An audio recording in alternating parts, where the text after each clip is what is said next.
Hello, Ninja fans, and welcome back to continuing coverage of the World Ninja League Premier Series live from Ferox Athletics in Brooklyn, New York.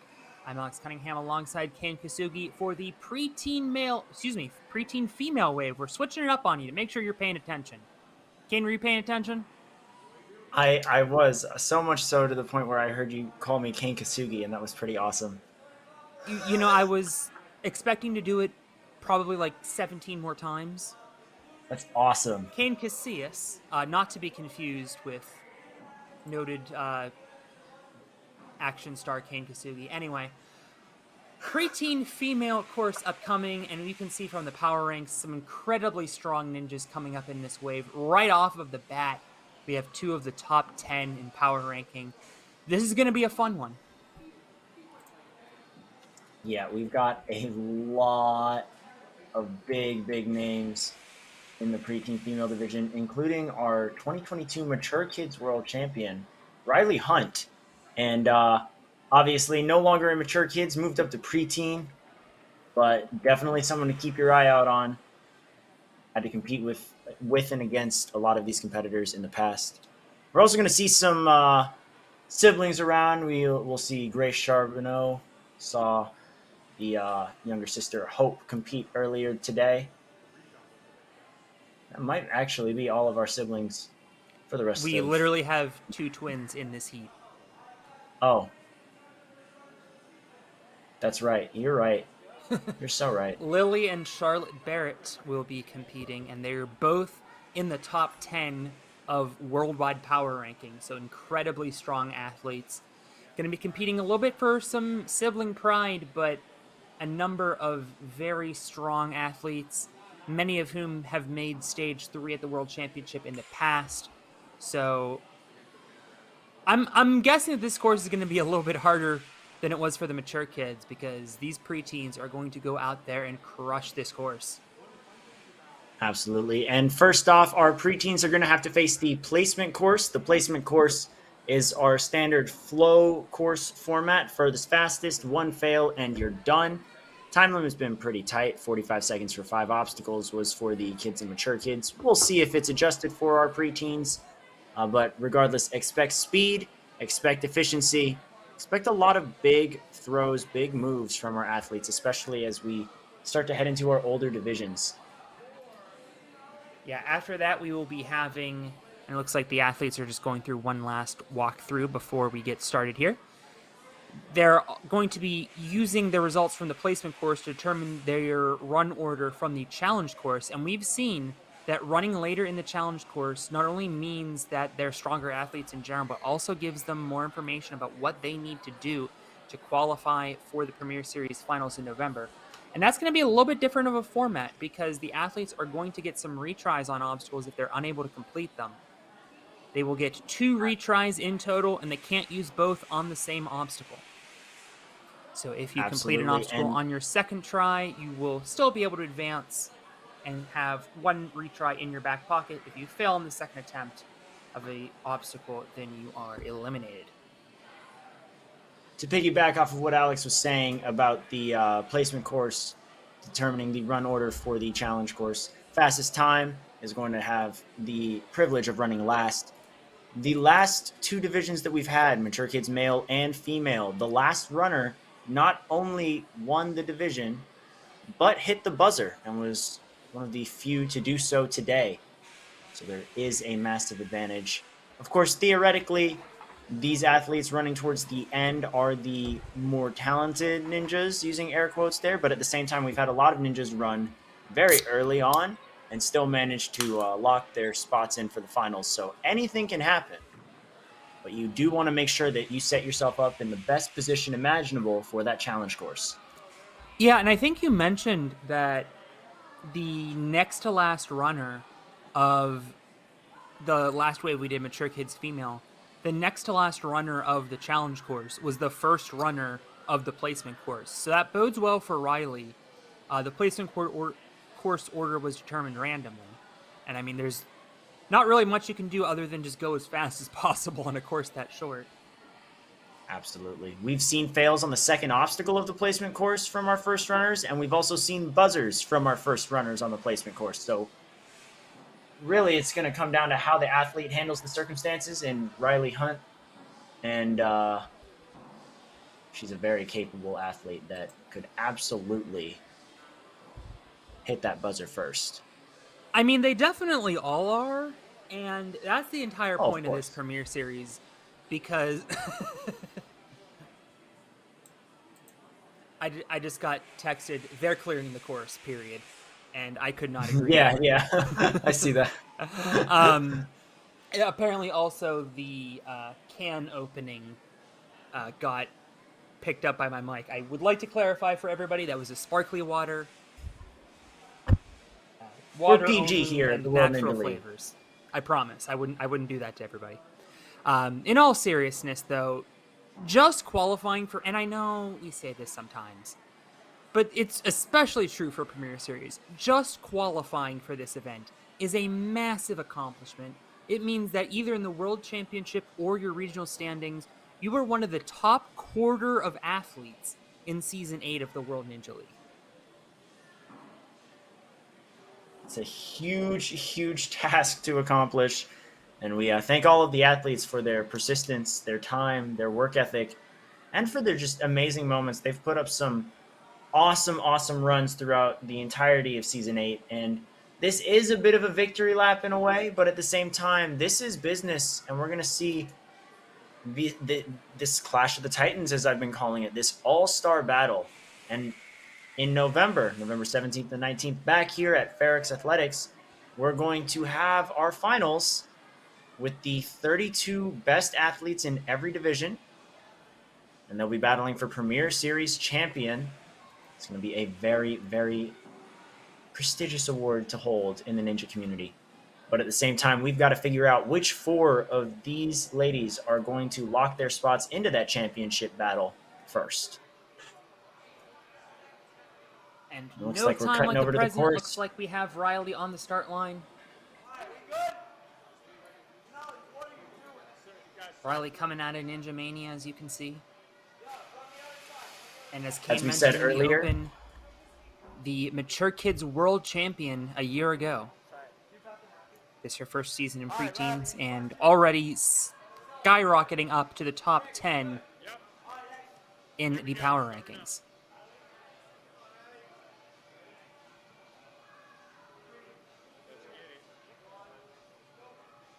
and here Here we goes go. Riley. Right away knocking over that mat. And it looks like they only have Tight 40 time seconds. limit. I was about to say, it We looks thought like 40 45 seconds, was but it makes steep. sense. Yeah, 45 was tough, but, Riley's over here linking through this Lachey lane, showing us that might not need those extra 5 seconds, but we'll see. That last obstacle, driver's ed, can be a bit time-consuming if you misplace your hands. But Riley's charging right through Tire Dash and into driver's ed right now. Working so far. Going for the buzzer, and got it! There we have it. 38.73 So apparently 40 seconds. is a good time limit. Oh, it was 40. Wow. Was I mean, just incredible. First runner clearing this course in 38 seconds. Fantastic stuff. Really setting the tone for our competitors to come, including our next one, Skylar Walt. And that is the second fastest overall time on that course that we've had so far. Fastest time still Megan Moore in the Mature Kids female division. But an amazing run out of Riley. Only second place by half a second. So really?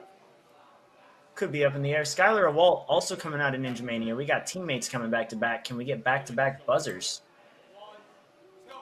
Skylar has been second place at Worlds twice. Back in seasons 5 and 6. She would love to get first today here in the inaugural Premier Series competition. And already linking. Oh, yeah, oh no! She was going too fast and bobbled the bowl. Yep. That's Instead of shocker. trying to catch that with 2 hands, she went left, right, and knocked the hold out of the way of her right hand, and just airballed the rest and came down. That is a tough break, but even though she'll be running early on the challenge course, in all likelihood. We know that she is very capable of a strong run, so we hope to see her put up a good one in the challenge course and really try to set the tone. Sometimes getting it out of the way early and then, not really having... I'm not going to finish that sentence. Charlotte Barrett, we It mentioned can be easier to get the nerves out twin first. sisters competing. Yeah, exactly. Both there goes Charlotte in the and top Lincoln 10 through. in power Very rankings. smooth. Very smooth. Oh my gosh. Both were also in the top 10 at the World Championship. And both Charlotte and Lily failed the same obstacle in stage 3. They finished 5th and 6th. This So, is the incredibly, fastest one we've seen. she's done. 30.06 seconds. Absolutely demolished both the Lachey lane and driver's ed, matching and linking through every single hold. That is the fastest time we've had all day by 8 whole seconds. What did I just witness? Crazy. I we was didn't even thinking, get to, I'm just telling this fun little tidbit. Nope, Yeah. run's already over. No, I was way too fast. We got 2 buzzers on the placement course already. And we've got 14 other athletes to go. But I like seeing that. I like seeing the buzzers on this placement course. Really shows the high caliber of these athletes, as Jenna Guile coming out of Warrior Factory. Our first Warrior Factory athlete this heat. Certainly not the first of the day. But I love seeing the competitors hit these buzzers on this course. Huge confidence builder going into the challenge, and really just showing the caliber of athlete that we have at this competition. Not linking through the lane, but that's all right. Taking a couple swings, kicking that foot out to really generate that swing immediately, which is a good way to make up for the lack of linking. Still has some time to make it. Gonna have to be perfect on driver's ed, though. Yeah, I mean, we've seen some athletes. Oh, geez. She's okay. She's okay. That's the good news. But she gets her feet tangled. Yeah, Probably more shocked than anything. She stepped with her right foot and hit the left side of the third tire, sent her completely sideways, and then from there she just totally fell off. That's all right. No eliminations on the placement course. This just determines when you're running the challenge course. Allison Bond, our next runner, and it is important even if you take backswings on the Lachey's, because we've already seen one bobble on those Lachey's from somebody going too fast. That very well may not be the last. So if you beat that obstacle, you're guaranteed to not be going first. And so that very well could play into these athletes' strategies. If they don't think they can beat 30 seconds, then take some extra backswings and be sure that you beat this obstacle. Very true. We're seeing Allison play it a little safer, but at the same time, it's working out for her. She does have about as much time. Yep, I'm getting right through. And we see, little too close to the edge there. Shot herself forward instead of up as she went for the trapeze. If there was a platform there, that would have been A-okay, but unfortunately, you really got to get up and out on that last step. And just couldn't Superman dive for it. And look at how only close by the times a are. small fraction of a second. Exactly. Yeah, the time's Just to show very close. we are at that top level. By the way, Allison, another Ninja Mania athlete. So many of those Ninja Mania kids, although next up we have a TA Fitness athlete, Lily Barrett. We just saw Charlotte throw down a 30-second time. Lily Barrett, the number 1 placer in the power rankings. As we lose the course first split. We got hit by the Mario Kart bleeper, but we're back. Here we go. Here we go. We're linking everything. We're linking everything. This is exactly what we expected. It's exactly what we saw out of her sister. And just like that, quick match and go. And it looks like we're about to get an even faster time, 27.41 seconds. The bar just keeps getting higher. I hope you guys are having as much fun at home as we are watching these athletes absolutely pulverize liquefy. I'm going to run out of adjectives. Demolish, crush, obliterate. Smolter. Yeah, I guess that's all. Annihilate. By the way, this is the most amount of buzzers we've had on the placement course in a single division so far, with 3. And I think there are many more to come with 11 runners to go. Oh, are you kidding me? We're going to have so many more. And I mean, I want to give all of the credit in the world to Riley Hunt, who is a phenomenal athlete and completing this course that so few have done today. Absolutely. Is a giant accomplishment. The fact that she might be running in the middle of the run order is just bonkers. Yeah. Because this would have had her go last in any other division. Last or second to last. It's absolutely crazy.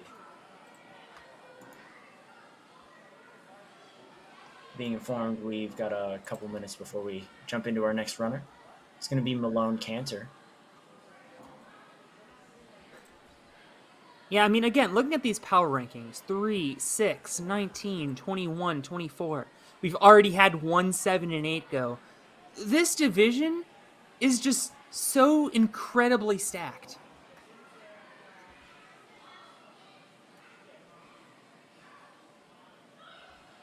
Really, so many of the top preteens in our sport, much less the World Ninja League, are here competing today. And I heard somebody describe this as having a world's feel just by, the caliber of the athlete that we have. And hey, that's exactly what they are, essentially. You're looking at all of these athletes who have been to Worlds. Been to Worlds and been very successful at Worlds. Absolutely. Already 3 buzzers on this course. All right, let's do an over-under. I'm going to say 7. What you got?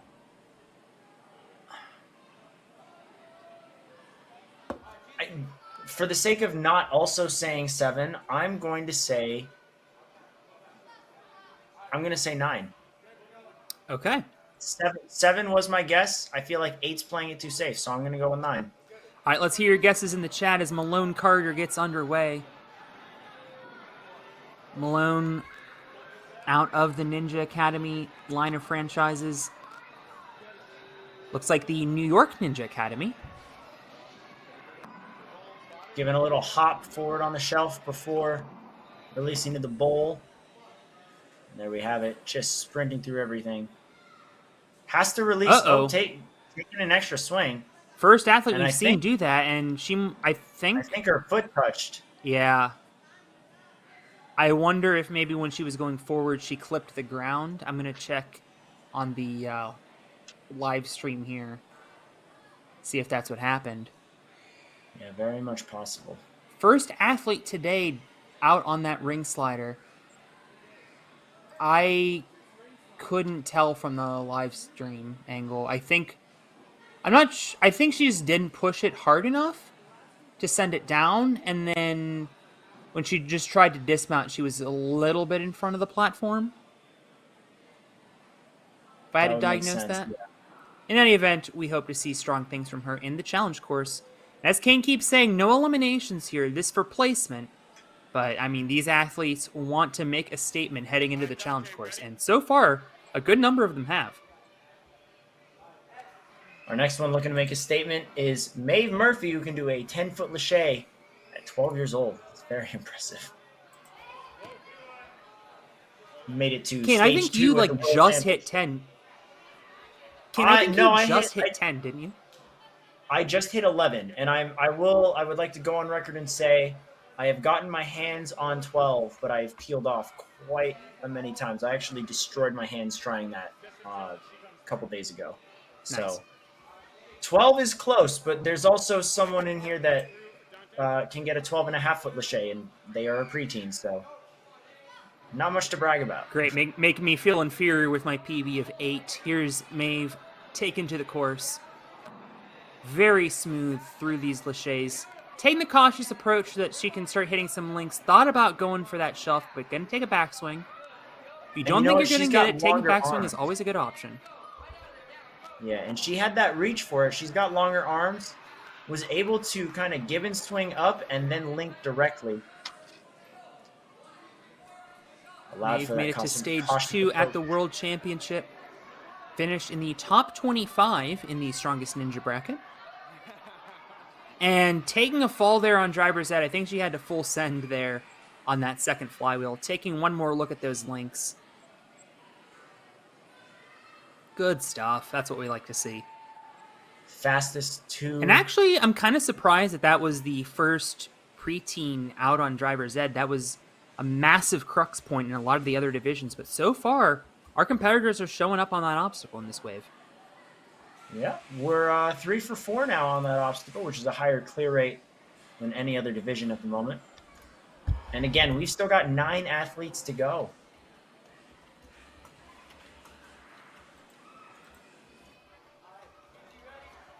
Our next one's Grace Charbonneau. We saw her younger sister Hope run in the mature kids division.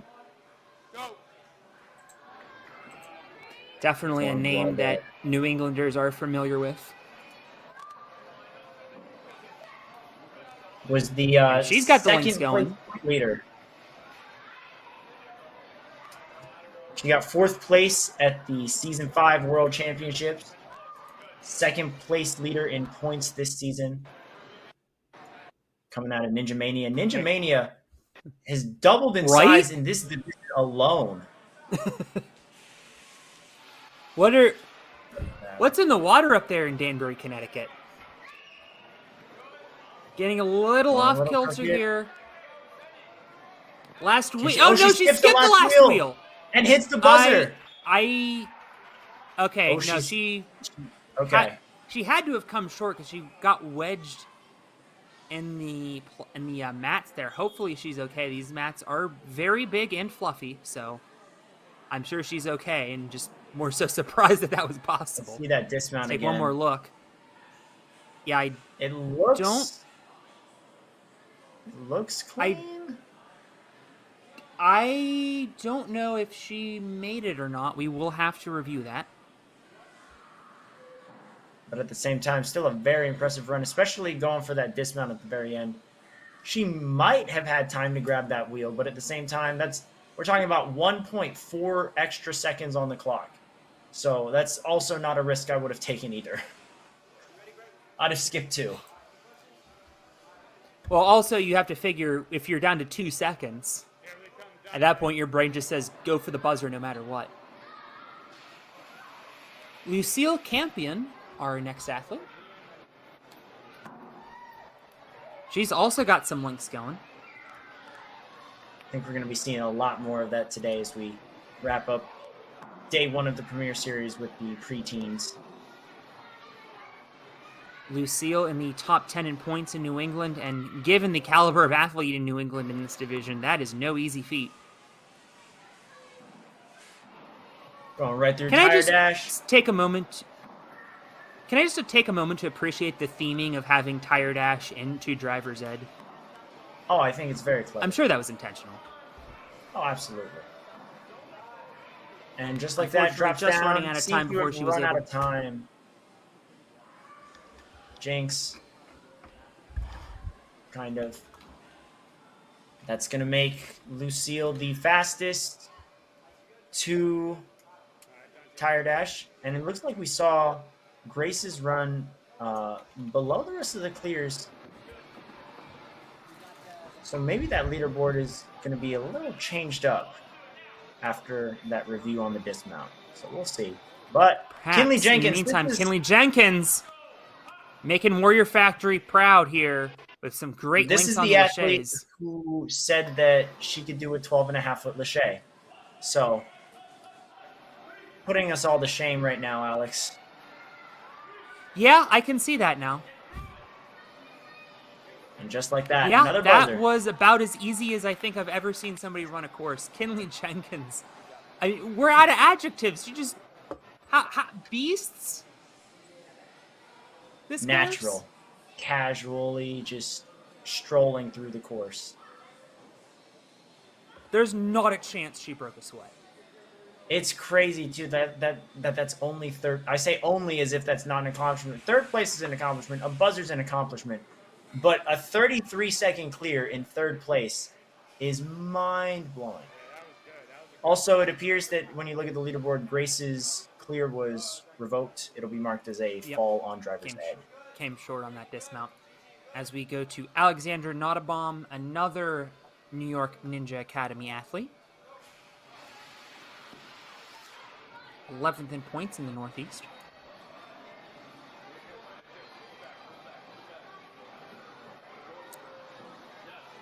Also going to... changed her mind. She had the right hip technique if she wanted to link, but taking backswings just to be sure. Nothing wrong with that.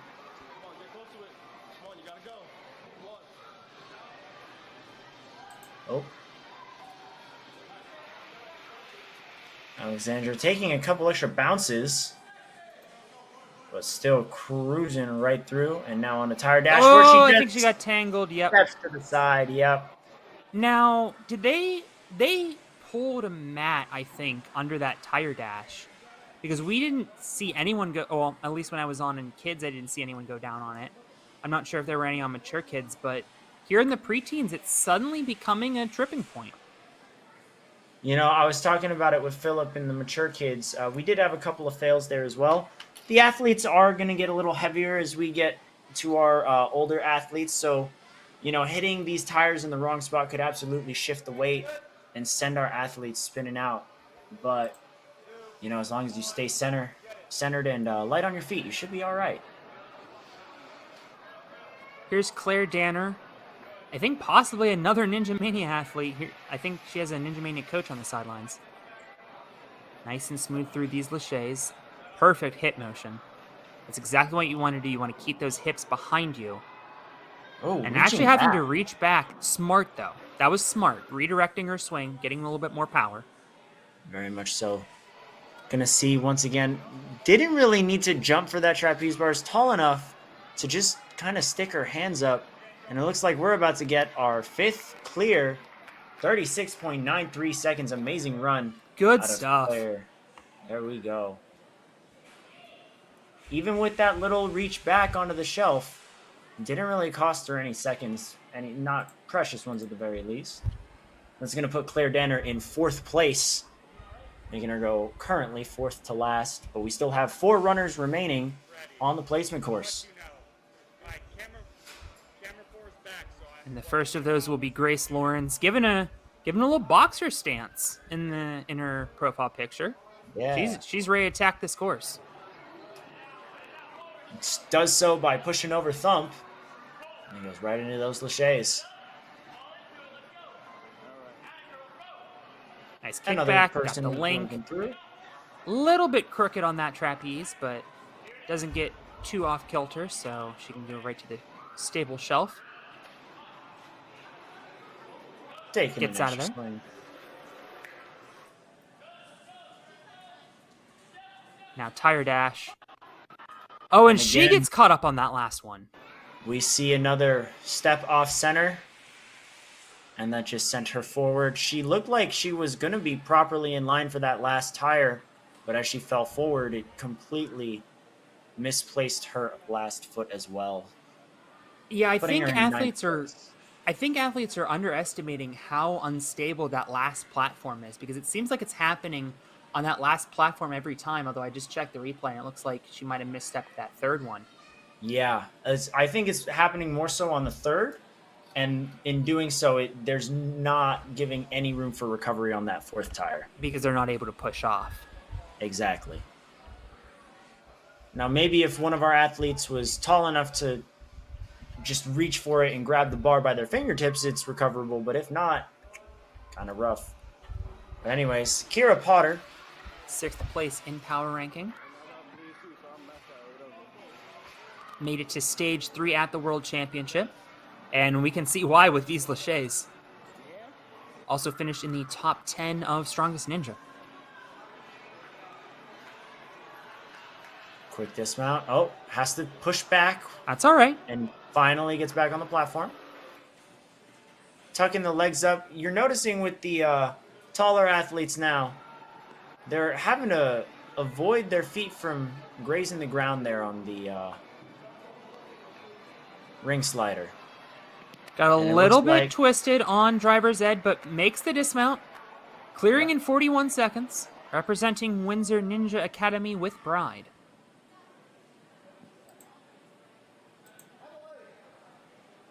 Taking one more look there at the finish.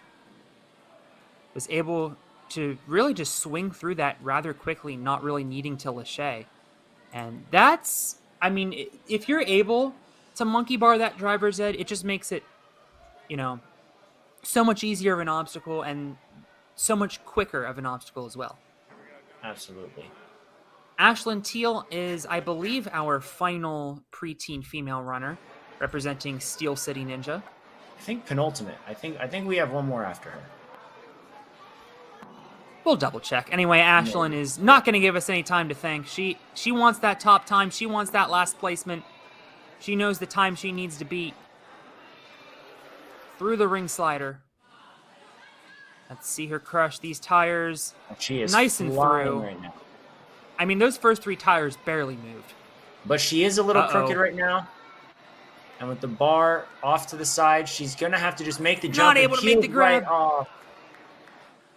And it all started as we take a look at these impressive links on the lâchers. One of the easiest we've seen do that so far. You can see on the leaderboard, she is the fastest non-finisher of the placement course right now. Fastest to driver's ed by a significant amount. Yeah, just got crooked on that last step. Didn't really catch it centered, and because of that side swing, it made the obstacle significantly tougher. And if you are swinging side to side like that, you really can't do the monkey bar strat that we talked about. I respect the hustle, though. She really went for that lâcher, just kind of shot her legs out to the side on impact, and that was just enough to do her in and send her back down to the mats.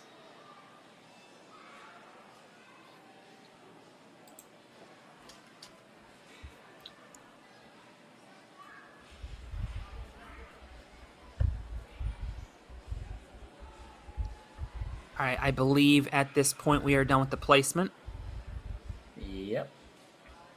And look at that. Okay, so we weren't. I mean, you were closer. Yeah. We had 6 finishers on that placement. I mean, if you count Grace, who technically hit a buzzer, that would be 7. You are not wrong. We're being told that there's a video review ongoing, which is why we're having a quick stop down. There's a possibility that perhaps we'll be doing a rerun. Yes. It says it's for Malone Cancer. Oh, that was the dismount. So if she got the dismount and the ref rolled her out, then she would get a second opportunity at the placement course. Yes, the one where we thought her feet might have touched on the ring slider. Right. Usually in that case, now obviously, if anyone has ever watched Luke Dillon's run 2 years ago, you know this, but the idea is if it's close to throw the yellow flag, mark it under review. If you're for sure that they're out, throw the red flag. But I mean, sometimes the red flag gets thrown and video reviews shows that it shouldn't have been thrown. And we absolutely do give athletes the opportunity to file video reviews. We want to make sure that every call on the course is correct and that every athlete gets a fair crack at all of our courses.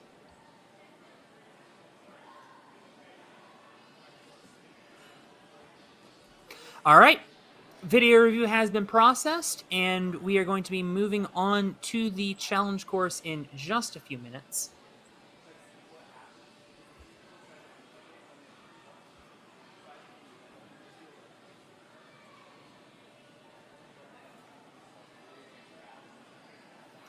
And on this challenge course, it seems like the further we go on in the run order, which is the idea with the placement course, of course. Anyway. Of course. Anyway, the idea, obviously, is to have athletes get further in the course as they go through the challenge run order. But it seems like a lot of the earlier runners have been struggling with the skyhooks, and then we start to get runners struggling with kaleidoscopes, struggling with the boats, and then nobody's even only a very few number of athletes. I think I saw 3 in the mature kids have defeated Area 53 so far. And those are the only 3 so far throughout the entire day that have hit the Right. buzzer. So why don't you break down what the challenge course format is a little more in depth? Sure. So each athlete is going to get 2 retries on the course. You cannot use both retries on the same obstacle. So let's say an athlete fails the skyhooks, the clock will stop. All of the parts of skyhooks will be reset. The athlete will be given a 3, 2, 1 go, and at that point they can leave the start platform and begin their second attempt of the obstacle.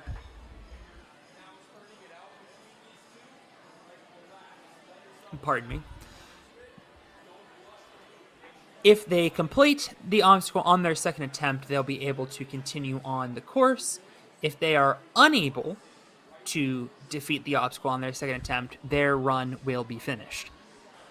So, an opportunity for athletes to really show off their skills. If something weird happens, we've definitely seen some people go out earlier than we thought they would on the placement course. This gives athletes another opportunity to really show what they're all about and try to get deeper into this course. And as you were saying, you were bringing up some of the obstacles that have been pretty tough to get through. This course, if anything, is more so about how efficient can you be with changing direction and generating swing. Because Yes. the rest of the movements themselves, not necessarily challenging. These are things that all of the athletes have prepared for and trained in their home gyms. But being able to put that together in a timely manner, and in doing so trying to get a top 4 time, is where the real challenge comes in. You can see behind the leaderboard on your screen, we've got the sky hooks. Just wrapping that blue ring in the on the right side of your screen from one hook around to the next, and then redirecting your body to make an actual transfer is going to be pretty tough. And it looks like that transfer will no longer be a straight on hook. It looks like you'll have to rotate that ring 90 degrees. Yeah, in an midair. extremely technical move, something we generally see only reserved for the elite athletes and sometimes the teens.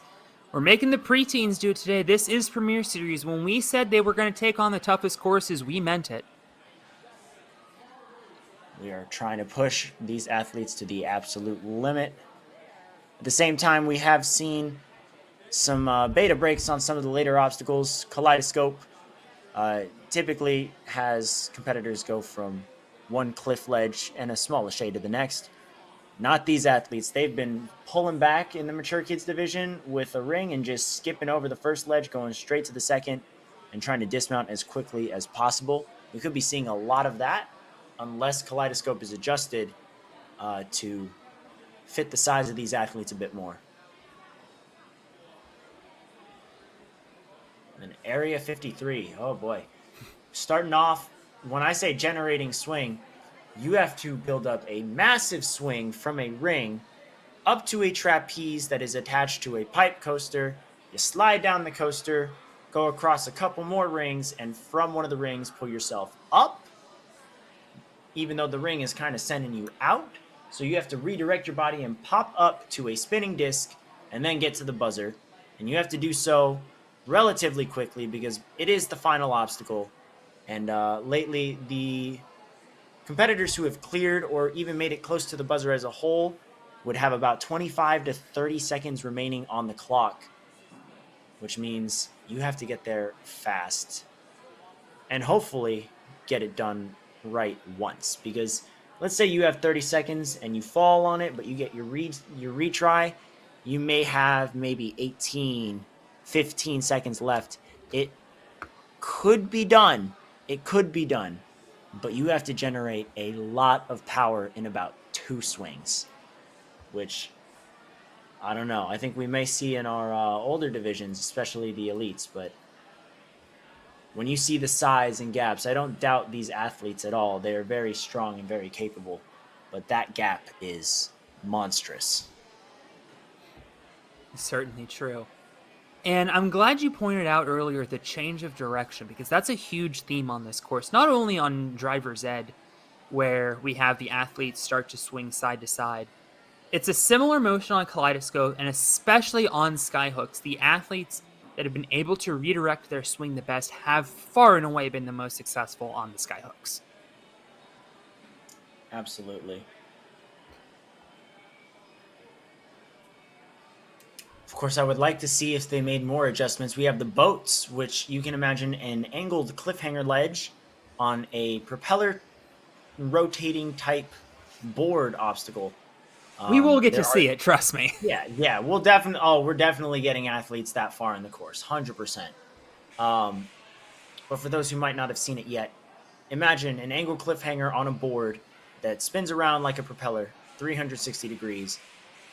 Athletes then reach out to some rings, and while you can use the rings to reach out to a second boat, as we call it, which is another cliffhanger on the board, a lot of athletes have started to go for a dismount very early on, save some extra time a little bit. And we've recently added, for the mature kids, there was a black box to kind of force the athletes to shoot themselves out to the side in order to not make it such a straight on dismount, make it a little more challenging. It did get a couple of athletes to slip up, land a little too close to the edge, fall backward onto the mats, or they made contact with the box and it was ruled a fail. We do have our run order as well up for the challenge course. We'll be kicking off with Skylar Awalt out of Ninja Mania. Again, the Ninja Mania team really, really pulling through. Certainly true. Yeah. Skylar got second place in the World Championships for seasons 5 and 6. Still performing very well to this day, as we can see.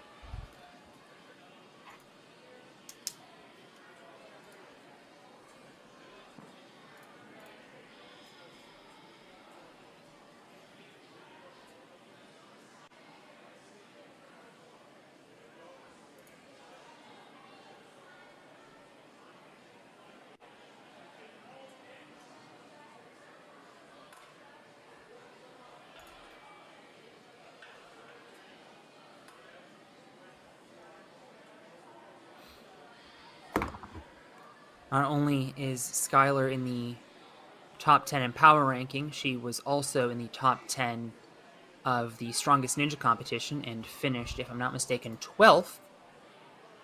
Yeah. Oh.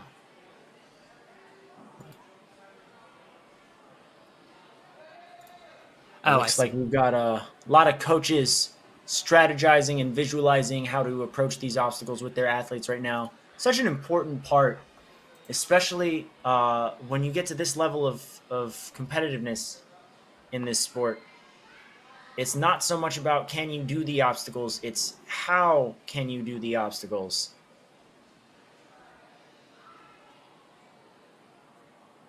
How quickly, how efficiently, how creatively. Creativity, definitely a big aspect of Ninja. Certainly true. We've definitely seen some creative clears over the years. Definitely. Will we see a moment of brilliance today from one of these competitors? Certainly very strong. We saw almost every competitor link at least some portion of the laches. Some of them linked almost the entire thing. So when it comes to power, they have it.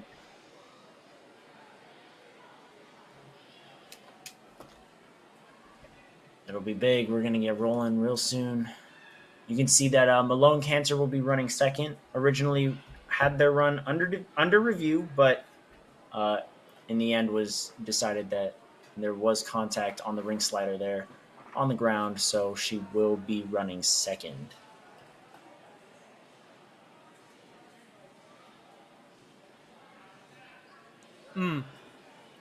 I see what happened on our sheet, Kane.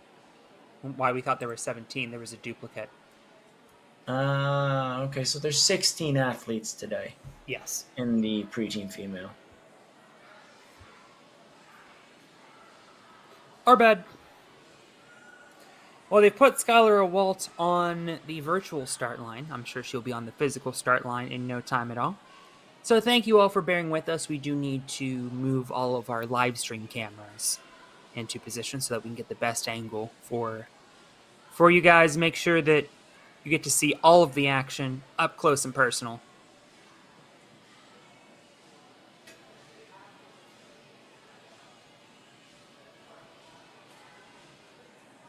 I'm wondering if they did anything with big swing too, because our athletes for the most part have been cruising through that obstacle today.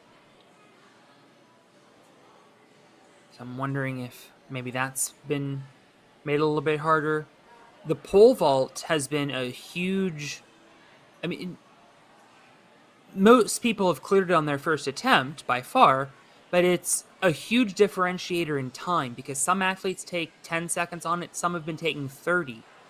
And of course, as our athletes get taller, it'll be a little bit easier, but it can definitely be a big separator when we get to the later half of this course. 100%. But at the same time, like you said, playing a little bit of devil's advocate here, wingspan can be so useful, especially when so many of these obstacles are going to be about trying to reach objects over to specifically the sky hooks, reaching those rings over to the hooks. Seen a lot of athletes have the right idea and maybe just graze the hook. And if they were just maybe an inch taller, they had an inch more to their wingspan, they would be able to land that move on the first try and maybe not their second or third. These athletes are an inch or two taller. They have an extra inch or two or three to their wingspan, and I think that'll be very beneficial in helping minimize swings and extra movements, saving that energy that they don't have to exert.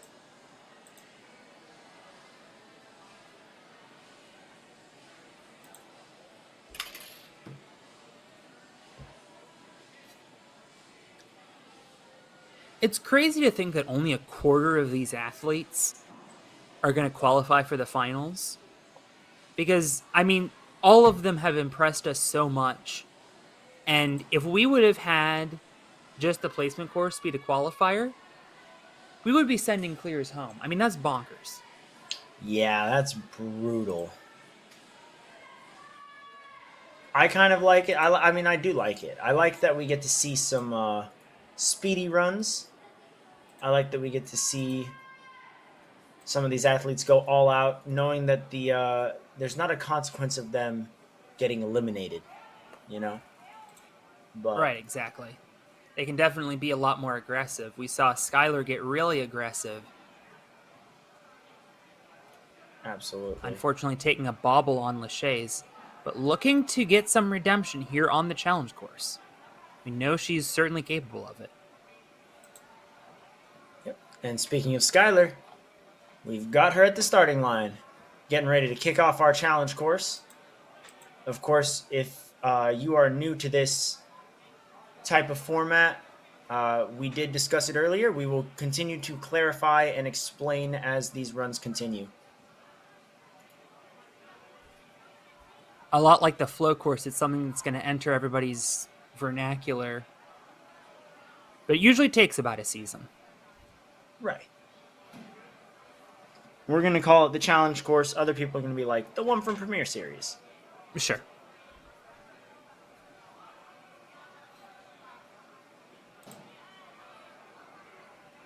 Skylar getting iced a bit. That is part of the sport of ninja. Getting up and getting ready to go, but it's... You don't get to fire the 3-2-1.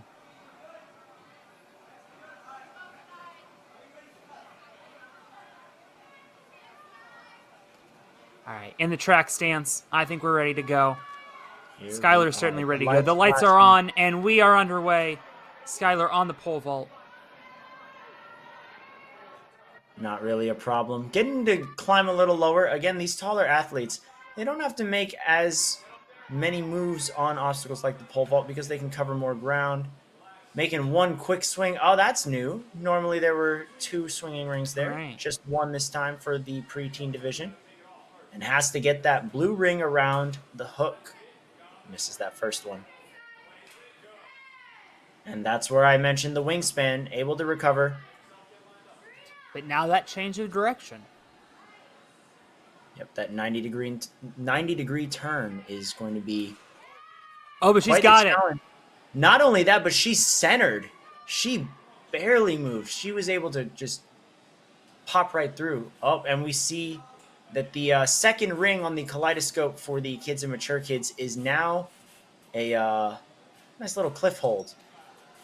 And they will indeed have to spin the kaleidoscope now. The first division, or that is a Actually, requirement. Or not a requirement, but right. great grab. Skylar makes the grab. Looking to get onto that T-ledge to get out of there. And she does. 33 seconds onto the log run. And now we're going to see our first look at boats in this division. The ring's staying in place. She looks like she's just going to skip it entirely and go right for it. Yep. We've seen most athletes dismount directly from those rings. I think that's what she's going for right now. No, she's going for the second boat. No. And that second ring, or that third ring. I think they might have made the dismount a little harder. Yes, you can see that there's another black mat blocking them off on the side, meaning they'll have to go even more diagonal there. The mature kids started skipping, and I think the course designers took that personally.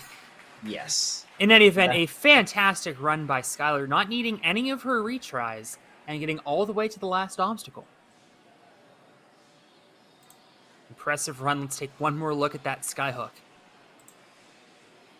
I mean, that was just textbook. And then getting out of there on kaleidoscope. The boats she had locked in as well. Able to generate a nice swing. And we will see if that's good enough for top four. Already, we've seen a runner get to the very end of this course. At least in terms of the obstacle count. Whew, setting the bar very, very high. Yeah, Area 53 is definitely daunting, and we will see if our female athletes, our preteens, are able to conquer it. Well, I'm sorry, go ahead. If the placement course and Skylar's run just now show anything, I think we're going to see Area 53 quite a lot today. I do get that sense.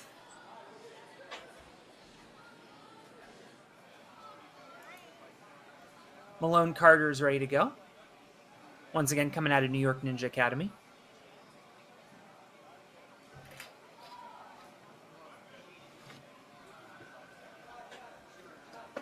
You got a lot of New England ninjas here.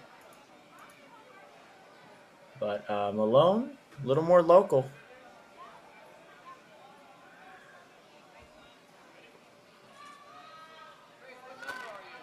She's ready to go. And here she goes.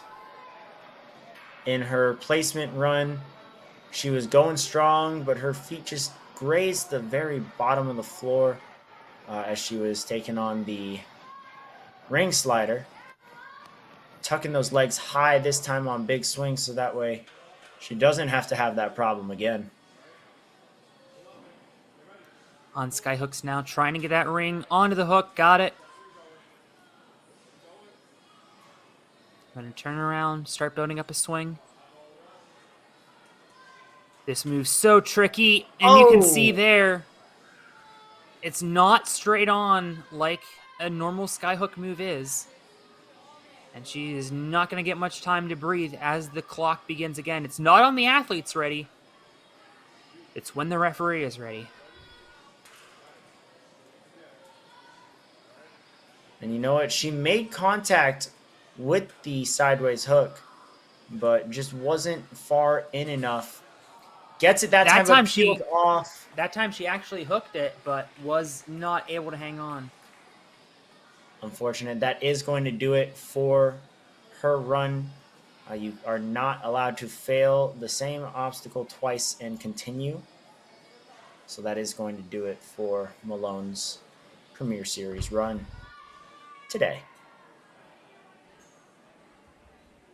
Of course, these athletes, anything could happen. Anyone could make it to the finals. And of course, if you don't qualify, all of our athletes are allowed and eligible to come to any other Premier Series qualifiers. Certainly true. We have 7 more. Next week, we will be at Motive Movement in Greenville, South Carolina. 2 weeks from now, we'll be on the other side of the world in Australia. That'll be very exciting. And here we go. One of Alexandra Notabon. One of Malone's teammates, hoping to avenge her on this course. Climbing up to the big swing. Makes that landing. Really launched herself through that one.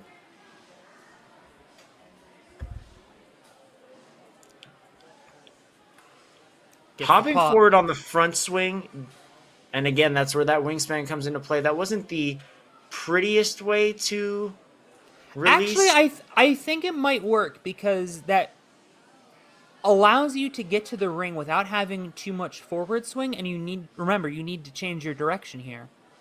Very true, very true. Although At the she's same getting... time, you always are going to run the risk of potentially not having any swing to get there in the first place, but it works out for Alexandra, and again, that reach definitely comes into play as well. Tries the jump, not able to get it. She does get that second attempt. Just has to wait for the course to be reset. And we're right back up. Wasting no time. Another quick pop-up. Immediately gets it. Not needing a backswing this time. Oh, it looks like she's going for that quick directional change. Once again, getting She's a little out to the crooked, and side. I think, just a little too crooked on that swing. See, the thing about the sky hooks is you have to hit that ring to the right into the hook, and unfortunately, Alexandra was swinging out to her left, made that distance even greater between the actual connection point.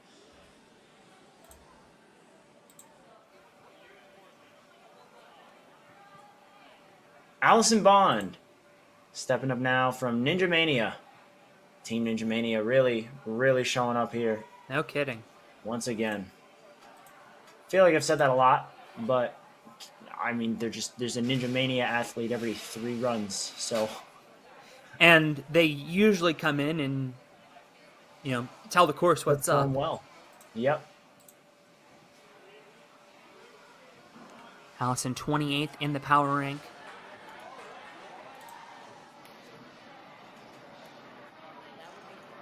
She's been doing Ninja for 4 years, and just this season, won her first competition. So congratulations to her. Looking to win an even bigger one here today.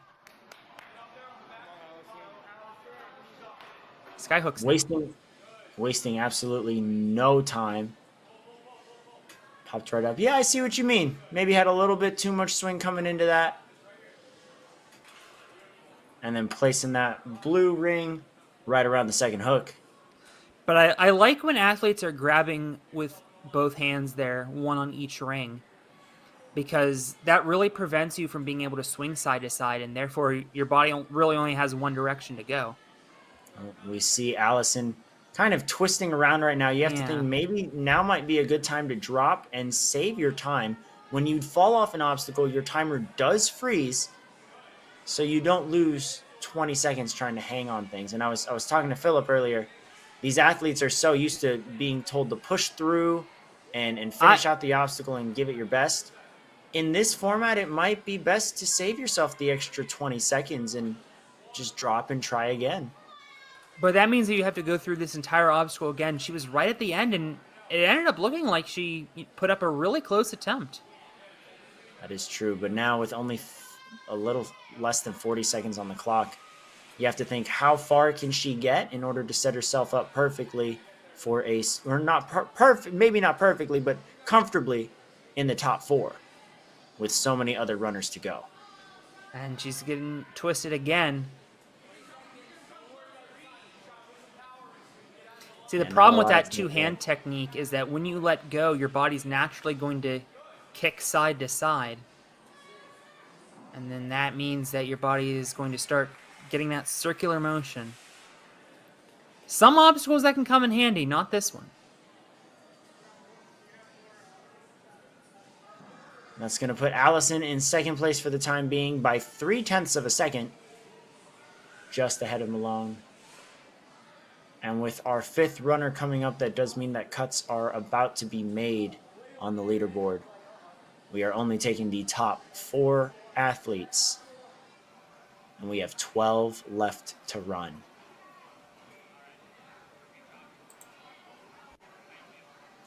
Jenna Giles stepping up out of the Warrior Factory in Rochester. Taking a deep breath, composing herself, making sure she is locked in before her course run. Actually, I think it's Gile. I said Guile earlier. Gile, okay. In any event, Jenna about to begin. Good jump there on the pole vault. Although getting really low, having to use her arms not only costs some time, but perhaps a little bit of energy. Ooh, lands on the very edge of that. It looks like they moved the mat back for the preteens. They're going to have to give a little more oomph, but still safe.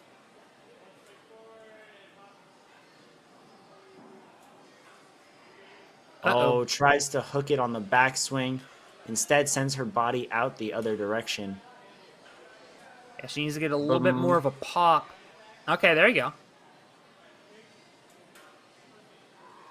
Kind of circular right now, but at the same time, it's still very much recoverable. There we go. Yeah. Switching hands actually allowed her to go in the direction that she wanted to. And I think she should have taken one more swing, perhaps. Had the exact right idea, though, kind of killed her swing, and that allowed her to start again in the correct direction. Let's see what she's learned on her second attempt. Lands that first time this time. Turning right around. You can see her re-gripping the ring quite a bit. Perhaps didn't get enough chalk, might be slipping. She looks ready to go. Oh, no! Oh. You just can see short. That she hit the hook with the ring. Absolutely. And there's that close call again. Yeah. Feet on the very edge of the big swing. And look at that. 4th and 5th place. 15 seconds flat. 15.01. Wow. And that means Alexandra's hopes at staying in the finals are alive for now. Remain alive by 0.01 seconds. Right, Grace Lawrence, our boxer, looking ready to fight through the course.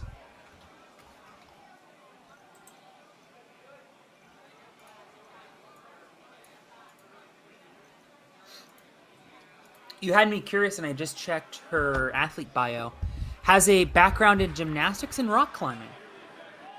Wow. Okay, so lots of body control, lots of grip strength. This is a good course for that.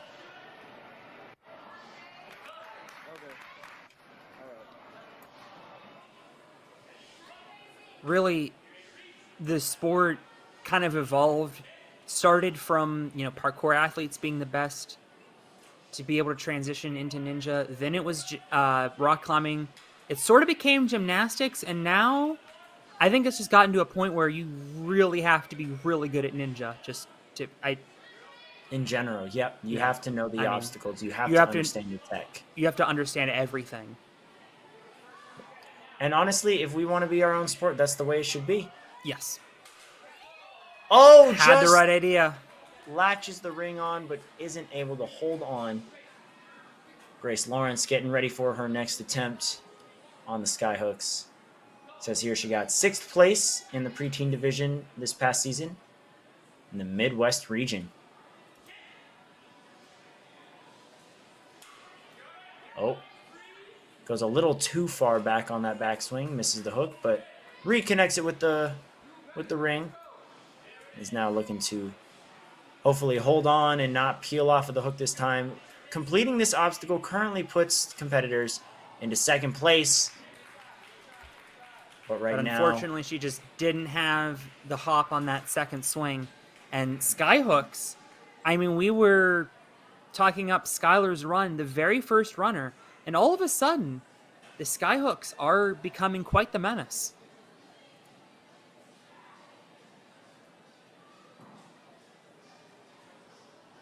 And looking at the leaderboard, we see that Grace's run was fast enough to get her into second place. Malone Carter currently on the bubble.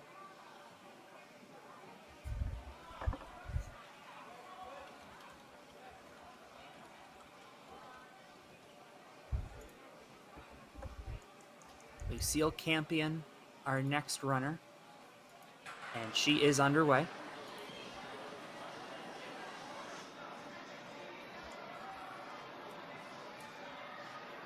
As we mentioned earlier, top 10 in New England.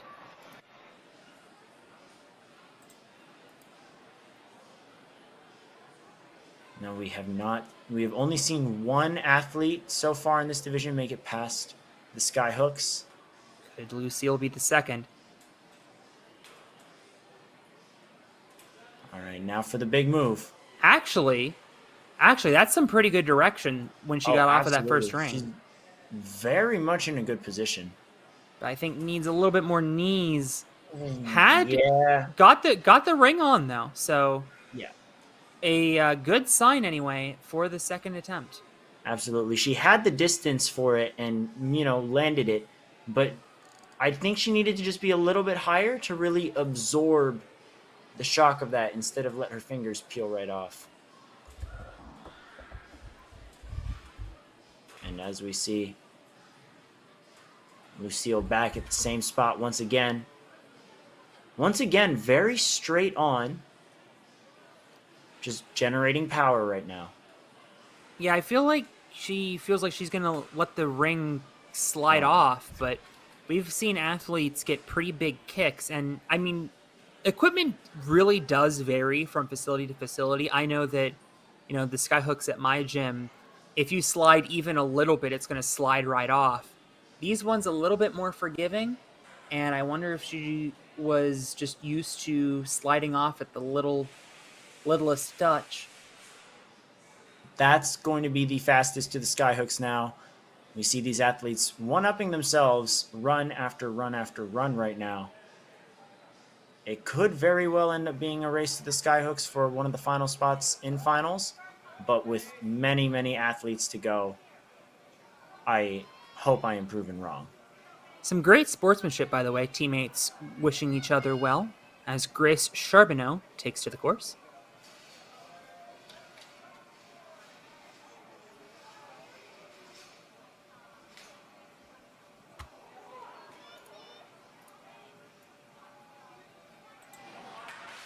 Another Ninja Mania athlete.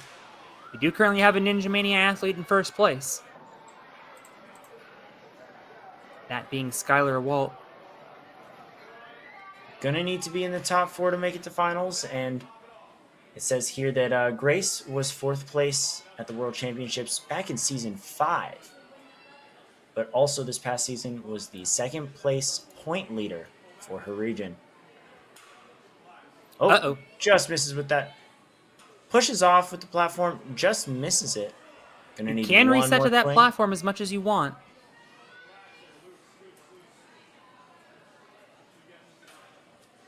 Now, see, the thing about generating swing on bars and rings alike, depending on what type of cradle you are leaping from, that backswing is going to be absolutely crucial. Even if you think your front swing might shoot you out, that backswing can generate so much power, and it's right against the rod, so you're not going to shoot yourself off and onto the mat.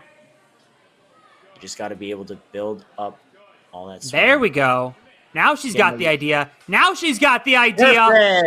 And she's got the hook. And that's our second clear on Skyhooks in this division, putting her in the top 2 for now. Time has started to go down a little bit, but she is making her way through Kaleidoscope, trying to get as many obstacles as she can in her last 30 seconds. Reaching over to that. Amazing. Coming down on the T-bar. It's going to just sprint right across log run. Little shaky, but it works. I wonder if those logs might have been loosened between divisions. I would not be surprised. Ooh. Missing the grab on that ring with And it the looks like time going is running down. out. Yep, that's going to do it for Grace. But a solid second place run out of her right now. Certainly true. We have Ninja Mania 1 and 2 on the leaderboard as of this moment. Let me take one more look at those graceful strides through the course. Did lose some time on skyhooks, but was able to save it. And perhaps that will be a good omen for our competitors still to come, as we are halfway through the challenge course in this division.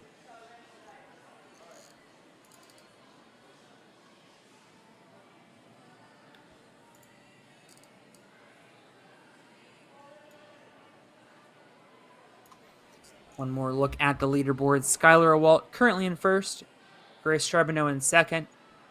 We'll be seeing them on the top page for the remainder of this wave, no matter what happens.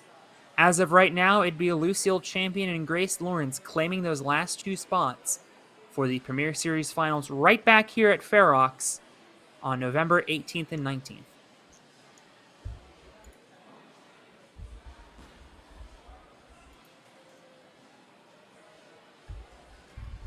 Just want to talk about those adjustments on the kaleidoscope. We see a lot of the athletes reaching for the bar on the first square that the athletes make contact with. And that's off to the side. They're having to spin it a little bit. Makes me wonder, there might not be any ledges or any holds at all right at their eye level. So they might have to actually reach up and make that grab in order to successfully navigate and maneuver themselves through the obstacle. Maeve Murphy now on the course. Tough to tell what some of the obstacles look like from the back, but kaleidoscope, seeing those techniques in practice. And I can only speculate right now. But Maeve Murphy can do a 10-foot lache, a very impressive feat. That will come in handy in a little bit. Absolutely. Got the buzzer at stage 1 at the World Championships this past month. Again, all about generating swing. Got to build up that backswing. She's got perfect direction here. There we go. Gets the kick. Got it. Lands it. All right, we're starting to see athletes get through skyhooks. That is good to see. That's a full podium of skyhooks clears now. Pulling up, and they get a cliff ledge, I see. Oh, we do get a cliff ledge. So why reach out? Perhaps there's nothing on the other one. Yeah, that makes sense. There's a cliff ledge in line with the bar, but not with the one right after it. Yep, you have to spin to get it. Ooh, quick strike. One bound, and that's all she needs. It worked to perfection, and now Maeve with some great time on the boats. I like that little loop around technique. Oh no, bobbled it. Had a firm grip, or at least we thought.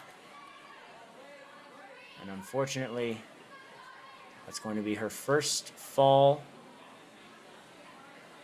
on the challenge course. 25 seconds remaining on the clock. Definitely has enough time to get through the boats and put herself in the top 2. At the same time, she might already be in the top 2, depending on her time to the boats. These boats certainly have been finicky. Yes, definitely. Reaches right out. And again, I like this swinging technique with the rings, using that momentum. There we go. And catches on to the boat. Getting it the second attempt. And she is going to sail away to Area 53 as soon as she makes this dismount. There it is. And it looks like she's running low on time, but is going to give it her best shot.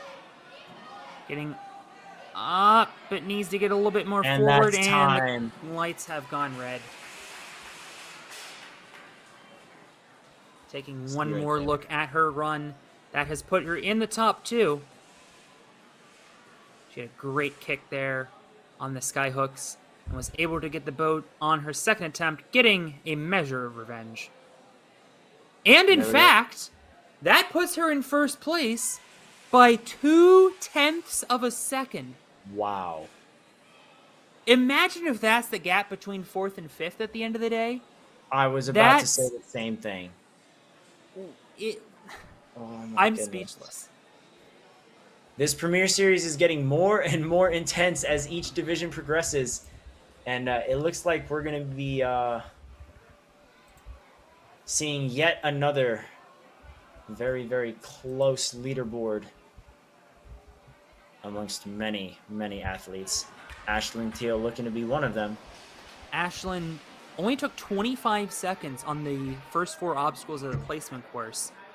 However, got a little bit crooked on driver's ed, and that's why she's running before the clears of the placement course. Nevertheless, Ashlyn definitely has what it takes to beat this one. However, getting caught up on skyhooks, you know what? Maybe a blessing in disguise, because look at the swing she has now. Yeah, she's actually in a very good position to go in the next 2 swings if she maybe recenters. Yeah, Little she got off a little axis. bit Oh, off there we kilter go. again. Oh, just a little short. Hit the front of the ring on the hook. Didn't wrap it around, but it was the right idea. Yeah, she needs to get those wrists twisted. It's a pretty difficult move. Having to lock off to get up to that ring after getting caught on the hook again. But good swing, though. And Going there right it forward is. and got it. Uses up one of her retries, but makes it count as she sizes up Kaleidoscope now. Remember, there's not a penalty other than just the amount of time it takes you to do an obstacle for failing an obstacle. Ooh. And she's noticing now that there's kind of an auto reset, so it doesn't really twist like that. Right. However, we've seen Ashlyn take on these obstacles before. Also, just a very well-rounded athlete in Ninja in general. 3rd place at the World Championship in 2021. Made it to Stage 3 in 2022's World Championship. Has a lot of the motor skills and IQ to make it through more technical Oh, I obstacles. like this. I like this strategy. Like the boats. Using the first boat to swing to the second. What a reach. She's a little cross-armed, but she's good. Makes the dismount. And no time, though, to attempt Area 53. I believe that's going to be a 3rd place run out of her for the time being. One more look at that brilliant move on skyhooks. And then that really new solid beta even had her hands crossed over each other on the boat, but held on anyway. Quickly mention about Ashlyn's run, one of the things I was really impressed with is that when she caught the cliff ledge on Kaleidoscope, it was practically at a 45-degree angle and still managed to make the grab. So a bit of revenge for that fall on driver's edge. She finds herself currently in 3rd place behind Maeve and Skylar. We will see how well that holds up against the 6 athletes that completed the entire placement course, including some that did it in 30 seconds or less. And looking at the leaderboard as well, you can't help but notice you have to make it to the boats, and eventually, possibly, you'll have to clear the boats in order to have a shot at the top 4 at all. And very realistically, that might not even be good enough. As Kira Potter takes to the course, she was 6th place in the placement course, 6th place in the power rankings worldwide. It's crazy to think that we had one of our fastest times in general with 41 seconds, 41 and a half seconds. Oh, wasn't able to get around the hook. A 41-second clear would have been 1st or 2nd place in any of these divisions. 6th place in this incredibly stacked preteen female lineup. This certainly has been nuts. All right, let's see Kira's second attempt here. Little circular. Yeah, I actually liked her swing better on the first attempt. She just kind of hit the bar as she was trying to rotate that hook around. But that, there you go. She was tucking with the side of her leg. She kind of turned her leg sideways a little bit and curled with her hip. And that really slowed the swing down and allowed her to regain control of her swing. There we go. Making her way right through Kaleidoscope. Under grabbing the T-bar. And right through the logs. onto the boats. She's going to grab both rings. And as much as we liked Ashlyn's move, I feel like Kira just did it a little bit quicker. In fact, as soon as she lands, she's going to be in first place. And that means she's going to have enough time for a solid attempt at Area 53. Big kip up. Going to take Gonna one have more to go swing. on the She's next not there. one if she wants to clear. Great grab. Can we get a buzzer? It's going to be very, very close. Down inside 10 seconds. Got to get up to that ring. Oh, she Oh, went for the skipped the platform, ring. but she's hanging on by Just low on fingertips. time. And I don't think she's going to do it. No. I really, really Infuriating. respect that move, but you're going to have to muscle up that quick. And a muscle up after a course like this, not the easiest thing in the world. Look at that. Very efficient. I loved the commitment, but just running out of time. Literally See how much fingertips from the power buzzer. she had, how much swing she had. And there's that move again as she pulls back and reaches for the top. I think if she got her arm over, we might have had a different ending there. But regardless, Kira Potter, the fastest through the boats, knocking out Grace Charbonneau, which means you have to make it to the last obstacle in under 1 minute 58 seconds in order to land in the top 4.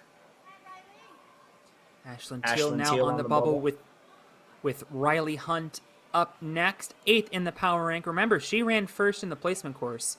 And we mentioned running first isn't all that bad. Skylar still in a qualifying position. And now Riley, who was first in the placement course, is running very deep into the challenge course. Both Ninja Mania athletes, by the way. Yep. Like we said, again, Ninja Mania did not come to mess around. Great move. Locked off with her left arm there. Kept the control all within her upper body. And flawless the sky hook right there. That was probably the smoothest we've seen in this division. She's Gonna going for the go cliff for a ledge, going to reach rotation. up.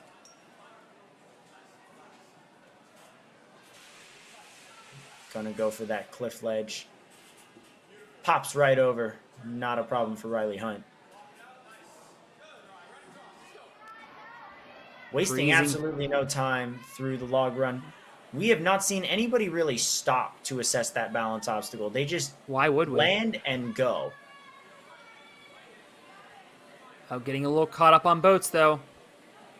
Uh-oh. My Swinging around backwards, though. This could work, and she doesn't commit She to drops. it. Smart. Tactical drop. Again, with time being a major factor, you're going to want to take a couple drops maybe so that way you can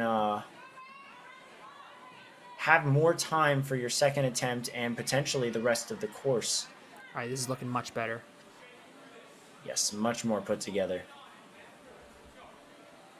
You can tell she knew what she wanted to do in her first attempt. Gets that dismount, knocking Ashley Teal out of contention for the qualifying spot in the finals. I love that split-legged Oh kick my goodness. that What these ladies are able to do. I mean, swing. just such power. Jumping to the ring. I think we might see a finisher here.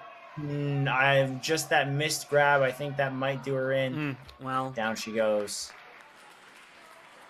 just unfortunately what? ran out of time, but a tremendous run by Riley.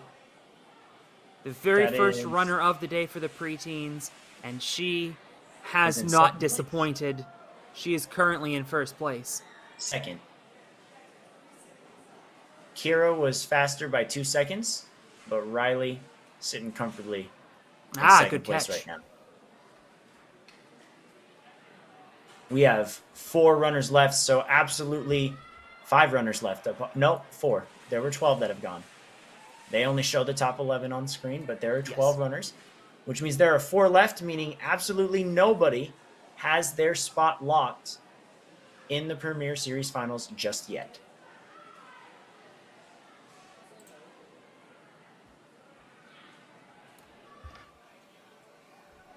Skylar Walt on the bubble. It'll be Kira Potter who will be the first to qualify if Claire Danner doesn't beat her.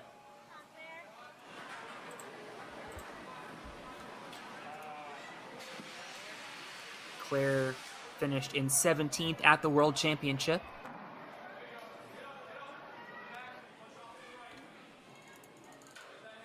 Although she wasn't able to defeat Stage 1, making it all the way to the end, though, she did get a chance to run Stage 2 in the Strongest Ninja and defeated that stage. Oh, looked like she had it. Overshot it, actually, and sent the ring further than it needed to go. This is an incredibly precise move. So much harder than Vortex was really in any division. Well, this is probably be about on par with the Elite Vortex. And we're putting it in the preteen course. That just goes to show you what you are up against in the Premier Series. Although Claire is on the right track, gets it the second time. And she is on to Kaleidoscope with a minute to go. Now has to beat Boats in a fast enough time in order to get into that top 4 position. Yep. And as I was just about to say, that time right now is 1 minute and 50 seconds. Ooh, spinning around. Whoa! What a save. One-handed. Cruising right through. Yeah. She's got about 20 seconds to clear this obstacle and remain in the top 4. Having to switch her hands. 20 seconds on the clock, but 10 seconds to beat this obstacle. Getting out. Getting the ring. The dismount now. And using the pillar. Perhaps that was... We'll need to double check if that was in play. If that is in play, then Claire Danner has just bumped Skylar Wald out of the top 4 and a full send there with time running low. You can see again a very smooth, fluid run. Had that overshoot on the skyhooks, but at the same time was able to recover. The amazing one-handed save on Kaleidoscope. I'm so glad we got the replay of that. That was so nice. With that said, Claire is going to be in 3rd place with that run. 1 minute 50, still the time to beat. We had that 0.2 of a second gap between Maeve and Skylar. Maeve now on the bubble.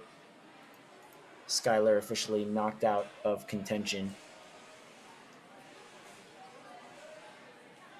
And with 3 runners left, this does mean that Kira Potter has locked her spot into the Premier Series finals. We don't know what her final placement will be today, but we do know that it cannot be worse than 4th. So congratulations to Kira. She will have to sit and wait to see if she's going to finish on the podium, perhaps take a gold medal. She won't if Kinley Jenkins has anything to say about it. Kinley, an incredibly strong athlete out of Warrior Factory. And again, Kinley can do a 12.5-foot lache. Yeah. I'm jealous, I'm intimidated, and I'm impressed. Yeah. I fully agree with all 3 of those sentiments. Warrior Factory Syracuse, just to be precise. And she has taken the ring with her for a backswing. And perhaps that was a tactical move because now she's got a great forward swing. Just has to make sure that she keeps this. And she goes for the jump. Yes. For it.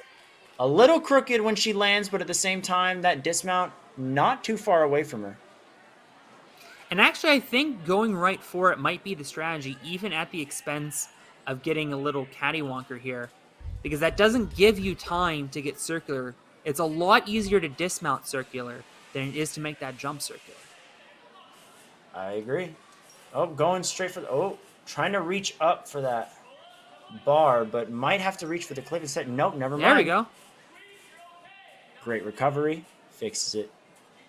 Is swinging circular. Yeah. Gonna have to steady that a little bit. Maybe using that ring behind you. Yes, very good.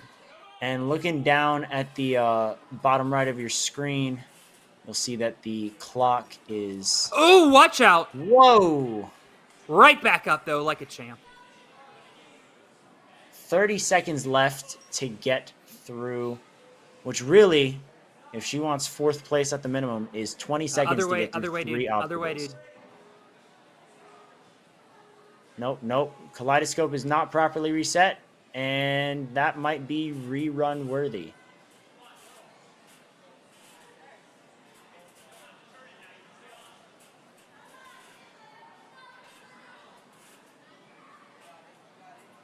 She drops down. Yeah, Kinley's starting to slip, starting to get taxed.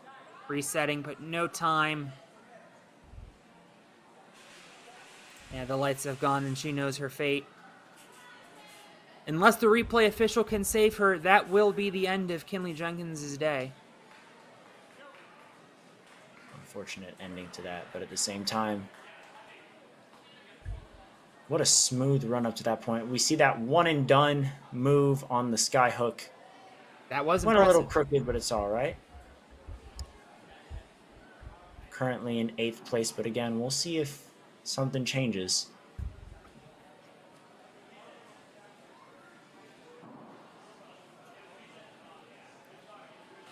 In any event, we do still have 2 runners to go. Riley Hunt provisionally claiming a spot in the Premier Series finals. Correct.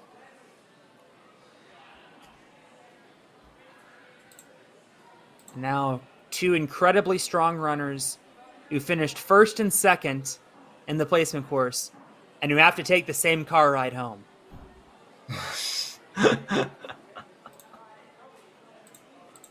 Oh, man. Just when you thought that 30 seconds on a 45-second speed course was fast, Right. The other does it in 27.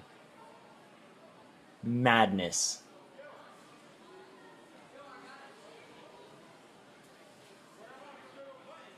Both, if I'm not mistaken, coming out of TA Fitness, up there with Lucas Reale in the Boston area. So in very good hands.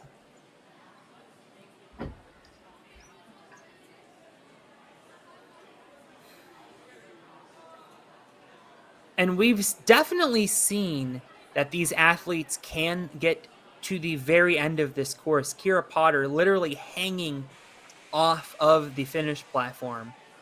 Yes. Perhaps an early contender for an iconic Premier Series moment.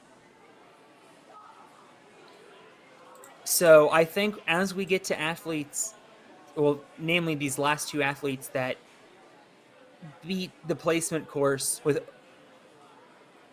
basically only using about half the time limit, these 2 ladies could be the first or even the second to hit the buzzer for the preteens. I think it's very likely we could get at least one of them. Would not be surprised if we get both.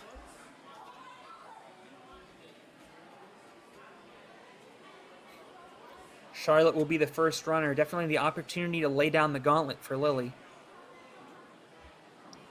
We mentioned both these ladies in the top 10 in power rankings. They were in the top 10 in the World Championship. They were in the top 10 in Strongest Ninja. Lily with a slight edge on all 3 occasions, though.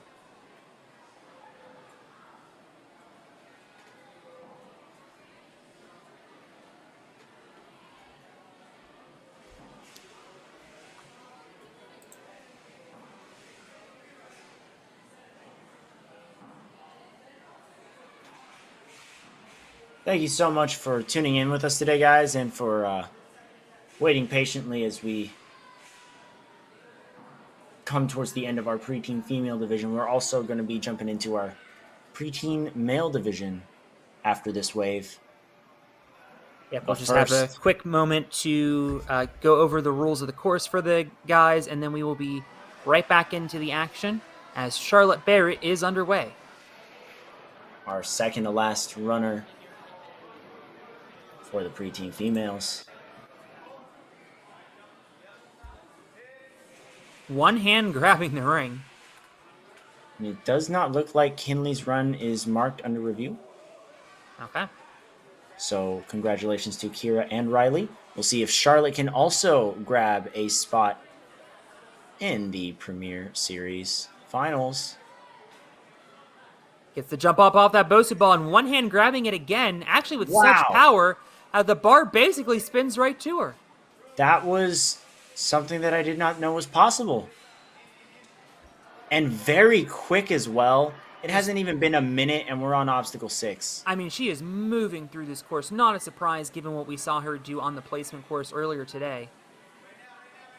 And I like this, using the backswing before making contact with the second ring, so that way you can properly align yourself with the second boat. Look at how much time she has left, and she is on the last obstacle. First place by about 15 or 16 seconds. So we have a very real shot at seeing it clear right now. This could be our first one. Oh, could have released there, but opting to take one more swing. She knows what she's doing, the kickback. Now has to build up a swing. This is the big one. Got to get that pull up. She does it. Contact. Spins around. One-handing it has been the theme. And the third one gets her a buzzer. 142. An extra spin for good measure. Charlotte Barrett hitting a buzzer and laying down the gauntlet. Absolutely so smooth. Took like one backswing. Again, we talk about the kaleidoscope. Jumped on the ring so hard it rotated itself. And then a perfect matching technique on the boats to take her right over to Area 53, where she just launched herself up. Let's see if we get that pull on replay. Boom! Oh my goodness. It's weird to think that of all of the moves that looked the most unnatural, it was her latching her feet onto the finish platform and nothing else. Great run out of Charlotte Barrett. First place, cementing her spot in the finals with Kira Potter and Riley Hunt following her. We now just have... Oh, wait. Riley might be a bit of a question mark right now, as Kinley Jenkins is marked as under review. So there is a chance that still to be had. Kinley could be getting a rerun. We'll have to wait and find out, but in any event, Lily Barrett will be our next runner. Yep. If you were a preteen female in Greensboro, North Carolina, it was a really good day to be either Lily Barrett or KK Andrews. There were 7 events, essentially, between the 3 stages and the 4 skills. They each took home 3 gold medals. We'll see KK later in this series, I believe.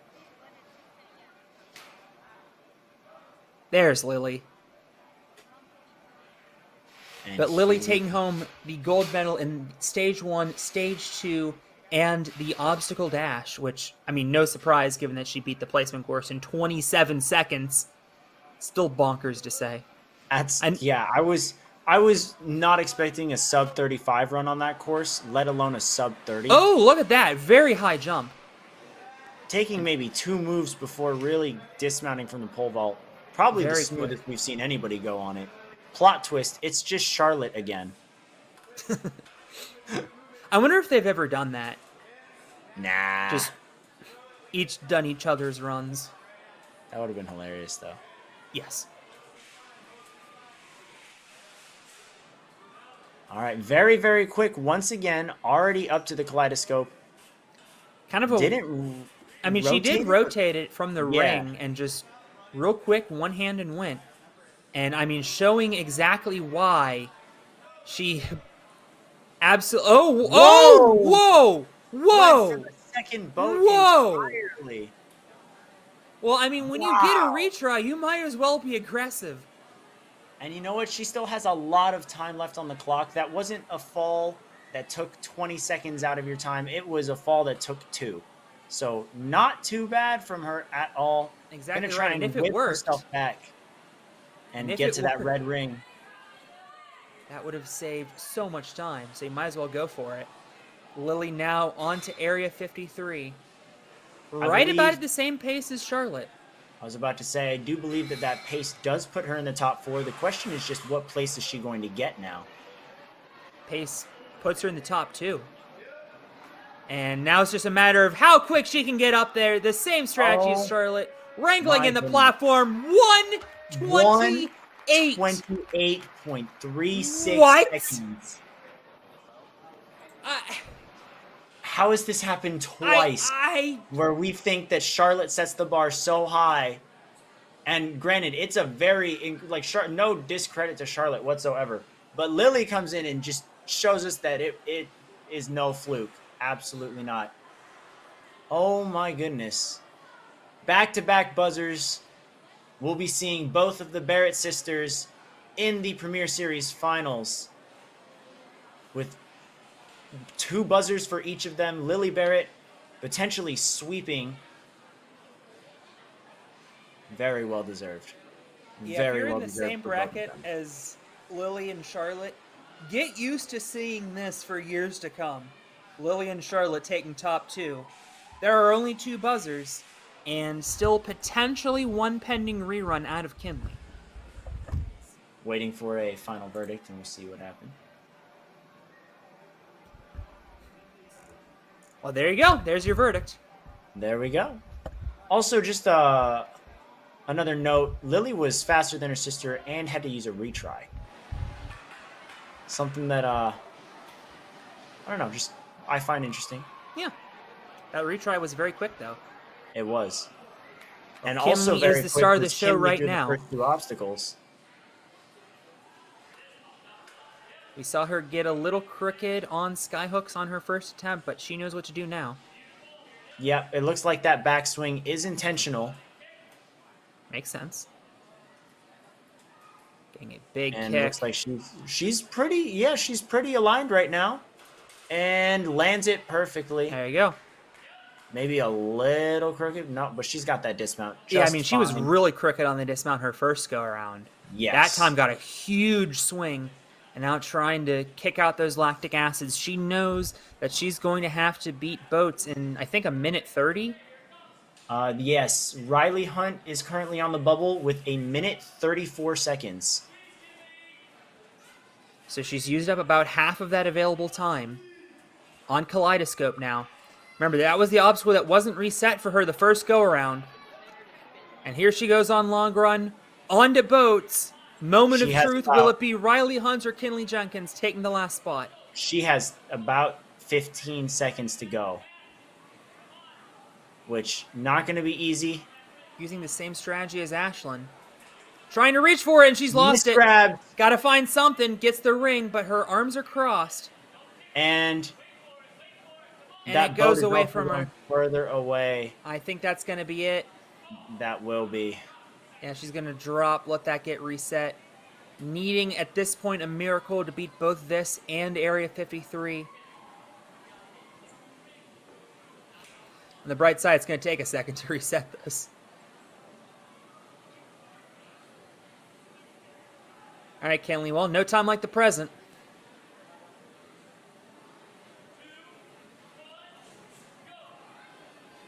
And here she goes. And it looks like time ticking inside of 10 seconds as you can see the lights flashing. Makes that grab very low. Taking a run around. And catches it. And she's not going to dismount in time. Runs out of time. Kinley improving from her first run. Yes, showing what she can do. Hooks. You can see on the skyhook, she saved herself about 3 or 4 swings compared to her original run. That is going to put her in 9th place. And that means that we have our 4 preteen female athletes advancing to the finals, which are going to be back at Ferox Athletics. Lily Barrett taking the top of the leaderboard, sweeping today's qualifier, followed in both courses by her sister Charlotte, Kira Potter, and Riley Hunt, rounding out your top 4. They'll be moving on. Wow. Wow. Yeah? There's just so... I'm shocked. I am shocked. Like, Kane. I knew this was going to be a successful division. I don't think I would have predicted 6 clears on the placement course. And then a sub 130 clear, even a sub 145 clear on the challenge course. Kane, I want you to think about this for a second. Half of the field got to the last obstacle. Half of the field. This is why they're in the Premier Series. Yeah. And I just want to read you some names that are coming up because we do have preteen males coming up in about 15 minutes after we go through a rules walkthrough. How about names like Brady Flynn? Does that catch your excitement? Yes, it does. How about Cameron Godbout? Yes, very much so. How about Wyatt Herman? Yes, also yes. Just in case you're not convinced at home, how about the world champion Charlie Ball? You know what? You can take my money right now, Alex. We'll see you back here in 15 minutes for those and some incredibly strong ninjas also. Preteen males coming up.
Are we doing this video for every Premier Series? Are we doing this video for every event?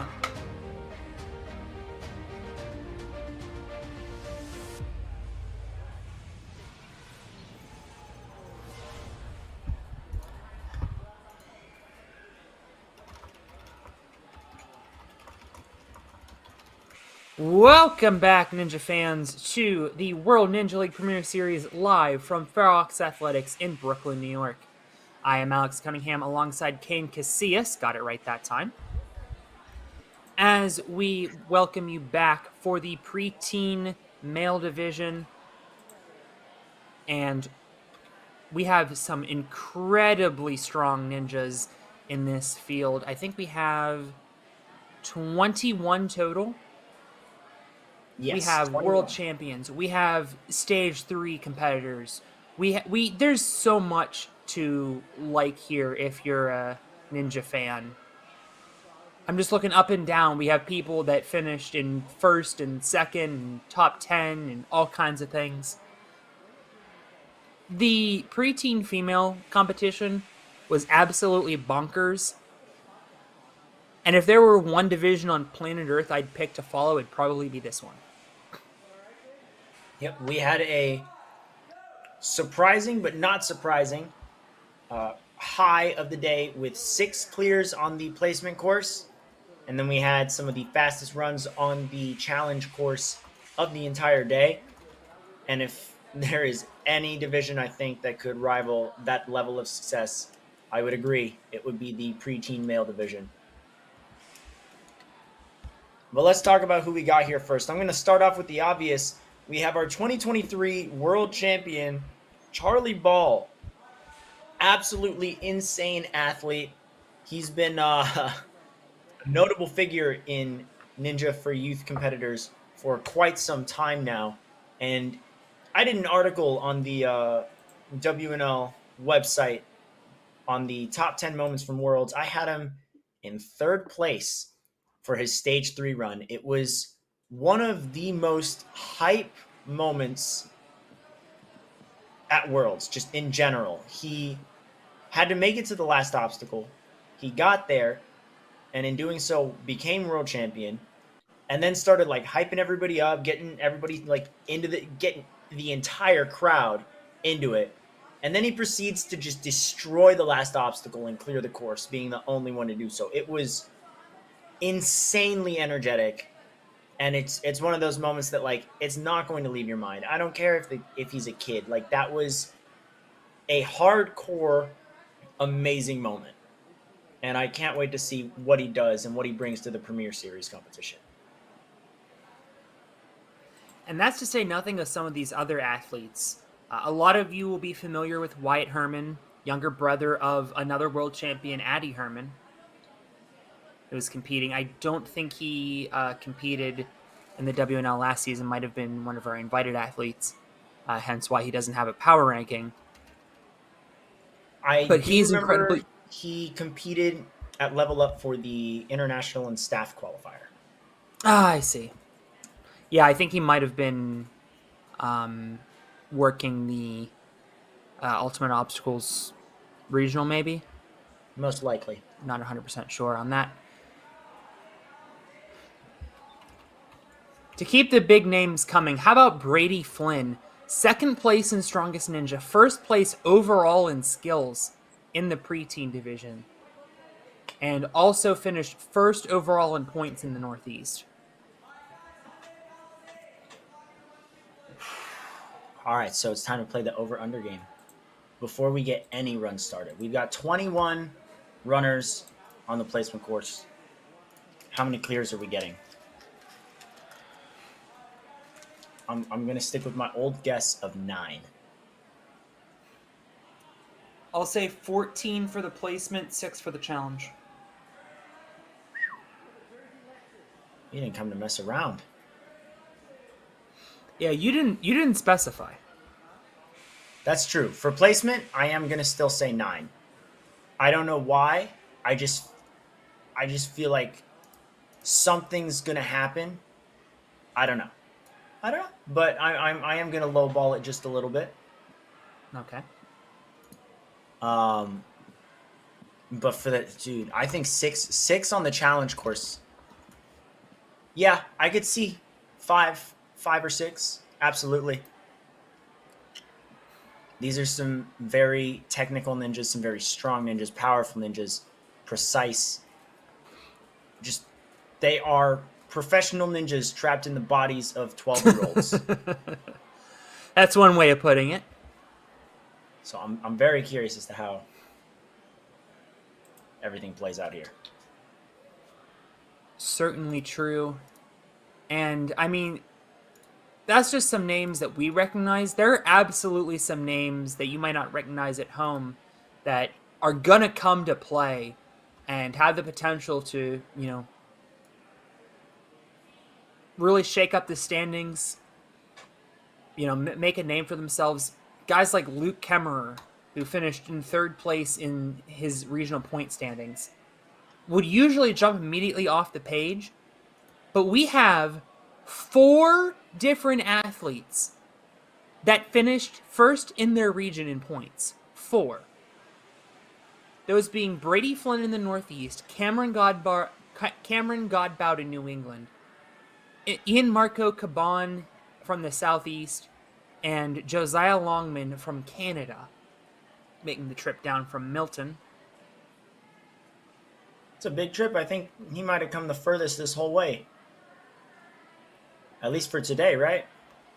I'm not sure, because I think had... Milton is just in Ontario, and we have some athletes from the Southeast. True, but I was just saying, I don't think we've had any non-Americans today. You know what? I think you're right. He would be our first international competitor. We will have more international competitors tomorrow, though. And in the coming weeks of Premier Series, as we go international, hitting up Europe, Asia, and Australia. I am so looking forward to those competitions. Obviously, you and I, being familiar with the international ninja scene, know those names very well. Yes. But I'm so excited for those guys to become guys and girls, to be clear, to Yes. become household names here in the Yes. States, and for you guys at home, the WNL community, to become more familiar with these incredible athletes. Absolutely. For some of our viewers here, those competitions might be your introduction to the international scene of ninja, see what's going on around the rest of the world. And that's very exciting. And we're so happy that we get to share that with you. For Alex and I, it's like the Avengers Endgame of Right. of European ninja. But shifting back to Brooklyn for Ferox Athletics, it looks like we're going to get started with our placement course. Placement course follows the flow style. Furthest fastest, 1 fail and you're done. We've got a strict time limit here. I believe this is Ethan Silent Kuhn on the start line. Ethan just skipping right past all of the other bars, but not linking. Oh, careful. Got it, though. This is, in fact, Ethan. Down on the ring slider, making the dismount, and working his way across the tire run onto driver's ed. Does he have the time to complete this? Not too much, but at the same time, there is a little bit of desync with the display stopwatch. And just misses that grab. You can see that on driver's ed, the final obstacle, there was a hold for the other divisions that has been removed, and now the preteen males are going to have to lache from the second wheel to the third. There is a potential to skip. We have seen athletes do that, but we just saw Ethan's hands land on top of each other and blocked his way of a solid grip. Can I amend my guess of 14? Joseph Ruiz is our next 14. competitor. Let's not worry about it. I did say 9. Joseph Ruiz has made it to the World Championships 5 times and received the Grand Champion badge in the power rankings. Says he specializes in the Gibbon swing. Interesting technique. Might not come into the most amount of play on these courses, but definitely something good to have in your back pocket. Got a little wobbly on tire run. Now here comes driver's ed. These kids definitely not old enough to drive, but... Oh, can he steadies himself. They are motoring through this course. We've got our first clear of the division. Looks like he was coming out of Empire. Yes, he's coming out of Empire Ninja as well. Top 5 in New England points, and we can see why with that run right there.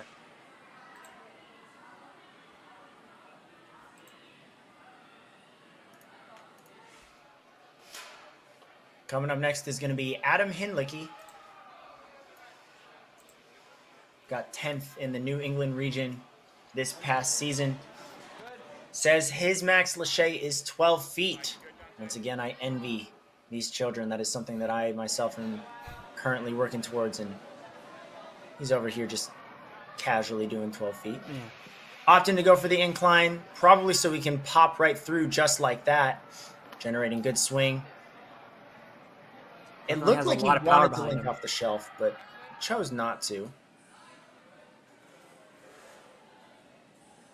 All right, coming right around to the tire dash.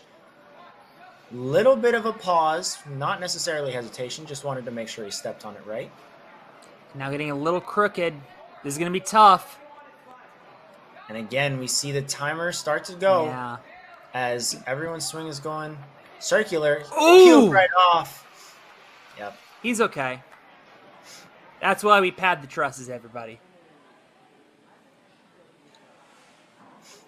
But he definitely showed a lot of great lachey ability, and hopefully that's something he can put to work in the challenge course coming up.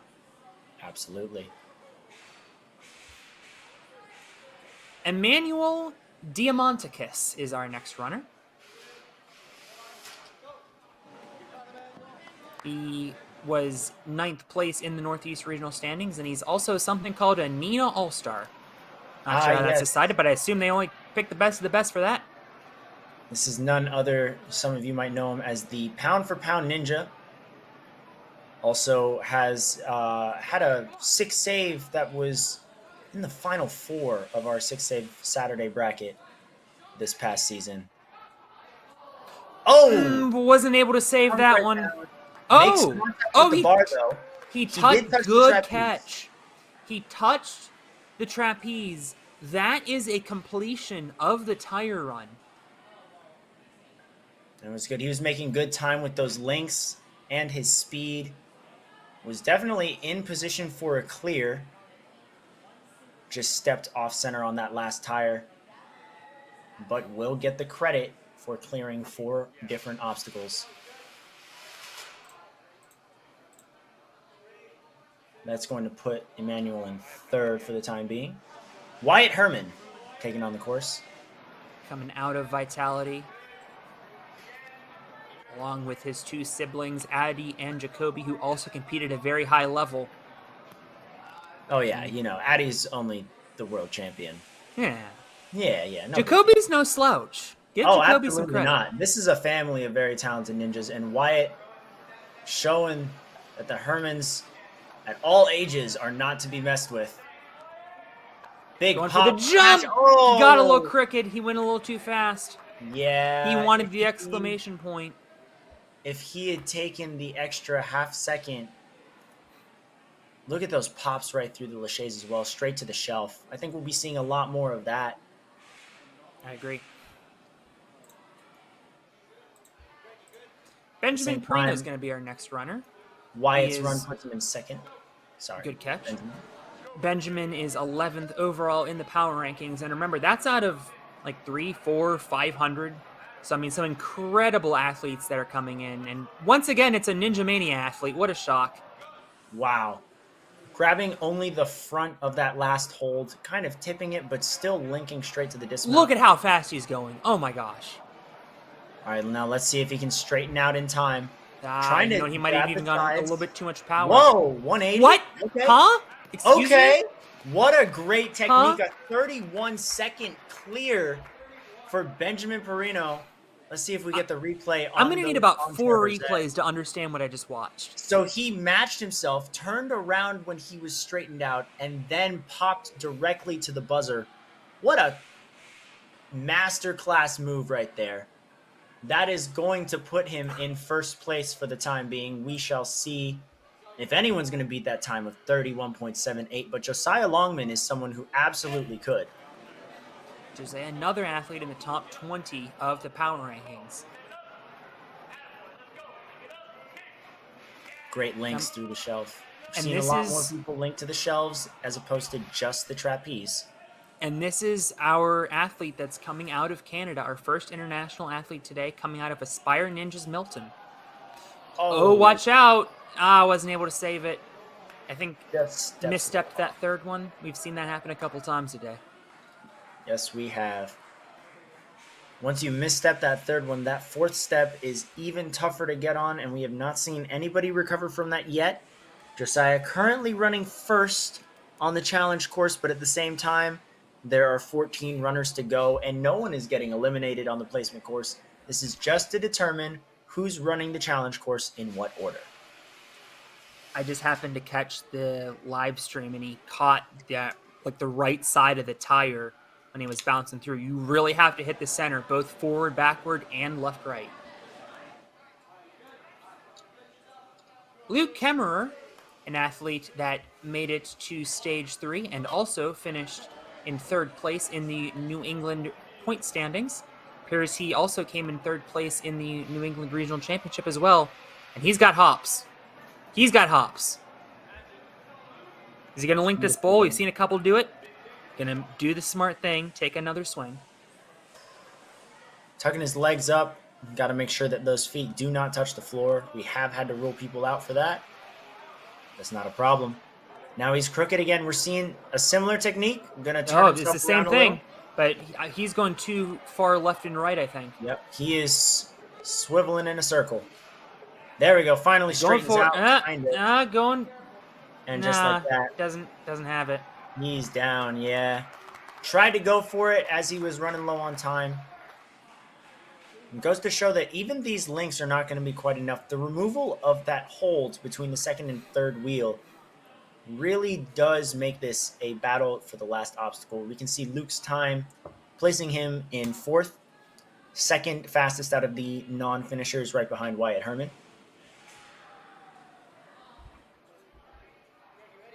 Bryce Johnson now stepping up. A center court athlete. I think the first one I've seen today. Oh, I believe we had one or two. No, we had Lucas Savage. Lucas Savage was in the mature kid. Yeah. Exactly. There we go. A nice link to the bowl. A quick pull away, and he's off into the ring slider.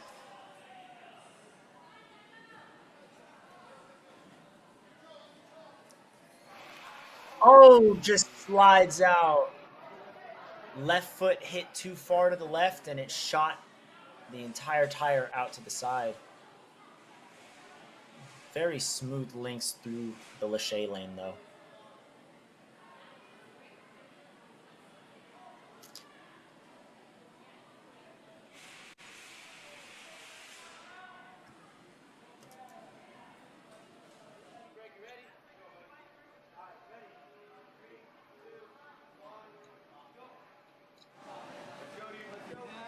There we go.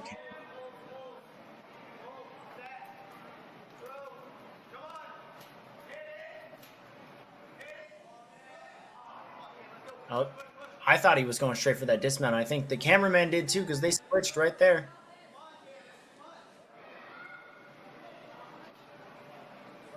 Ooh.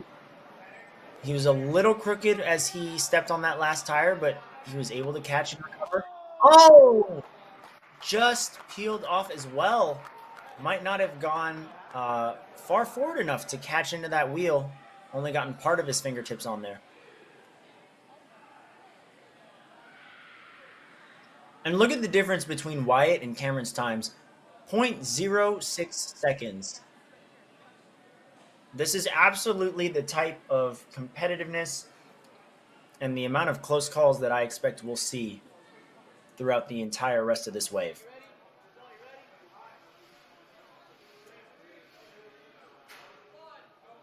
Yep, and Patrick Duffy's one of those that I would say is a sleeper pick.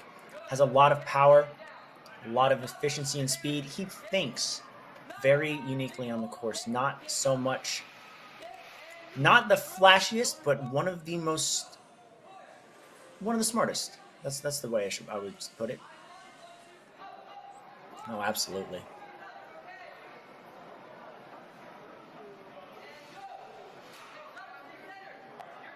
Good catch. Leg kicking out to the side a little bit, but he's trying to reposition himself. Time is running a little low, just at 10 seconds right now. He's going to have to pop it and go. Yeah. That's all right. It really seems like these Lachey's, they've all got down.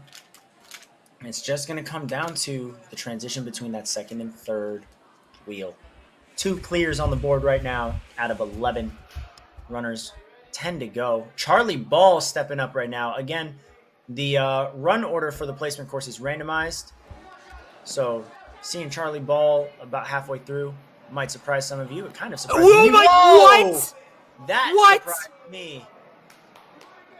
I cannot believe I just saw what I just saw. He really went for that throw. And Charlie Ball now potentially going to be running first in the challenge course.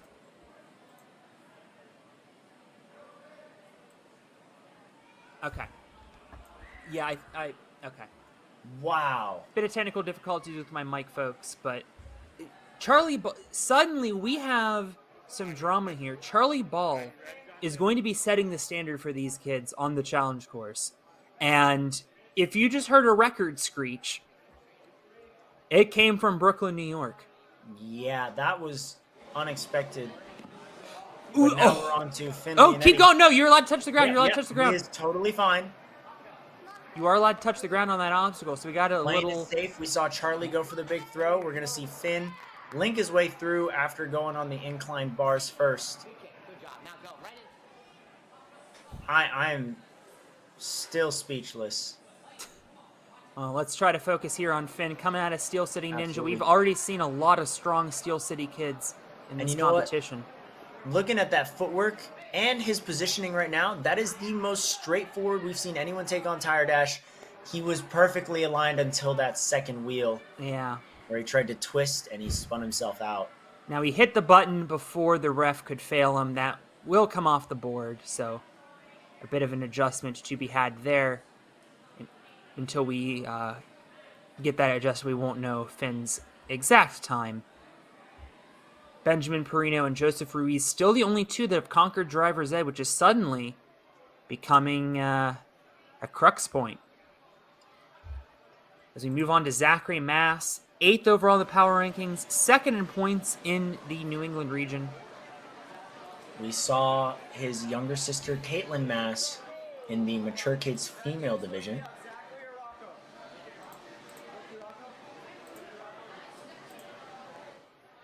Caitlin was just 2 spots away from hold that thought. The finals. Looks like we actually have Rocco. Oh. Rocco Bertolo. Apologies, Rocco. Glad we caught it, though.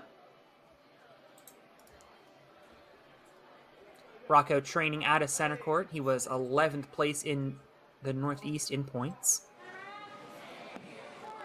Oh, careful.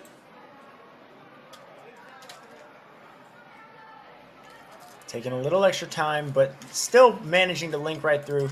Extra swing on the trapeze, but linking into the bowl to save himself that extra few seconds. There's Rocco. Rocco's making his way into the tire dash. Little crooked strap wrapped around his chest there, but he proceeds through driver's ed. Rocco beat stages 1 and 2 at the World Championship, So and now he's going to right beat the placement course. Perfectly in line. 41.11 seconds. Let's take another Rocco, look at that epic run, our third finisher. Had us a little bit worried there.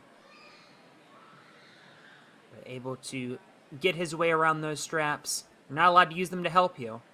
But as has been established precedent, you can see here Rocco takes second place by 0.4 of a second over Joseph Ruiz. Benjamin Perino still sitting comfortably with a first place finish. as the precedent has been established, if you get tangled in it and it hinders you and doesn't help you, you can wriggle your way out of it. We have 7 runners left, which means 6 of them have to clear for my prediction of 9 finishers to be correct. I mean, I said 14. There's Zachary. There's Zachary Mass. As we said earlier, younger sister Caitlin placed 6th in the challenge course, just missing qualifying for finals. We'll see if Zachary can avenge his sister. Whoa, look at that Underbarring pop. right through. That's the first person we've seen pop through that bowl today. And now has the potential to put up the fastest time we've seen yet on this placement course. He goes a little crooked, but he's steadying himself very, very well. And there he goes, popping right on with a 30.52 second finish. Incredible. With nearly 15 seconds to spare and making some light work of these laches, linking the last one to make the dismount. Zachary will find himself in first place, running very late in the challenge course. He's going to have a moment to grab a bite to eat, perhaps. It is dinner time on the East Coast. I know. I kid, but in all seriousness, Zachary's going to have a bit of time to watch his fellow compatriots. Absolutely. 30.52, a very tough time to beat. There is a good chance that that will hold. We have only seen one sub 30-second run this whole day. Ian Marco Caban, I'm assuming it's Caban, was first overall in Southeast points. A very strong ninja. And like so many, he has migrated over to SoFlo Ninja Academy. The new facility that's just opened up. How he just caught that, kept his legs up straight forward. 27.72. Good Immediately, grief. as I said, that sub 30 was going to be tough. Ian Marco just proves me wrong. That is the second 27 we've seen today after Lily Barrett. And it certainly worked out for Lily. Wow. And just like that, we're at 5 finishers. Okay, so we did change fins. Yes. Finn is currently, after that correction, in 16th place. He is... Oh, wow. So we've had a lot get to driver's ed then. But let's see if Brady it Flynn actually marked his run as a fall on the first obstacle. Huh. So he will be currently going first. Brady Flynn. What? Foot touches down on the dismount. Oh and this my gosh, was someone that we were again. keeping an eye out on as well. Let's see what happened here. Linking through, pops over to the shelf. We didn't catch the dismount. And it looks like his foot might have just dipped as he tried to release from the bowl. I thought we were going to get to comfortably talk about him. Yeah, first place. Yeah, he tried to link the bowl and just didn't get a pop. Which Touchdown means in front. Charlie Ball and Brady Flynn are currently 2 of our first 3 athletes running the challenge course. Well, if you thought you could wait a little bit before seeing Charlie Ball and Brady Flynn, you better call your friends because they're going to be up quickly. Luke Warzel out on the course right now. Another Ninja Academy athlete. We've seen New York show up today, Brooklyn, Windsor. I believe there was I think we're still missing Hamden and Long Island to complete the pentology. Anyway. The Infinity Gauntlet of Ninja Academies. Exactly. Well, Luke Warzel is currently Thanos snapping this course, and as I say that... Just didn't get enough air on that last tire. Had decent footwork coming into that. Could have just given it a little extra hop, but slid right out. Just slightly diagonally. Unfortunate there. We've seen a number of athletes go down on the tire run. Tire dash, excuse me. Gavin Markowitz, I believe, is our next runner.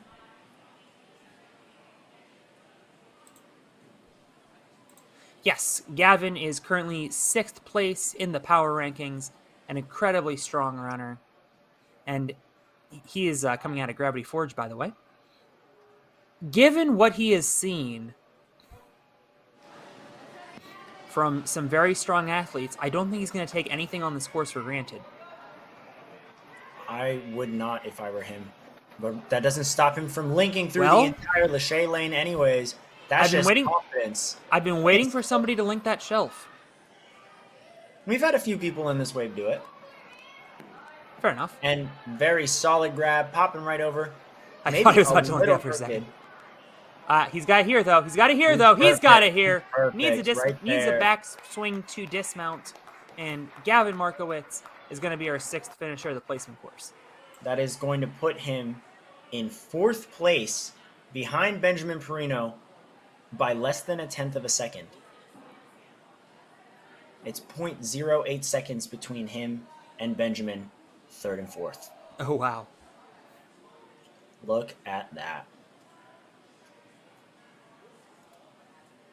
And just like that, again, we might have had a duplicate on there. I counted 21 athletes. This is our last runner, Luke Frateroli. Popping right in. Luke has been to the World Championship twice, cleared stages 1 and 2 at Worlds this past season. Coming out of Ninja Mania. Quick links on that obstacle. Although he's taking a second run on the ring slider. Clears it, though, on a tire dash. Knows he has to move after taking that extra swing. Exactly right. But more critically is beating driver's ed. He's got the 3rd wheel. He's got the dismount. And a very good time out of Luke. That is going to be good enough for 5th place for Luke, giving us 7 finishers overall on the placement course. Luke's time of 33 seconds, making him 5th to last on the placement course. Wow. Wow. I keep saying wow today, but there's just so many wow moments that I don't know how else to express that without going fully in detail. First off, let's point out the obvious. We have 7 clears on the placement course, and these will be the final 7 runners on the challenge course. For those wondering how the challenge course works, you take the run order, you take the leaderboard of the placement course, you reverse it, and that is your run order. So Ian Marco Caban will be our final runner on the challenge course today. Zachary Mass, 2nd to last. Alex, why don't you explain to these lovely audience members what they can expect from the challenge course? Sure. So you're going to get 2 retries that you can use on any obstacle on the course. As soon as you fail an obstacle, the time gets paused. You go back to the starting block, and the obstacle will be reset. Once the obstacle is reset, the ref will count you back in, 3, 2, 1, go, and you proceed on your way. However, you cannot use both of your retries on the same obstacle. So if you fail an obstacle a second time, even if you still have a retry in your back pocket, your run will be over. And we have seen that happen to a number of athletes, especially on these sky hooks that you can see in the background. That has been a huge crux point on this course in every division. Now, at the same time, we're looking at these sky hooks. It's still got that 90-degree rotation as the last move. However, there are some athletes coming very early in the run order that could absolutely nail that move. Notably, of course, Charlie Ball and Brady Flynn. Now, what do you think of them being so early in the run order? Is it advantageous for them, or is it advantageous more so for the competitors running after them?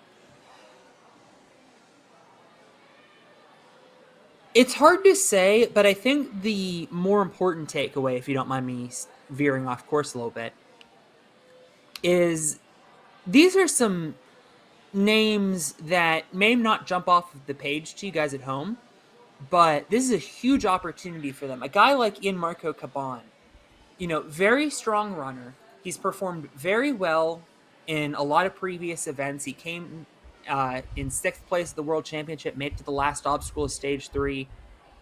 But, sometimes a guy like that can get lost in the shuffle. There were 7 people in the preteen male division who failed the last obstacle of stage 3. The names, by the way: Grayson Payne, Jeremy Loft, Gavin Markowitz, Cameron Godbout, Ian Marco Caban, Levi Meeks, Landa Dubry. Deep breath. Guys like Zachary Moss, Benjamin Perino. Well, I mean, I mentioned Gavin Markowitz, but Luke Frederoli, like, and I might as well finish the list. Rocky Rotolo, Joseph Ruiz. You mentioned Patrick Duffy as a sleeper pick.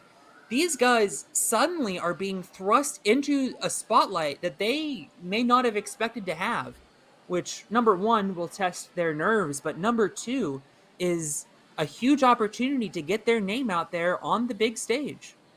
Absolutely. It's more than deserved given their accomplishments and their Yes. talents and their everything that they've done in the past. That's why they were brought up to this level, to the Premier Series.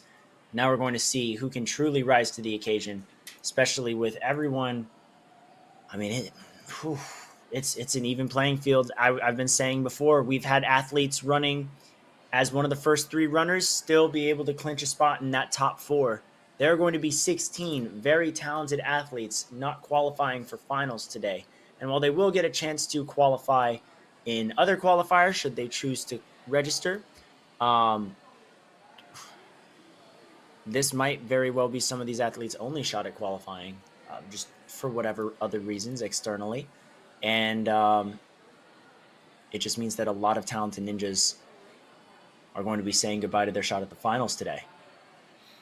And I mean, it's a little brutal to think of it that way, but at the same time, we invited the top 25% of athletes for a reason.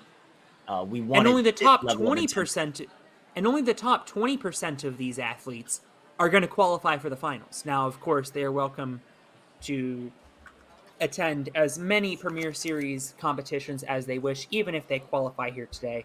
As always, a finalist spot would bump down if necessary. But we've already seen Charlie Ball and Brady Flynn fall really early.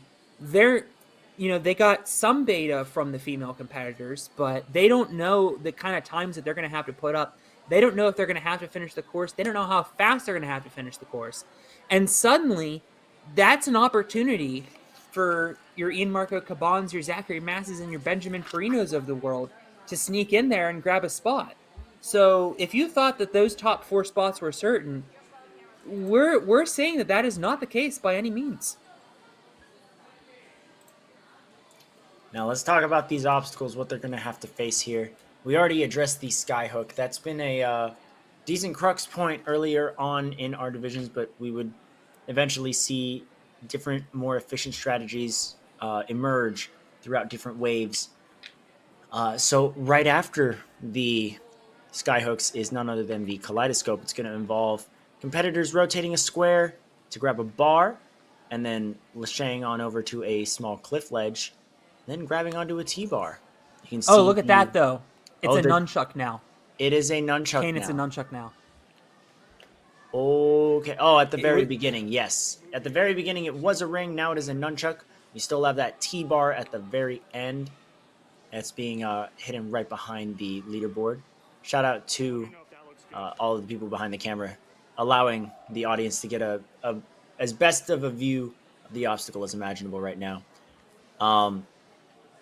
Yeah, this one also a little technical, little similar to what we saw a lot of these athletes stumble on driver's ed, that side-to-side motion on the wheels. We get a similar movement on the kaleidoscope, on these squares. You can't exactly grip them wide to try and counterbalance them. They are narrow holds, narrow ledges. Their hands are going to be close together, and they're just going to have to control their body to the best of their ability. Shortly after that, we have another obstacle that I would say hasn't had too many fails on it, but has been quite time-consuming. It's our 6th obstacle on this 7-obstacle course. It is the boats. The boats involve an angled cliff ledge on a board that rotates 360 degrees like a propeller. Vertically, it looks like a boat, and it looks very cute. It's a very nice theme. But there are also some rings in there to help you redirect your swing onto the second boat. And while we did have a lot of younger athletes try to skip the second boat entirely and just go straight for the dismount, it's not looking likely for our preteen athletes, as there have been more black mats to section off that area, making the dismount even tougher. I think we're going to see a lot more people use the obstacle as originally designed We're and still going to see intended. somebody skip it, though. Somebody's going to do it. Someone's going to go for it. It really depends on how many mats they put up there. Valid. But why don't you take them through the final obstacle, Area 53? Sure thing. Area 53 involves a giant swing off of a ring up to a trapeze hanging off of a pipe coaster.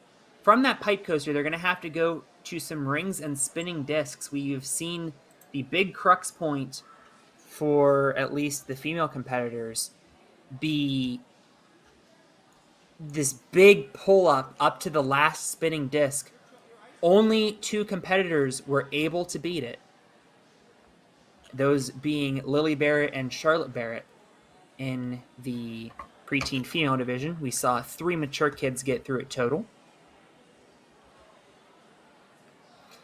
And that is going to be a tough course, especially if you fall late, or a tough obstacle, excuse me, especially if you fall late. Then you got to go all the way back to the beginning, and that is going to suck up a lot of your time.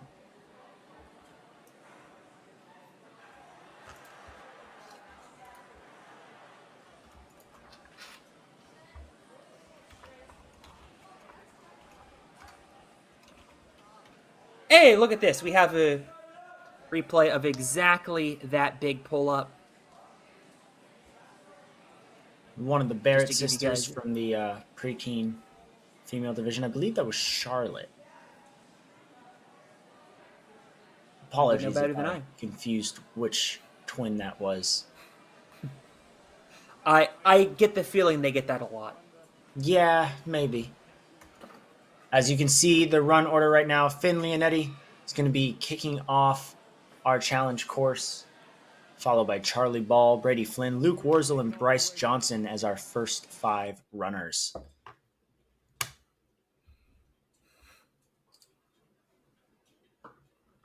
Camera's cut out for a split second. We'll get it back. And there we are. Is. Need to get somebody to focus that, but I'm sure we will. It is kind of crazy to think that we have the number 1, number 3, and number 4 athletes in the power rank in this competition. And again, that's not in New England or the Northeast. That's in the world. And they're running in the first half of the challenge course. So, I mean, we have already seen some huge upsets.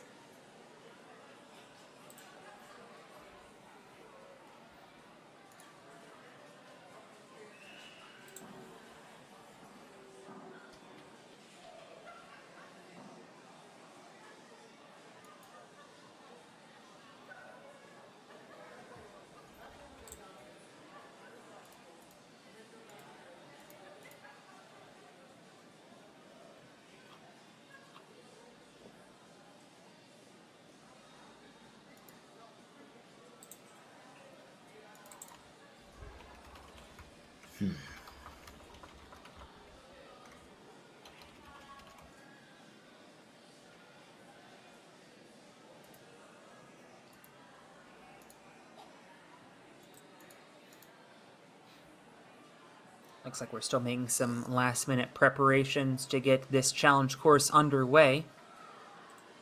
Always got to make some adjustments to make sure that these courses are some of the toughest our competitors will have faced. Even if they're not the pumpiest in the world, even if they're not the most cheesable in the world, these are going to be technical, tricky, and require a lot of power.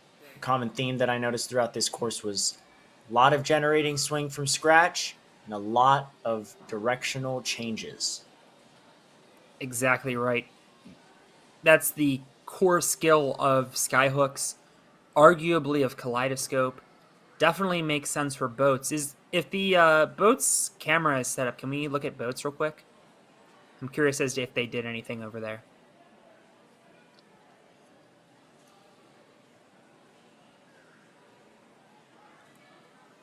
guess it's not ready yet, and that would probably be why we are in this holding pattern. We do have to get those cameras over to the challenge course side. We didn't want to make the waves too big in case, say, somebody... Like, if we would have merged these divisions together, the person running last in the challenge course would have had to wait, almost 2 hours to get their run on the challenge course, and that really didn't seem very fair. So we tried to keep the waves as small as possible, hence why we have been running all of the guys and then all of the girls, or all of the girls and then all of the guys. And we only have so many cameras, and we want to give you as many camera angles as possible rather than just, having a few cameras really far zoomed out and trying to, cover too much ground. So we have been moving some of those cameras back and forth.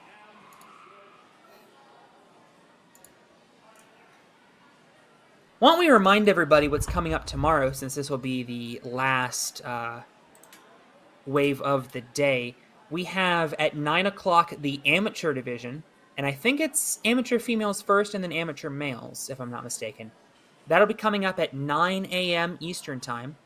We'll have the teens at 1:30 p.m., also Eastern Time, and then the elites at 6 p.m., so going prime time on the East Coast. That's going to be a very fun competition with a lot of very high-profile names that all Ninja fans will be familiar with. But in the meantime, Finn Leonetti is about to get us started. Finn unfortunately had that little stumble off of Thump, which was the first obstacle of the placement course. And that is why we see him here. But we saw a lot of promise, a lot of power, a lot of linking as he continued before his run was ruled out. Oh, no rings on straps. He's just going to have to launch himself across. Oh, wait, hold on. And now he's got to wrap himself around the corner. Oh my gosh. And now make that 90-degree move. And Finn These kids is over are insane. Here. Oh, he it slipped off.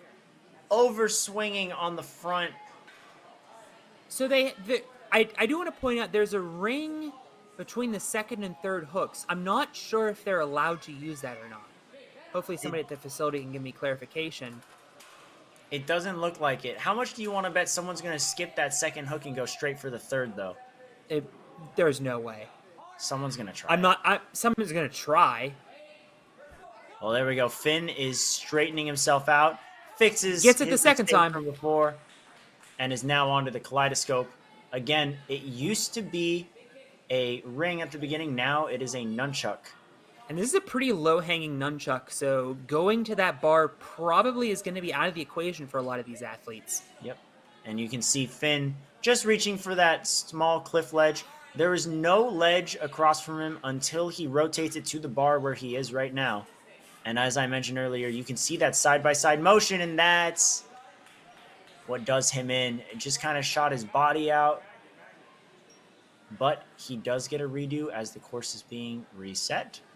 This is his second retry. Got to make sure that that's nice and steady for everybody. There we go. I like the magnet system they have there. Keeps it in place. And just a reminder for those who have been watching and a clarification for those who have just gotten here. While we wait for the retry, the timer is going to be frozen, so our athletes will not lose time for that. Yes, exactly. And there we have it. Now he clears kaleidoscope. Any fail beyond this, he will not get a retry on. Whoa, he went right for boats. He knew he had to go for it. But he's out of time. One more look at the second attempt here on Skyhooks. Able to make that twisting grab. Also got redemption for the kaleidoscope, and I think that might be the first run today where an athlete has failed two different obstacles and gotten revenge on them both. I want to say you're wrong. There might have been one more. I mean, that's always true.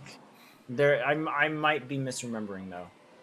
It was either in Mature Kids or and you were not there for Mature Kids, but right now I'm honestly questioning. I had another appointments today. But in any event, yeah, how about Charlie Ball? Name you might have heard of at home. Charlie You know, Ball, I if you actually count don't know all of who. Yeah, I don't it, know who Charlie Ball is. Enlighten me. if you count all of the individual skills events plus the stages this year because we gave stage medals, Charlie Ball has won 12 events in his ninja career. Second place has 6. He is I the mean, it is, world champion for a reason, and he's and that shown was it. only his first world championship, actually. Believe it or Oh my not. goodness! Look at how quickly he hopped that. Oh, Uh-oh. you know what? That's the You know what? second That's time right. today we've seen a shocking fail from Charlie Ball. If he does that again on the skyhooks, You know what? He he might be is getting a going to little be overexcited. out and eliminated. So all of a sudden, the safety net is off. We have seen Charlie Ball at his most vulnerable, and he just gets that hook in. So on to Kaleidoscope, wasting no time. We could see that he was taking a few extra swings on the skyhooks, really trying to make sure that he didn't make another mistake like that. He does And get now his he's retry moving back. right through. Has a Going lot right for the of time. boat. Whoa! He got it. Skipping the rings, and he has a minute left for Area 53. Are we sure this is the challenge course? This looks more like the placement course. He's flying through this. And this is the Charlie Ball we know. One ring now up to the top disc. No, up to the middle disc. Spinning disc. Interesting pop-up. And now gets it there. And He now is he's going to gotta finish this spin course himself with an around. incredible time. 1:16. Charlie Okay, well, everybody, Ball. if you thought you caught Charlie Ball on a bad day, Charlie Ball has bad news for you. Yeah, Charlie Ball just had a bad, 2 minutes. And he came right back and showed him, nah, I'm still here. I'm still me. With that correction on the skyhook, he absolutely flawless everything else. You could tell that maybe he wanted to go for the bigger throws, but once he realized that he was playing with fire just a little bit, he breezed through it. Look at the boat technique right there, skipping through from the first to the second. Remember, he did still have a retry in his back pocket when he did that, which I'm sure And is why a he did minute that. left. Absolutely insane. Well, if we asked if Charlie Ball going early was going to be a disadvantage, I guess the answer is no. Brady Flynn, another shocking exit on the placement course. Foot dipping right at the very end of the second obstacle. But this is another athlete we could absolutely see hitting the buzzer here.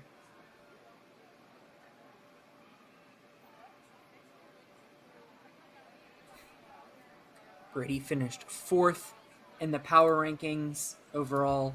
He was the #1 point getter in the Northeast. Was 2nd in the strongest ninja, 1st overall in skills. He finished top 5 in every skill.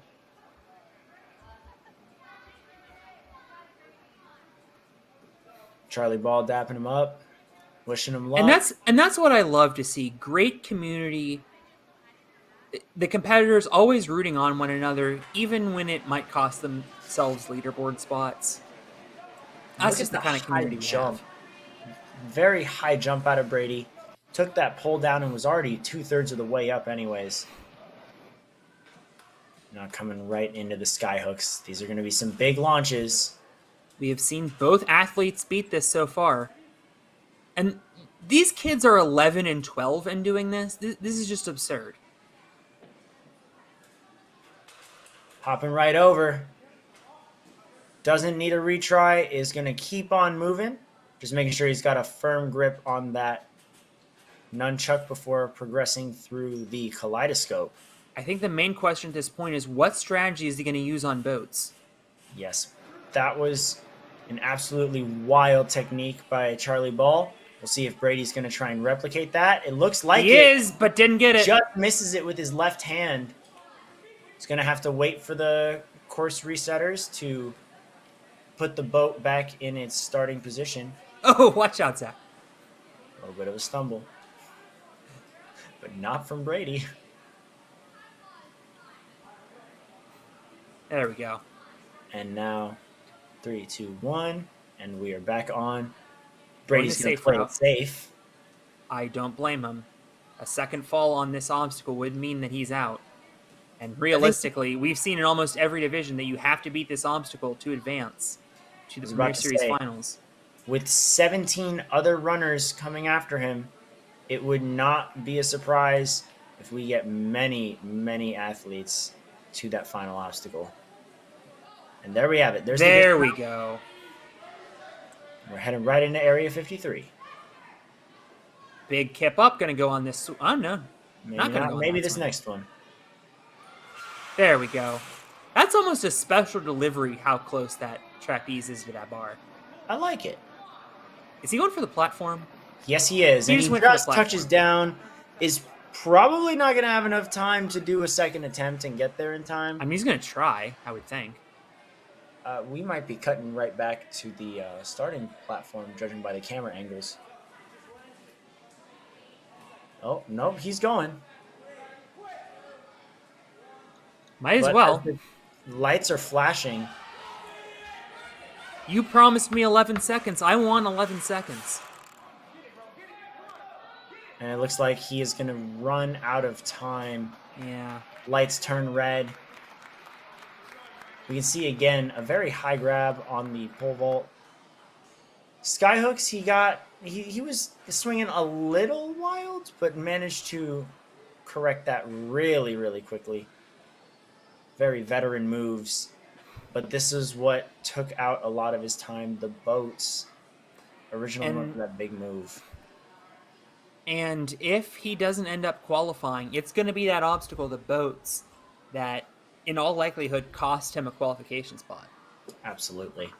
But for now, we can see him in second place out of 3. Luke Warzel, our next runner.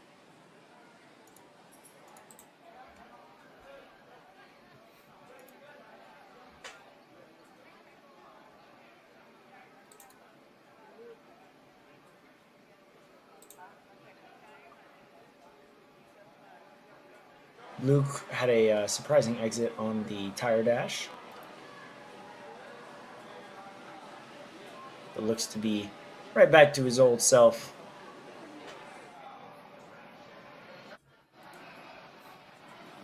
Just Great. like that. Whoa, careful. Whoa! Okay, I think he got it.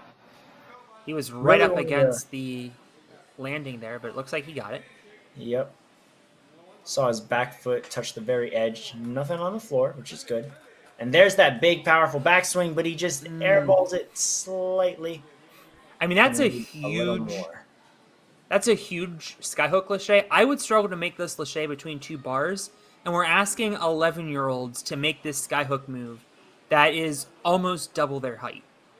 Yeah, that's pretty nuts. And here we go When we again. said Premier Series was going to be the hardest courses, we he's meant it, everybody. down. Josiah missing out on that big movement on the skyhook. We see that close call on the big swing, but that is. Oh no, it was Josiah. Wait, That was not Josiah. That was Luke Warzel. I don't know why I said Josiah. That was Luke. Yeah, someone must Josiah have got switched a little not. too quickly. Josiah Longman is at the starting line. That is not Josiah Longman. That is Bryce Johnson. Yes. Bit of confusion. That's live television for you, folks.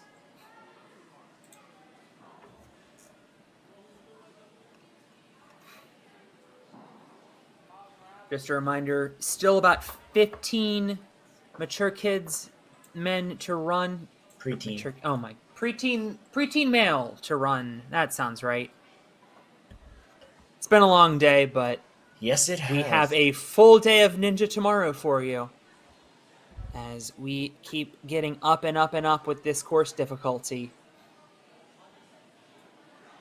Luke Warzel was our 4th runner, which means we do have a full 4 slots. Now people are going to start getting knocked out of that top 4, starting off with Bryce Johnson, our next runner.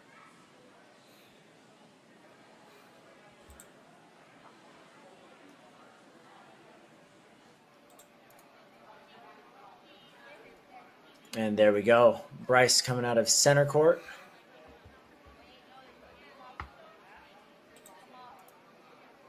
Again, made it to the World Championship 5 times in his career.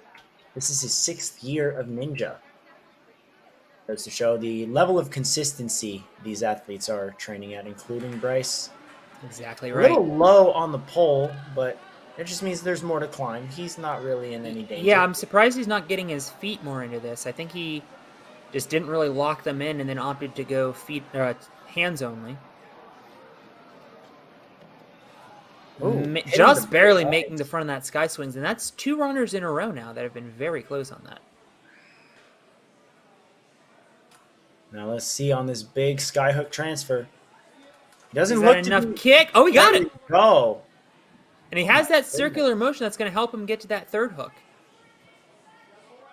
You're just gonna have to pop it up and over. Got it! Does. How is his swing for this last jump? Need to turn 90 degrees. Makes it. Tucks his legs up All so right. that we can properly dismount. Classy moves. A little trouble reaching the nunchuck, but able to get a big swing pretty quickly. Didn't like his swing. But you know what? That's totally fine. He is allowed to The clock reset is still on that running, though. platform. The clock is still running. That was not a fail, so this is not a retry. Now he's going to retry the obstacle. There we go. Touches down. 40 seconds left on the clock for him. Not a whole bunch of time. Definitely enough to get to Area 53. But it really depends on his efficiency through this and the boats.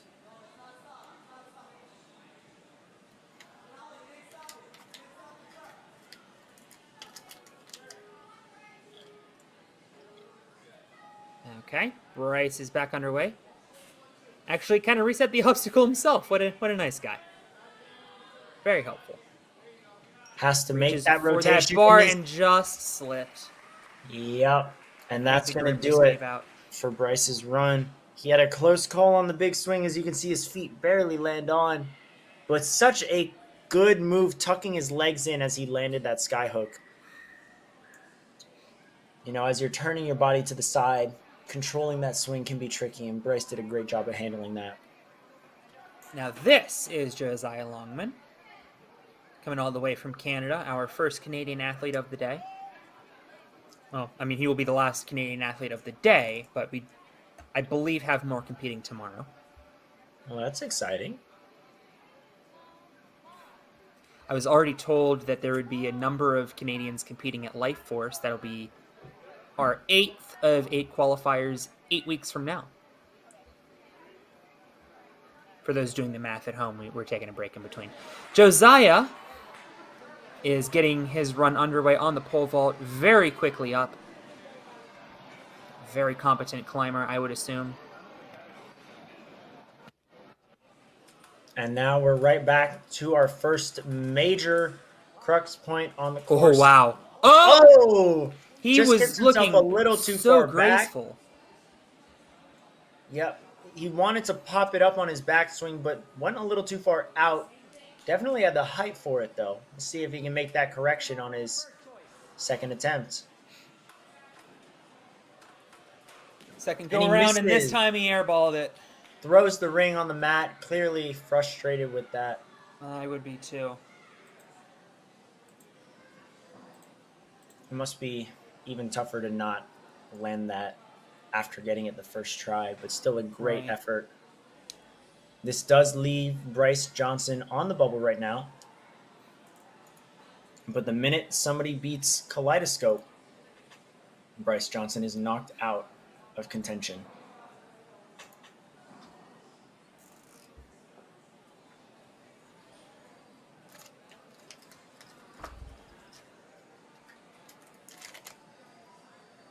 Our next runner queuing up is... We're being told that they're resetting an obstacle right now. So we have some incredibly strong runners. I mean, obviously, we had the number 1 and number 4 ranked athletes in the power ranking. Still to come, we have number 3, number 6, number 10, number 13. And then we still have some of the very top ninjas in the sport running after those. So, I mean, some incredibly strong ninjas. Kane, who do you think of the runners that still are left to go has the best chance of knocking off Charlie Ball from the number 1 spot? Wow. It's a big list to narrow down. But if I had to go off of what I've seen from this athlete, not just from today, but from the World Championships and anything else I might have watched, any regionals, I'm gonna have to go with Zachary Mass. Has a lot Hmm. of has a lot of you can just tell he's a very analytical ninja. And it's those type of corrections and those type of calculated decisions on when you should maybe drop to save your time or when you need to full send something to also save your time. I think that's the type of thinking combined with his skill set that could get to a buzzer faster than Charlie Ball. I But like at the it. same time, we have Ethan Silent Kuhn, which is another very strong athlete. On any day, he could absolutely hit this buzzer. I think he's calling something out. I don't know. He's laughing it off. Representing the Sam Folsom Barn. Rocking the Series 1 footwear as well. Getting some last second coaching advice. Ethan, if I'm not mistaken, beat both stages 1 and 2. That is in fact the case. We have so many athletes competing here that beat both of the first 2 stages. And we have 4 of the top 6 in the World Championship. 3 of those 4 are still yet to run. And in fact, I'm going to take one of those 3 as a potential name that could knock everybody off. Gavin Markowitz. 6th place in the power ranking, 4th place in Worlds, and he also beat the placement course. So he has shown a lot of skill, but Ethan is the one on the course right now looking to prove us wrong. And I hope he does. Yeah, and that's the nice thing about Ninja. You can be proven wrong and be happy about it. Yes. I always look forward to new athletes surprising me with their success. Yeah, Ethan's not an athlete I'm too familiar with, but definitely has impressed me from what I've seen. Right, I mean, we want to be clear here. Ethan is an incredibly talented athlete. You have to be just to qualify for Premier Series, but beating 2 stages at Worlds is an impressive feat. Absolutely. We're And just he just kind of shook out. no. Wow, Had hit the pole instead of the hook. Yeah, that happens sometimes. That's happened to a couple people already today. But He's you gonna know get a what I second really go of it. liked? I really liked how he when he landed on the third hook, he hopped right over. He just kind of let go and he shook out. And yep, just like He's doing it that. again. And it straightened him out so much because he just let all of that momentum naturally drift to one side and then he could control it just like that. Goes for the Oh, dismount early. did he? I guess he got it. He's going onwards. It was Now he's hard to got to tell from pull that himself camera up, angle, but we had a generate ref right momentum. there who gave him the go-ahead. So Ethan is making his way through Kaleidoscope. Suddenly, a beta has been broken. And I wonder how many more of our athletes are going to do that. Now you could see that he kind of breezing right through. And now he's going to take an extra rotation around the boat, reach for the ring instead. He might go straight for the second boat instead of the second ring. No, he's Hang going on. to, okay, let's see how this goes. Interesting. Is he? No, he's not trying to No. skip. Oh, He caught the very bottom of the cliff ledge there on the boat. It's going to have to give it another go. and this is going to With be 20 his seconds remaining. Yep, this is going to be his second retry, which means should he clear the boats, which is very likely, any falls after this will end his run.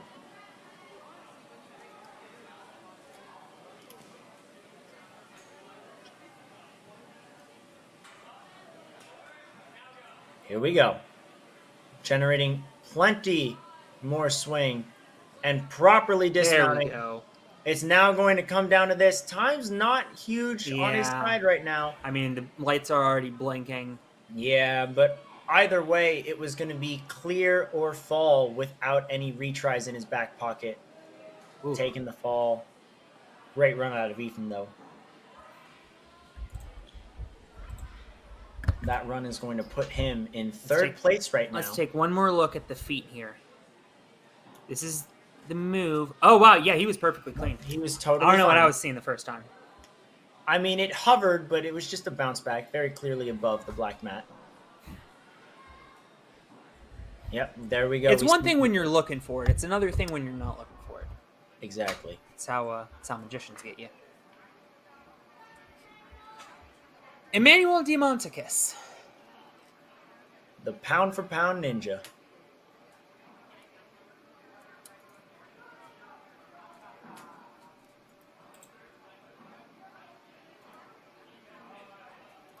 He was in the top 10 of the Northeast regional standings. To be precise, he was 9th.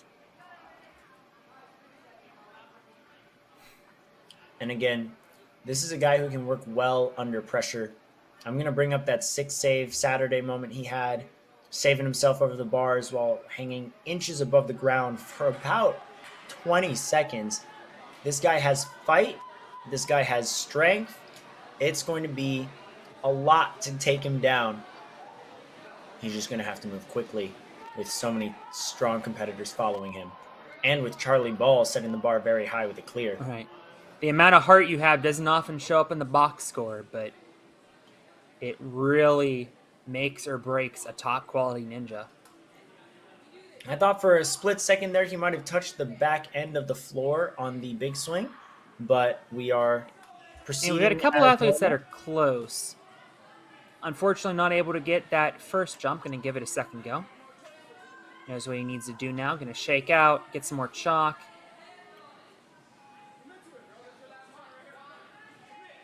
And here we go. Make your break for Emmanuel. Has to clear on this attempt. Does not get to use his second retry if he doesn't beat it. And I think he got a little bit cattywonker. Yep. If you look at this, kind of looked like he was touching in the back, but manages to stick it on the mat. Very impressive. That does mean, looks like we're going to have to review Ethan's run as well as we look back up. I wonder... I mean, the only thing that comes to mind that I saw was on that dismount, he also used the truss. Is it possible that they could say that he used the truss, and this is just strictly hypothetical, trying to come up with why he's under review? That it could be any one of a million reasons. Is it possible that he used the truss to save himself before he crossed the plane, and that's what they were checking to see if that would be grounds for disqualification? I could see it. However, I also think that on the dismount for the boats, he was relatively close to the off-limit black pads. There were a couple of looks being exchanged between coaches and refs, possibly checking to see if he could continue. Okay. So perhaps that's what was marked under review. That's probably more likely. I didn't happen to catch that.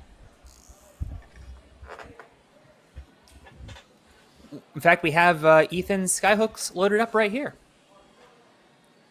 I don't think that helped him. This would be what we were talking about. And naturally, I was going to say that bounce, he very clearly was bouncing up and forward, had control on the landing. He just happened to run into the truss. Yeah. I think it's more than likely what happened on the boats. I would agree. And just looking at this, like, it's just so unfathomable. Bear in mind, Charlie Ball had a fall on the skyhooks. He beat this course 11 seconds faster than Brady Flynn, who is one of the best ninjas in the world, got to the last obstacle. I just can't wrap my head around that run. And the craziest thing about it is we still have 12 runners left, including our next one, Adam Hinlicky.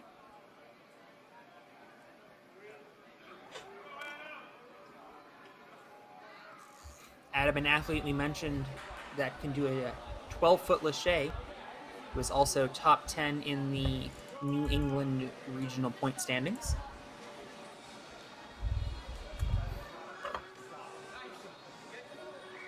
Making his way over to the skyhooks. He has enough chalk. Offering chalk, he rejected it. Yeah, I mean, it's only 20 seconds into his run. He still has plenty of chalk on his hands. Absolutely. I do like to see when athletes keep going and they only go for chalk when they absolutely need it, which is exactly what Adam is doing. I say coach, and I just realized is that Christian Hart? Just I think you're right. someone just a couple years older than him. Training partner, perhaps. It. Some of these kids coach me, frankly. They could absolutely coach both of us. Yes, Oh, and having a that's reset. why we're paid to talk and not to compete.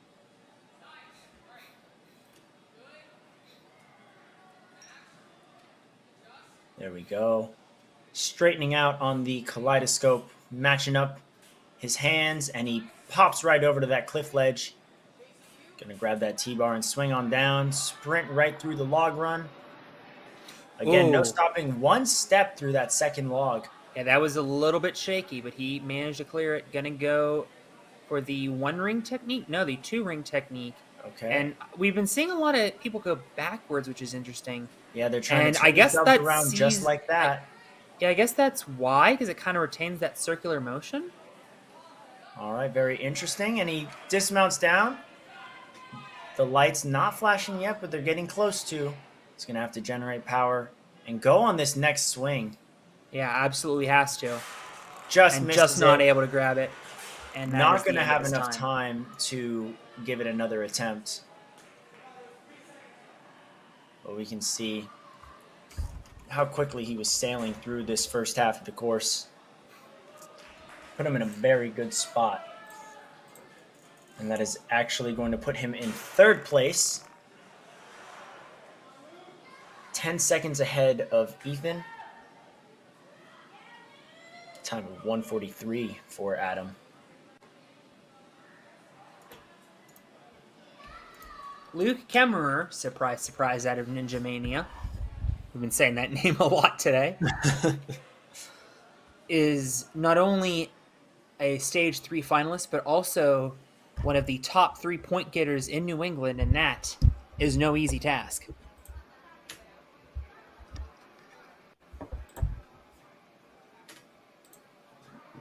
Here we go. Luke Kemmerer.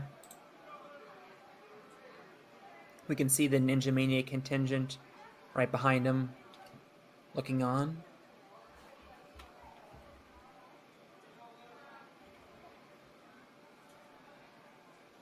Also Waiting got for the third in lights the to regional flash. championship. 3 is his magic number.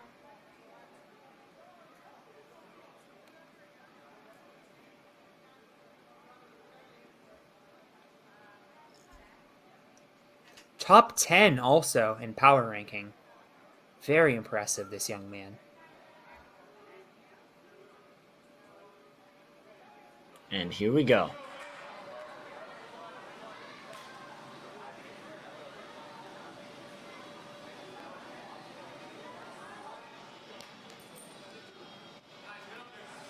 Very powerful swing on this big swing. Very apt name. Big Skyhooks. twist on the Wow. buffet. And I think he had so much sideways momentum that it actually kind of got canceled by the hook. Hard to Whoa. describe it. Nice hop there. Just kind of does a little fish flop. Brute forcing it. And I like that technique because it kind of forced him to rotate his whole body as well, set him up perfectly for that dismount. It just blows my mind how many of these 11 and 12-year-olds have been able to do that incredibly difficult obstacle just a year or two ago. That would have been insanely difficult for the elites. Yeah. A couple years ago, that wouldn't have been on this course at all. No. But we see Luke just sprinting through everything. Hasn't failed anything yet either. Is he going for the dismount? No, he's he not. was just going for a little reach. Gonna have to take another spin around. Yeah. Just realized there was a ring there in other divisions right at the end of the... Ooh, one-handed swing. There was a ring at the end of the second boat, and it is no longer there for this division. There we go. Third tries the charm. Like I said, 3's his magic number. Luke making it pretty quickly. In fact, that might put him in Definitely third the top place. 3 right now. Oh! Ooh! And that's why we have Mats, ladies and gentlemen. Yes. Because he is A-OK and up for his second attempt. Taking a couple breaths, waiting for the course to be reset, and now he's moving. He knows what he needs to do now. The lights are flashing inside of 10 seconds. Gets the What a grab on the second grab. attempt, Oh, but just not misses able the to ring, get the though. ring, and that And will he's going to try be and pop tied. himself back up. He got his hands on it. Didn't quite get it. Takes another spill. But no one can say he didn't give it his best shot. Left it all on the line. Look at that little pump technique, almost like a salmon ladder move. That speed to Area 53 is going to put Luke in third place, putting Adam Hinlicky on the bubble. Like I said, 3's his magic number.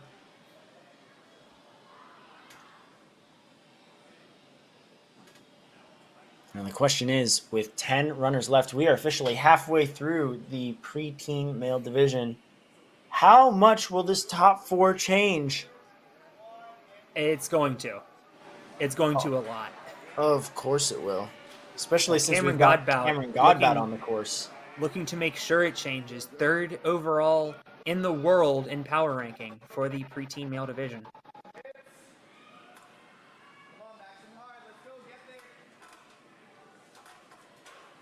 Oh, just misses that first hook. I wonder if he might have just underestimated the distance. Now he sees it up close and personal. He knows how much power he's going to need on a second attempt. Bit of a surprise. He kind of looked around, a little confused himself on what happened, but definitely something he's capable of landing. I think we're going to see that right now. There we go. But remember, now he has to flash the back half of this obstacle, or else he is eliminated on skyhooks. It's true. He's turning himself around, getting a bit of a twist tech, and just... Oh, and he is the second today to go right for the platform instead of that last hook. There we go. Not wasting any more time. Knows that he lost a little bit having to redo skyhooks, but not too much. First person we've really seen take a pause. Oh, that's why. That's why. He has so much time coming into this now. We could absolutely see our second clear. In fact, even if he falls, we could see a second attempt where he could still clear within the time limit. He is guaranteed right now to be in second place, but a buzzer would go a long way for his qualification prospects with still about 8 runners to go. 25 seconds. Looking to be the second clear in this division. He's got that disc. Just going to have to grab that last one. Got it. Grabs it. Wrangle in the platform. Pulls gets the toe hook. Gets the rope. And gets the buzzer. That is a solid time of 1 minute 45.27 seconds for Mr. Cameron Godbout. Second place behind Charlie Ball right now. Made this big send to the platform. We've only seen 2 athletes do it. And this was the move of the day. Absolutely. Pausing halfway between the logs so that he could get a running start for the boats. That caused him to get through that obstacle in just about 2 seconds. And that's what we've been saying about this group the whole time. They are smart. Absolutely true. At first, I was questioning Cameron's technique to stop in the middle, but he knew exactly what he was doing. 9 runners left to go. Next up, none other than Wyatt Herman. Flashing a smile at the start line.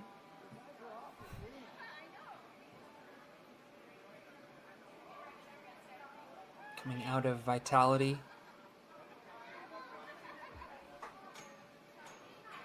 There's his truck. Laughs it off with Lucas. These New England folks, they all stick together, especially these Massachusetts folks between Vitality, TA, Strive. I mean, they're all one big, like, I mean, obviously, you know, I've said that the ninja community is one big community and we all cheer on each other, but it seems like that is especially true of the New England ninjas. And we see something like this, for instance, where we have a TA coach, Lucas, that's running the chalk for a Vitality athlete. And of course they compete against each other, but it's all in good fun and good spirits. Of course. Now we've got Wyatt trying to build up a swing without going too far forward, and he nails that perfectly. Hops right on over. Gets a quick turnaround and is in great position to just pop right over. There we go. Now he's got it. I think he's going right for the platform. He is. All right. Touching the truss. He didn't really need to. I don't think anyone's going to mark that against him.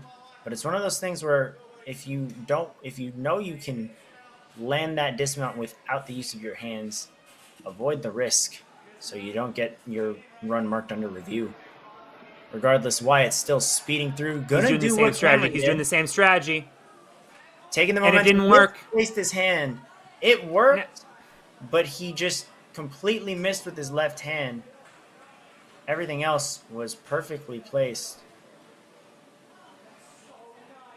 Yeah, unfortunately, without that running start, that means he's going to have to do the slow variation of this obstacle. He's not going to be able to link. He's going to have to go to this ring, although I think that's even all then he's going to use. If he gets through this in the next 5 seconds or so, he will have a top 3 time. It says here that... Yeah, I guess he didn't make the dismount? Or there was a mistake in pressing the button. I'm not entirely sure. It was off camera, so there. Yeah. Well, Wyatt's sure acting like this run is ongoing. Who knows, if he gets that rerun, maybe this extra practice will help him. Hits that buzzer. Hits it again, wondering what's going on, maybe. I didn't get that. Could you try again? Apparently my phone decided to wake up. I guess Siri has awarded Wyatt a rerun as we take another look at his run. We see a great readjustment on the skyhooks as he gets that dismount. Good match. Kind of goes off to the side on Kaleidoscope, but this is what did him. I'm trying to see what went wrong. Did he maybe touch a black mat as he was trying to dismount? I'm not sure. Yeah, hard to tell from that angle. But, I mean, he nailed the last obstacle. Yes, he did. He even managed to turn himself around a little faster. Again, yeah, you just see that buzzer hit. He's wondering, what went on? And just got confirmation. This was an accidental push of the button. They accidentally marked that he failed, so they're going to adjust the time for Wyatt. It will be marked as a clear. All right, way to go, Wyatt. Congratulations to Wyatt. We are ignoring Siri's suggestion and not making him do this course again. Right. And now we're on to Patrick Duffy, my sleeper pick. Patrick joining us from Gravity Forge.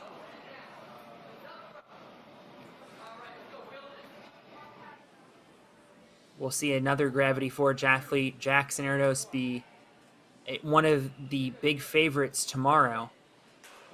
Oh. Uh-oh. Just an undershoot on that skyhook.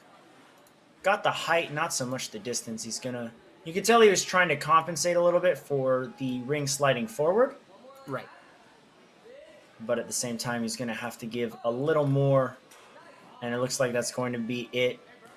You can tell Patrick not happy with his result as he puts the ring over his face. That's tough. And I was mistaken. Oh, no, there's Jackson. Okay. There's so many J names tomorrow that I just saw Joe, Jay, Josiah, James, and then skipped over Jackson. Right. Yeah, so we will see plenty more Gravity Forge athletes throughout this Premier Series. Perhaps even we will see Patrick give it another go. He is welcome to compete in as many Premier Series competitions as he wishes. And now we have Joseph Ruiz from Empire Ninja right in the NYC area. Now, he was the slowest of our 7 finishers, but even then, 41.5 seconds on that placement course is nothing to laugh at The whatsoever. slowest finisher is still a finisher. Absolutely. And even then, clearing that course with almost 5 seconds to spare is Right. absolutely insane. And already we've seen 2 athletes who are unable to defeat the placement course, defeating the entire challenge course. So, do we have more clears up our sleeve? Gonna hop himself around and just not far enough to the side. Oh, you reset it for the... Yeah. Thanks, Joseph. Looks like he wanted to just get right back into it. You know, he's that excited. Don't blame him. He's in the zone. Sometimes athletes want the rest. Sometimes athletes don't want to be taken out of the zone. And there we go. That quick turn with the hand placement is putting him in a good spot to just hop right over, make that turn. He doesn't. Oh, but he wasn't able to get it. And that's going to end Joseph's run. Because he used that retry on that turnaround, he wasn't able to get another go of that sideways hook. And so, unfortunately, that, as you said, is the end of Joseph's day. And all of a sudden, those skyhooks are looking exactly like the crux point that they've been all day.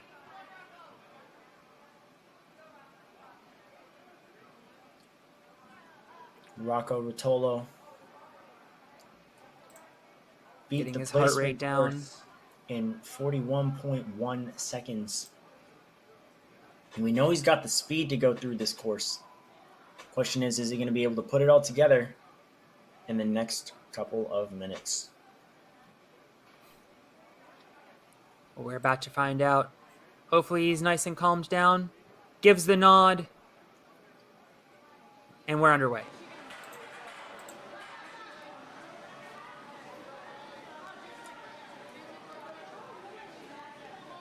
And there we have it, right through the pole vault. Hasn't given anybody really a problem today. Minus a couple scares here and there. And there we have it, Rocco nice right around. And in fact, that circular motion could help him on this pop. He just... Oh, but he didn't... You don't have to run back to the platform. We're going to take a second to reset. Get some chalk. Just slid off with his hands. Gonna give it a second go, though. Look at how much swing he built up in just Whoa. Oh, wanted to go right there. Got the ring stuck, though. Holds on where he fell last time, and now he's going to have to get that last move. Might just be going for the dismount. That is... And it slides out. Yeah.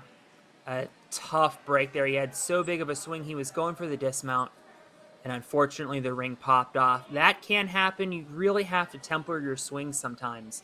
These swings, the hooks, on the DGS sky hooks are a little bit deeper of a groove than a lot of other sky hooks you'll see, so it's a little harder to get out.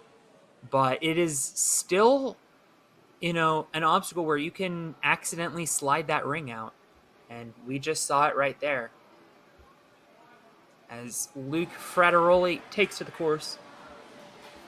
44th in the power rankings, but he outperformed a lot of people that were ranked higher than him last season. And here we go. Stepping up to the skyhook, which has put some bite back in its bark recently. Well, not if Luke has anything to say about it. Definitely not. Just kind of having to steady himself a little bit, but now he's back in the zone. Flowing right through. What a clean landing on that hook. It's been a great run for Luke so far. Very powerful. It's been a great day as a whole so far for Luke. Now, currently, 4th place is Luke Kemmerer. Actually, no, it's going to be Brady Flynn because Wyatt Herman's run was marked under review. So that means Luke is going to have to make it to the final obstacle in under 1 minute 27 seconds if he wants to land in that top 4. Of course, going for the quick move on boats, but appeal. So that means he'll have to do the slower move, and unfortunately, that might mean that he's not able to beat this in 106.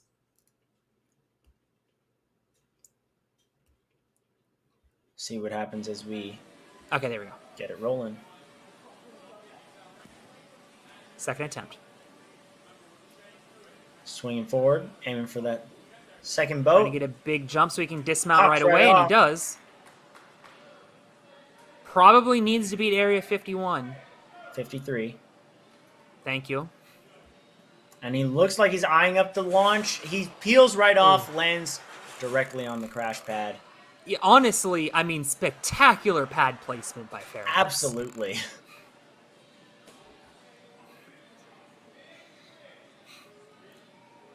We're going to see again. He does have time to clear this. He's just going to have to move very efficiently. Generate as much swing as possible. Looks like he's going again. And he grabs it this time. Grabs the ring. Can he get up there? Pops right up, not wasting any more seconds. Twists it around. Rolls it in. Hits the buzzer. Luke Frateroli has confirmed that you must defeat this course to advance to the Premier Series Finals. His time is questionable. Isn't the time limit 2 minutes? I mean, I might be Mandela affecting. could have sworn it's been 2 clear minutes after the already. buzzer? I mean, after that.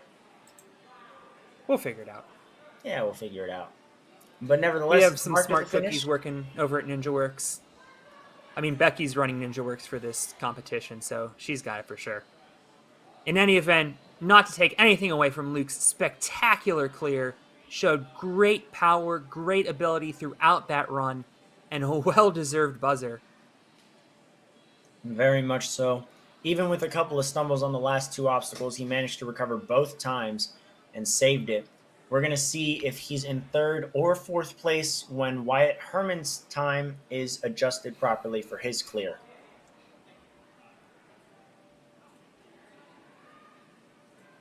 But currently, as Alex said earlier, you now have to hit the buzzer in order to qualify for the finals. That's something that's going to be tough. And I mean, with after 4 the extremely difficult challenge course we've had in every other wave today, saying that sentence just seems unfathomable, especially given how much harder this course is with that very difficult skyhook. See, to me, it's not so much the skyhook. It's going to be trying to nail that segment of the log run directly into the boats. That seems to be a big make or break time constraint for a lot of these people. But here's your pick on someone who could drastically shake up the leaderboard, Gavin Markowitz. Okay, so I just checked the replay. Luke's timer went black at about 13 seconds for maybe a quarter of a second, and then it said finish 2:02, so that will need to be adjusted. In any event, Gavin Markowitz. But he did clear within the time limit. Yes. Good. All right. Now on to Gavin, who's sizing up the skyhooks. Gavin came in fourth place at the World Championship. Having a hard time building up a swing. I mean, Looked this like- much yeah. harder. Yeah, this much harder than Vortex. I would argue even harder than the Elite Vortex. It's one of those that I think he false started. There we go. you can tell he's not entirely comfortable with that front swing right now, but he still is trying to figure out the best way to generate power.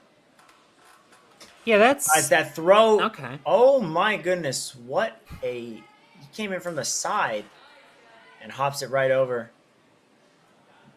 Okay, that was not the most orthodox method to the skyhooks, but it works for him, and now he's on to Kaleidoscope, so Whatever works.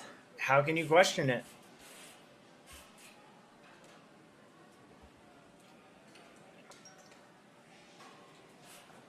$50 seconds left.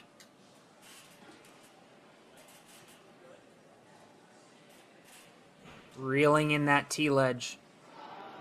And now you know he's going to go for the quick move here. No, he's actually not going to go for the quick move here. Interesting. Well, you do have to clear, and with only 28 seconds left, this may not even be a fast enough clear.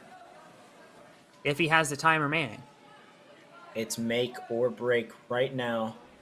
any fall right now, and Gavin will not have enough time to clear the course unless he falls like right now. Well, Well, it's debatable. He's gonna have to maybe take a single swing on that ring. well, let's see if that is what he goes for. Make or break now. Nah, it took an extra swing. All right, and that's The lights are probably going to flickering. do it for him on time. But he grabs hold of it, making it further than his last attempt. And Impressive. it looks like he's gonna run out. Yep, down he Yeah. goes. Lights are red. Great run out of Gavin, though, regardless. A tough break for Gavin, who will not be qualifying today for the Premier Series finals, but still more opportunities if he chooses to take them.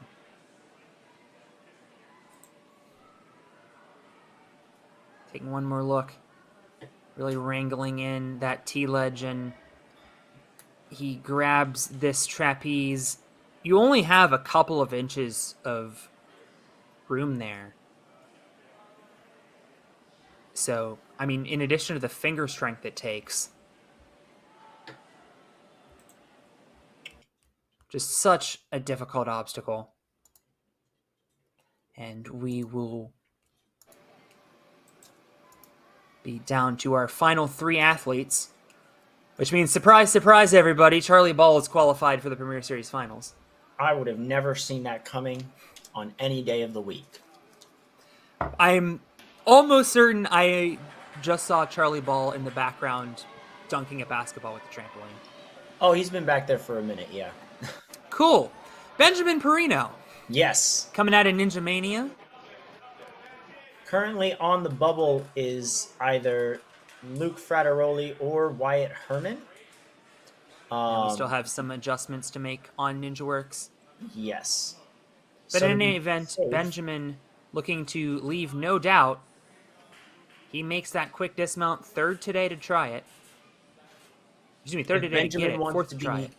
if Benjamin wants to be extra safe in locking his spot in the finals, he can try and beat Cameron Godbout's time of He 1:45. pulled too far down on that bar, and that caused the third square of Kaleidoscope to spin, and the cliff ledge just ended up too far away from him. So having to use one of his 2 retries.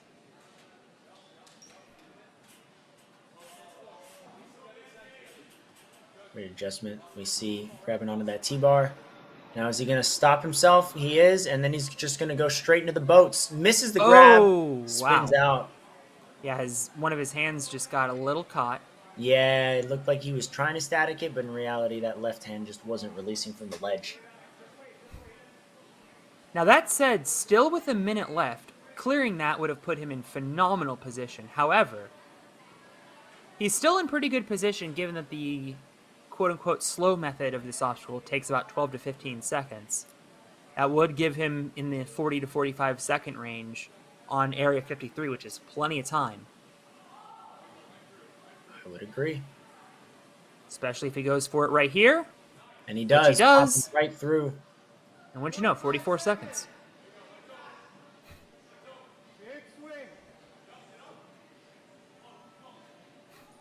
And there, great grab on the first attempt, which Gets means the he just has ring. to turn himself around, pop right It's up. It's critical at this point that he finishes. Hands are a little low, but he grabs it nonetheless, and he's going to turn around.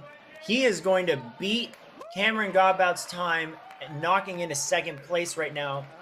Benjamin Perino not only does that, but depending on how Wyatt Herman's time is adjusted, he might have locked himself a spot in the finals with that run. Tremendous stuff by Benjamin. You know, we were mentioning that there were going to be some names that surprised us today. I don't even think we mentioned Benjamin Perino's name in the intro. And here he is qualifying. Well done, young man. Even with a little slip up, he recovered very quickly on Kaleidoscope, one of the more time-consuming obstacles here. Benjamin was one of the top 10 times in Stage 1 last year, fell on Stage 2. Although he did have a top 10 skill and power that put him in the top 20 in the strongest ninja, and I love the stuntman fall onto that mat.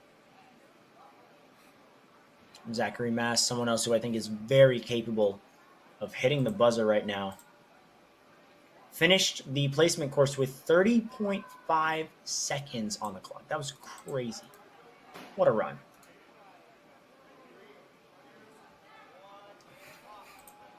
Again, we saw his sister place 6th place in the Mature Kids female division.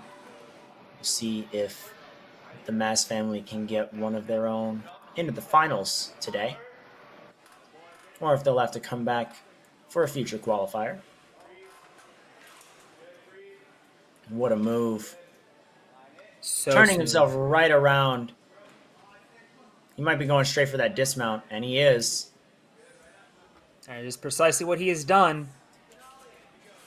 And now, trying for the kaleidoscope, gets the rotation. I think, is he also wearing an Operation Link Everything shirt? Yes, he is. Oh, no wonder he did that course so fast. And I bet you he's going to go for the quick technique on boats. He And there- is, and isn't able to get it. Never Just got missed his left the hand up one. high enough. It says here that not only was Zachary the 3rd strongest ninja at the 2021 World Championship, but in the last Barbados Ninja Throwdown, he got 2nd place, which allowed him to qualify for the Season 8 World Championships. Fun fact, we Must will have be been nice taking to a few go into qualifiers the- from the Premier Series finals directly to the 2023 World Championship, or 2024 World Championship. Doesn't qualify you for an event that has already ended, of course. Of And course. speaking of the 2023 World Championship, Zachary was 11th in that event, making it to the second to last obstacle of Stage 3. Uh-oh. Having to take a little extra circle around. Popping He down. was also 8th in Strongest Ninja. He didn't finish lower than 13th in any event. Oh my goodness, look at that swing. He 2 swings was all he Could needed. have He's gone going there, right yeah. up. Actually, that third swing might have been to slow his swing down a little bit. He was going so powerful. Possibly. Oh, no! That's too low. But Yeah. he might still have time. 34.5 seconds is plenty of time to clear this obstacle. The real question is, if he does so, what place is he going to be in on the leaderboard? Again, we have 5 clears now. Opting to take an extra swing again. It is confirmed that Second someone who time. hits the buzzer will not be advancing to finals. And with an extra... Oh, just but he's another not missed able to get it grab. a second time either. That's so frustrating. Unfortunate run, but we can see here all of the skills that he put on display leading up to Area 53. Had a nice exit out of the boats. And was so powerful in that ring swing. Both times, actually. But it was just that grab up to the vertical wheel that caused him to fall. And that will leave Ian Marco Caban 5th in the power rankings. Was 6th in the World Championships. 7th in Strongest Ninja. But the key here is, will he be top 4? And we saw him get 1st place on the placement course with a sub-30 run. 27 seconds. Coming out of SoFlo Ninja Academy. RJ Roman just got announced as their head coach. I think Kaya Alexander might be attached to that project as well. Don't quote me. But a good for new them. facility popping up down in Miami, Florida. Definitely go check it out if you're in that area. If you're in that area and qualified for Premier Series, we have one in Greenville, South Carolina next week. Not too far of a drive. Anyway, Pops Ian right Marco off will the be our big swing. final runner of Saturday at Premier Series. Great hook. Making quick work of the sky hooks. Steadies himself and then turns right around.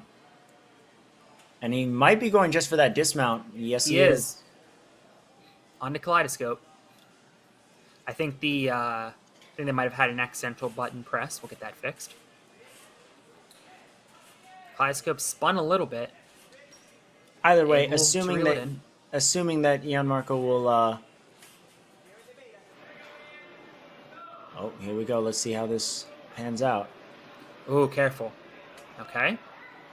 Taking one step into the boats. Oh! Oh! Got peeled away from it. And yes, we can confirm now that there was an accidental button push somewhere.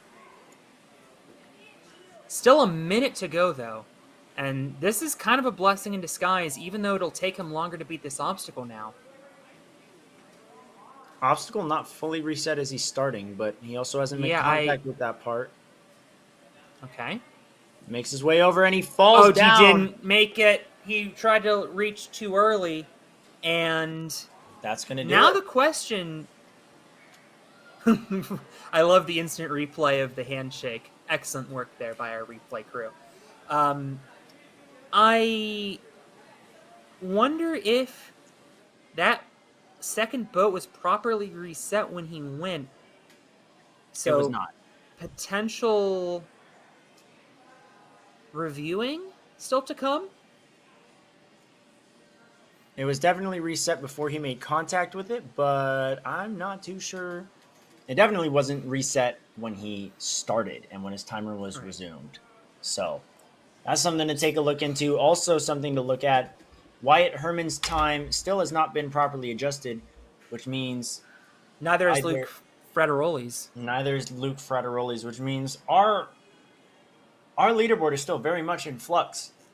We know that Charlie Ball, because we know that Cameron Godbout's time is not going to be adjusted. Charlie Ball and Benjamin Perino have qualified.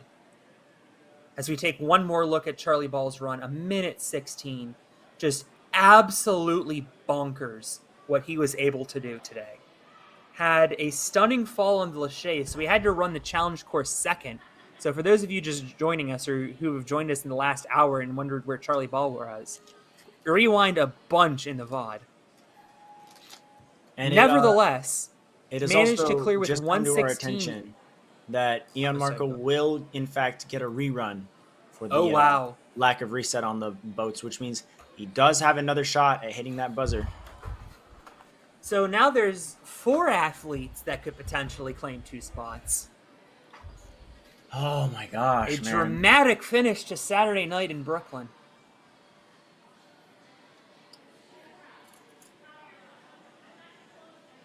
Yeah, this is going to be a lot. Okay, deep breaths, everybody. Because we are still going.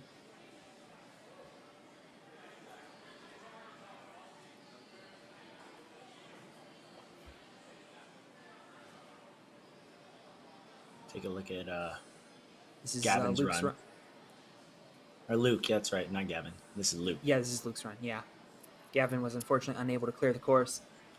Luke, as the leaderboard states, sits in 4th place, but with what we believe to be an incorrect time. Yes. The time limit all day has been 2 minutes. His timer rang in at 2 minutes, 2 seconds. So unless the either timer 15 seconds magically got added to his time limit or 15 seconds got magically added to his time.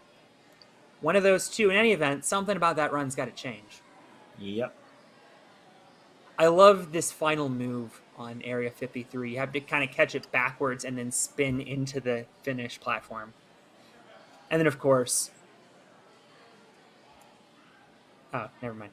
Just getting some love from his coach.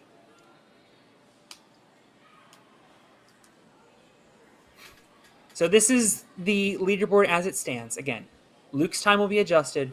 Wyatt Herman cleared. That run showing right there is based on... hello! He just got adjusted. And Luke is down unless his timer is adjusted to be over. Now Wyatt Herman and Cameron Godbout are on the bubble. Depending on no, there's only Luke's one. Time, so, unless Luke gets bumped above Cameron's, I see what you're saying. And also, if Ian Marco's rerun results in a buzzer faster than theirs. So I think, again, I don't know, but I think Luke's run was...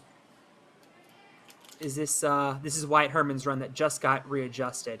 So what happened was the referee accidentally hit the fail button after clearing an obstacle. He was told to continue. He did. And so his run was manually retimed as a 146. I think Luke's run was a 147, based on what I saw on the VOD, which would in fact put him in 5th place. So Wyatt Herman, after this exemplary run, finding himself on the bubble by just 1 second. A young man that was 15th in the World Championship a month ago. Didn't even really have his best day in skills, and because he did so well in the course, still finished 16th in the Strongest Ninja. I have no words on how stressed out I am about this, Alex. and we're just sitting here talking about it. I mean, I Yeah. can't imagine how these athletes feel trying to comprehend everything that's going on. I can't imagine how the parents feel watching their kids do this right now, knowing what's at stake. So this we know.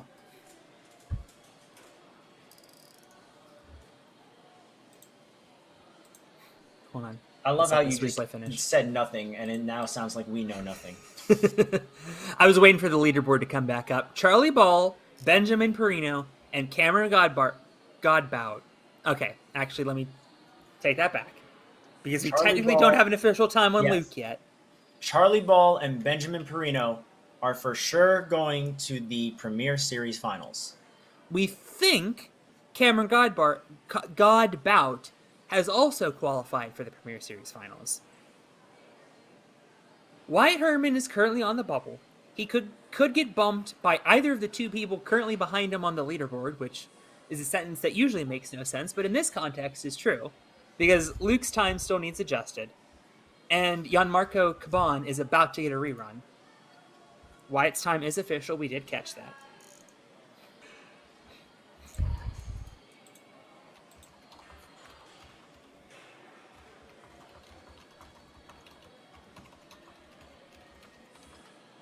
One more look at Wyatt Herman's run.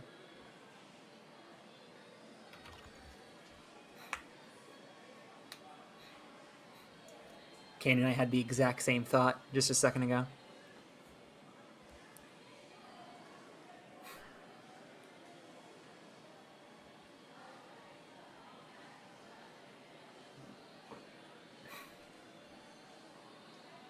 Okay, so we have confirmed that Luke's run is being manually retimed as we speak.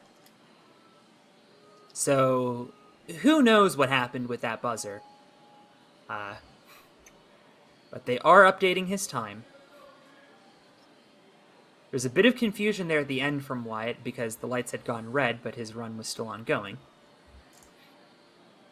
So presumably as soon as Luke's run is retimed, Ian Marco's rerun will commence. Obviously, he had a pretty long run a moment ago, and therefore we want to make sure he gets plenty of time to rest.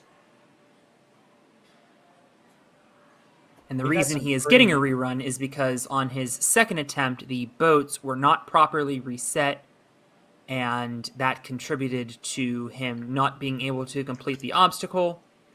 But even if it didn't, by letter of the law, that still constitutes a rerun.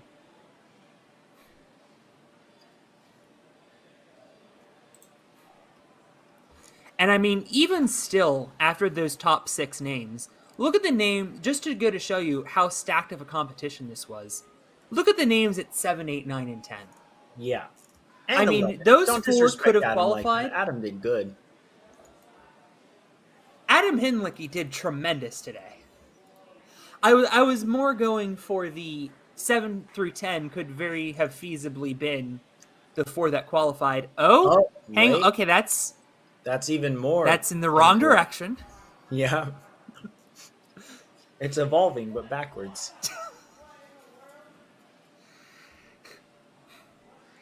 That's all right. We'll probably get that adjusted in just a second. As you can see, we are actively working on Luke Frateroli's official time. Is it bad that I'm having this much fun watching the leaderboard being updated? Oh, I feel like it is. So entertained. I am so entertained. Taking a look back at Luke's run again. I have failed to mention the face paint yet today, by the way. I love the face paint. We've seen it from a couple of athletes. Just going to show that these Ninja Mania athletes have meant business. Yeah, they came in ready to go to war.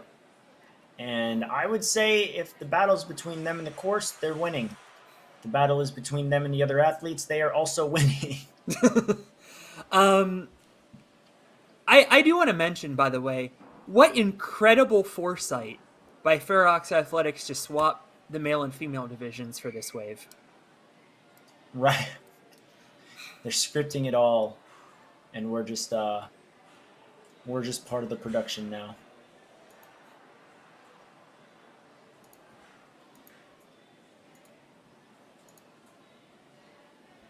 No, but from a practical standpoint, imagine having all of those female athletes wait for this stuff to get adjusted. That would have been rough.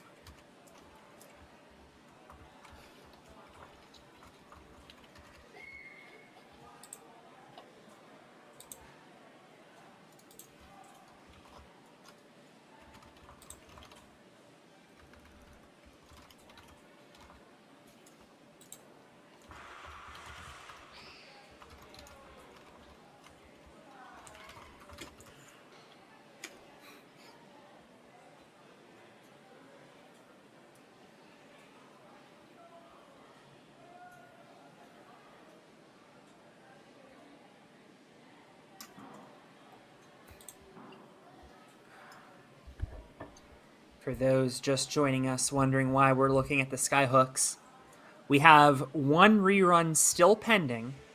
That is Ian Marco's rerun. Ian Marco Caban. That is going to be our Who has final run of today.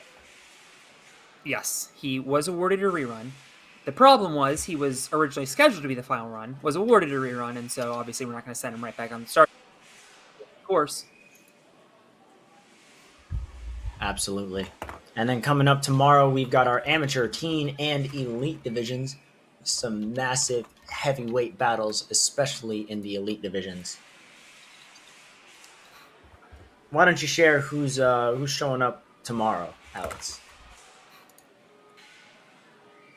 Okay, by the way, good news. I've just been confirmed that I've been pronouncing Ian Marco's last name right. Although I've been saying Ian Marco as one word, it's two words.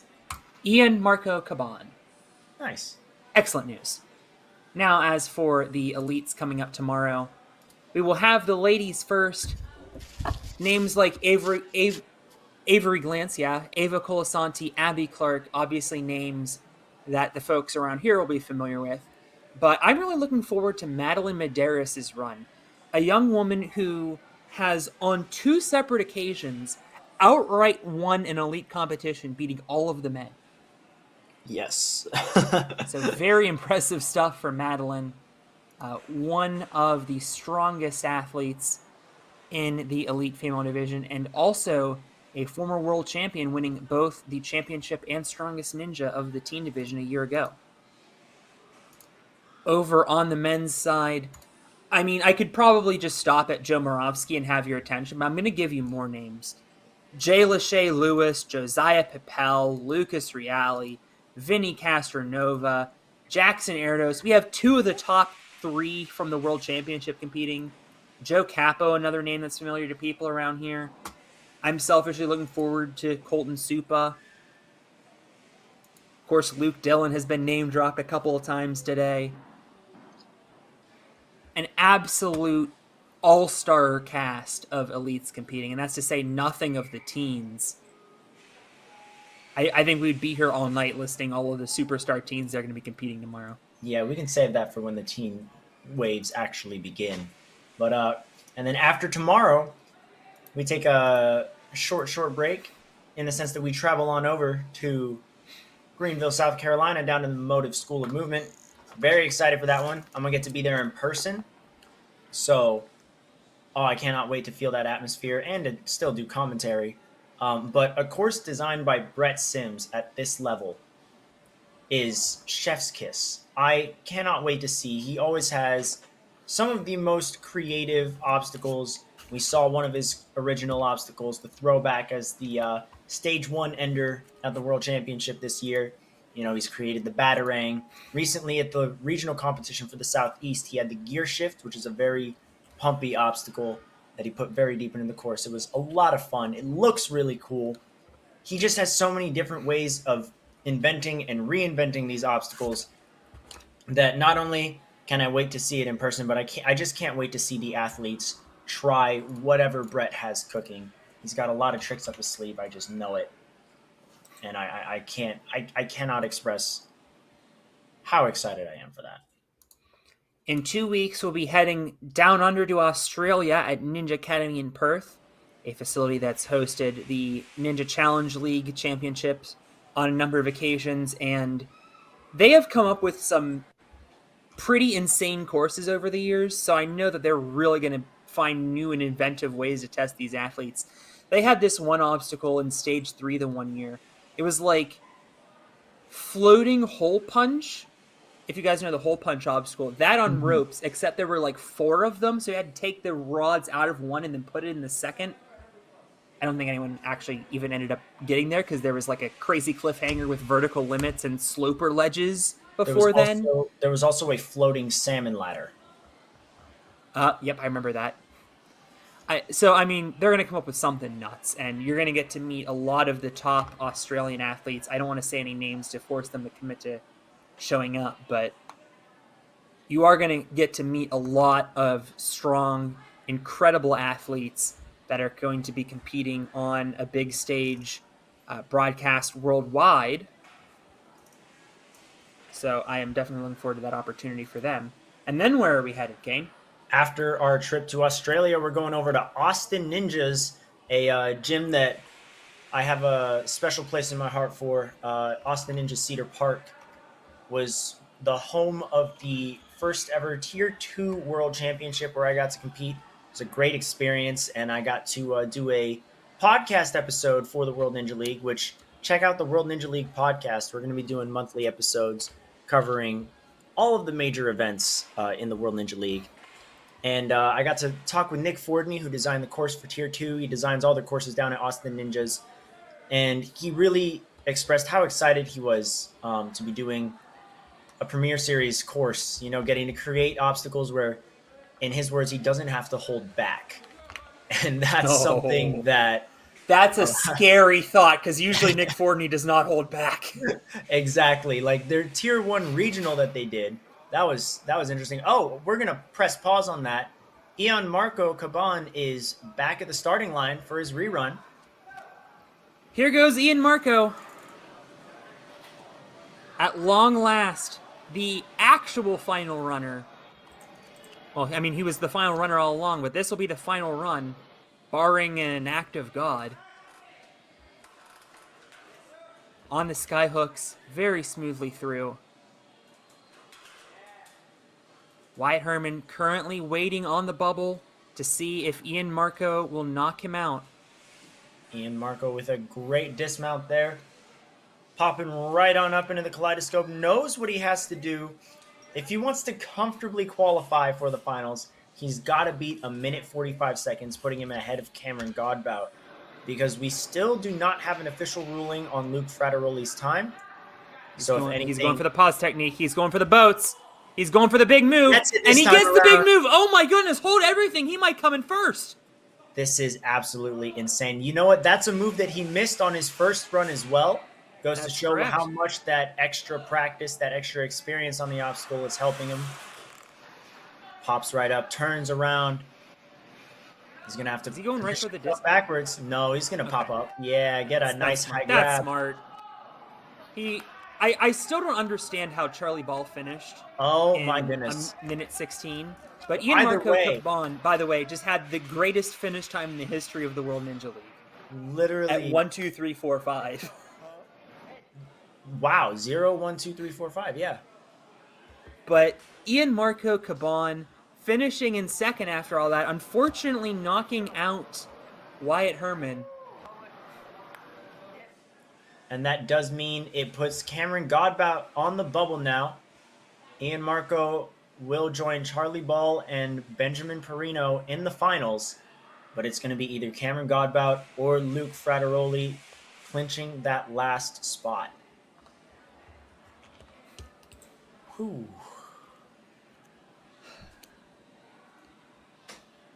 Okay, so that We Luke has taken over the leaderboard. Oh, Luke Frederoli might have just become omnipotent.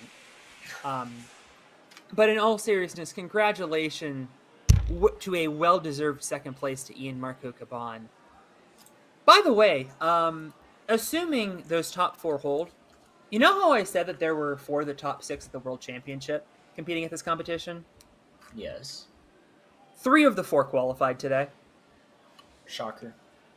It was Gavin Markowitz, actually, that was the lone wolf out. He was unable to complete the last obstacle, Area 53. It's a shame, but at the same time, it's been such a competitive division, even outside of those 4 athletes. A lot of non-top 4 athletes there clinching buzzers for themselves or getting to the last obstacle. Really made this a toss-up, quite literally until the very final seconds. You can see Ian Marco getting some love from his coaches. Benjamin Perino, by the way, was the fastest runner that did not complete X Factor at the World Championship. Really? So, yeah, I mean, I have not seen his run at the World Championship, so I don't know. Maybe he tried to link it or something, but he got to X Factor in 1:02 and then was unable to complete it.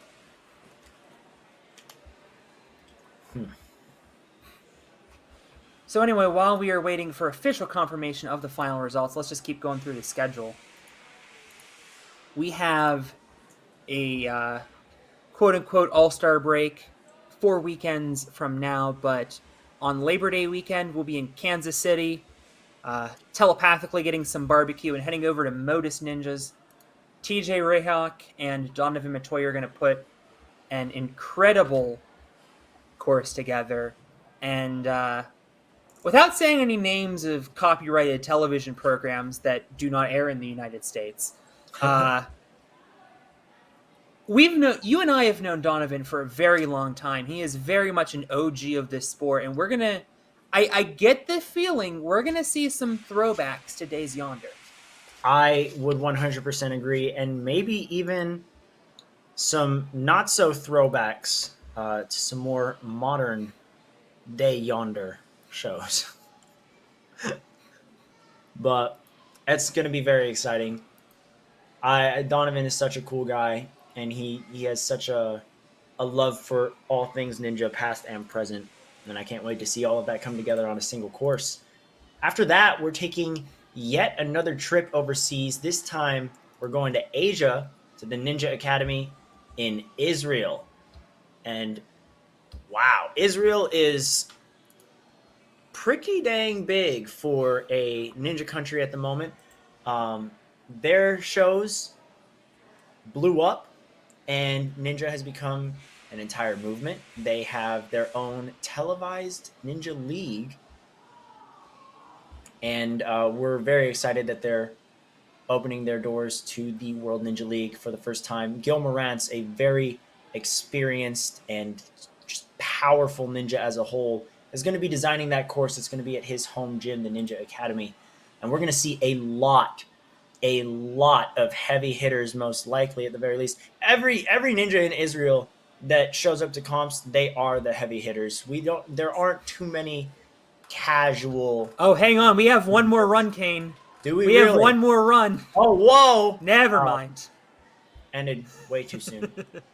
Sorry, go on. But no, yeah, the Ninja Academy in Israel, if people register for that competition, they are coming for guts and glory. They are coming for friendship, but they are also coming for each other's heads. And that is something that I am so excited for. You're going to see so much passion on the course, and that is something that excites me quite a lot. And then after we come home, psych, we're going to jolly old England for Dion Trigg's gym in Swindon, True Function. Dion Trigg, another guy that we've known around forever. He's going to put together a tremendous competition, and if we've been hearing murmurings of some European names that might be there. Again, I don't want to say any names because I don't want to pressure anyone into having to go.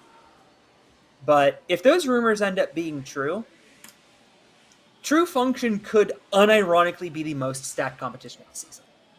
I would agree. Like I said earlier in this stream, we cannot wait to share the International Sedum Ninja with all of you. For Alex and I, it's going to be, if everything goes well, the Avengers Endgame of ninja competitions.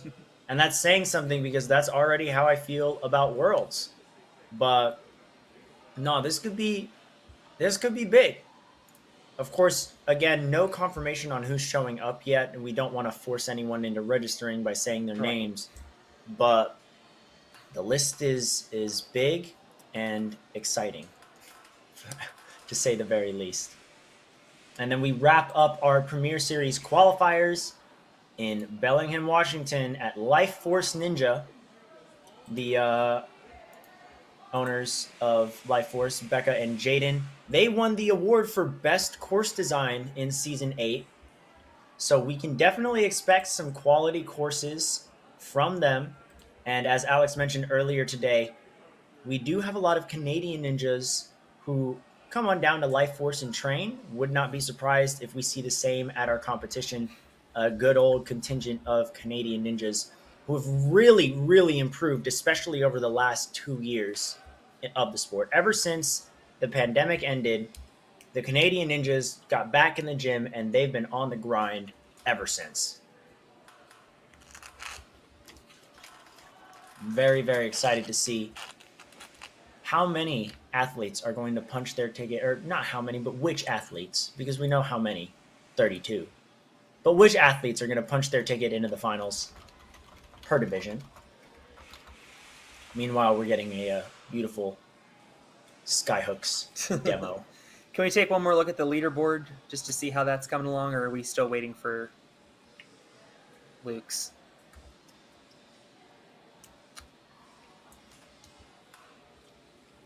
That is a great question. I guess the answer is no. We're just double checking with some folks on our team to see if we can get some answers for you all. We know you are all on pins and needles to find out. Just a reminder, in 12 hours' time, we'll be right back here at Ferox. 9 a.m. is the amateur division. And you should probably explain the amateur division to our audience because it's not going to be the exact same as what you'll find in that's a Tier good 1. point. So in Tier 1 and 2, for the record, and I just want to be 100% clear, we are keeping those divisions intact. We're not instituting an amateur division for Season 9. There is a young adult division for 15 to 17, an adult division for 18 plus, and a master's division for 40 plus. Which I don't know if this is the rule in Season 8 or not, but masters do get to choose between all three, elites, adults, or masters. So athletes 15 and up can choose to do their age division, or they can choose to do the elite division, which is the top level of the sport, harder courses, bigger prize money, etc. So, there's not elite in Tier 2. I guess I should clarify that. Yeah. We, for Premier Series, are combining young adult, and masters into one division, the amateur division. It will be airing tomorrow at 9 a.m., so your favorite athletes that decided not to go elite this year but still had an exemplary season will have their chance to shine. And then it'll be Jack Anderson of Australia and I taking over for the teen division at 1:30 p.m. and the elite division at 6.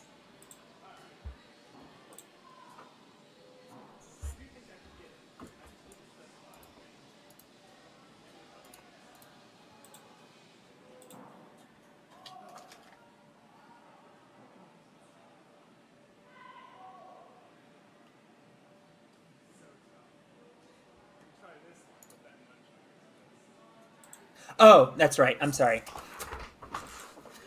Jack and I are going to be doing teens for most of them, but it's like 3 a.m. for him. So you and I are doing teens.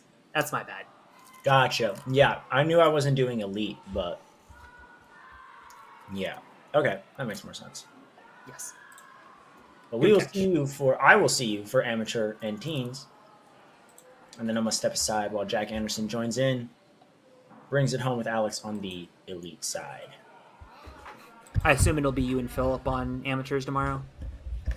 Yes. Okay.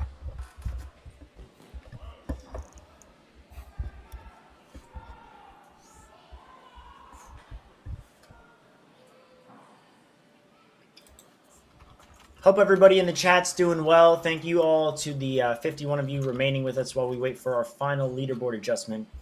Means a lot Those that you guys are Oh yeah, for sure. sticking We around. definitely appreciate the high viewership today.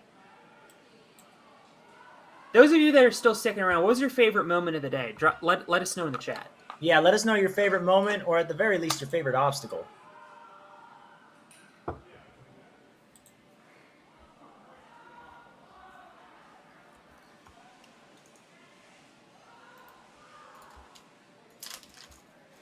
See some of the viewership going back up.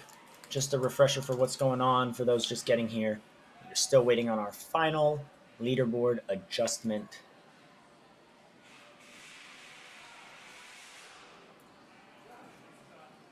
That will determine who is 4th place and who is 5th place, and by extension, who's going to the Premier Series finals. Something interesting I just looked up. And I mean, I guess this is kind of patting ourselves on the back, so please allow me to indulge. The viewership on the kids division competition is already higher than some of the waves at Worlds. That is incredible. Which I don't know if that says more about Premier Series or the World Championship, but it's still super cool. And that was the kids division. So, not to speak anything bad about the kids division, even though I inadvertently just did. Which we can only imagine what happens when names recognizable from the screen will start showing up tomorrow. In prime time, too, I want to make clear to everybody, all of the elite competitions will be in prime time Sunday night on the East Coast. Every single one of them. Even if it's on Australia, even if it's in Washington, we're going to be airing it in prime time. So, I mean, this is our Sunday night football. Although, it just occurred to me that now I can't watch Sunday night football the first several weeks. I think this Joke's on you. Kane, do you even have a favorite football team? No, because I never really had a team to root for. Hawaii problems. Yeah. Yeah, because that's right. They didn't have any LA teams when you grew up, so it's not like you could. No, I mean, like we had. Yeah, no, not really. I guess you could adopt the Panthers now. I guess at the time the closest we had were the Raiders when they were in Oakland, but that changed. So, responses to our question earlier on, Kyle Rear says that Charlie Ball's first place comeback after the placement course early exit was his favorite moment. Great choice. Daryl Seymour says that his favorite moment was Ian Marco's rerun at the very end. 2 amazing runs. And in fact, we're going to take one more look as we all together keep trying to figure out how Charlie Ball, with a mistake, beat this course in 1:16. A whole 7 seconds ahead of second place. And for a while was just beating everybody by about 30 seconds, which is absolutely insane. Yeah, I mean, until the last run was beating everybody by 30 seconds. Yes. Just look at how swift he was. Really the first person to break through on the boats with that technique. And I think a lot of it was not only breaking through with the boats, but he went essentially straight from that kaleidoscope T-ledge to the end platform of boats. Basically did 2.5 obstacles without stopping. Didn't break a full sprint. We're seeing a compilation of some of our buzzers today. We've hit 6 of them. I think 6, right? 6, yes, 6. Ironically, the same number we had on the placement course. And it wasn't the same 6, so... I mean, we had a couple people get both buzzers, but Yes. definitely not all 6. Interesting stuff to be sure, and I wonder how that's going to keep rolling out over the course of Premier Series.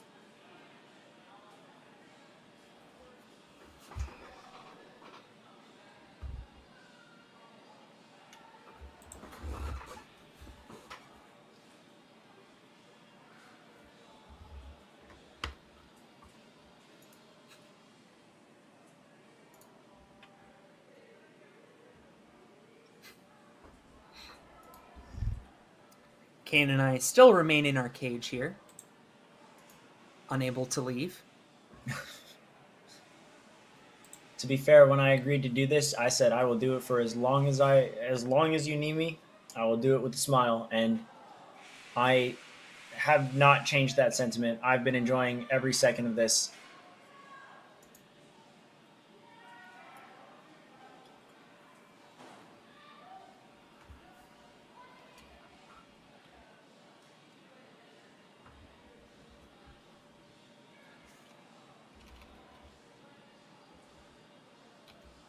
Okay, I just happened to find Luke's run on the live stream. I'm watching it back right now. So he definitely started with 2 minutes. Okay.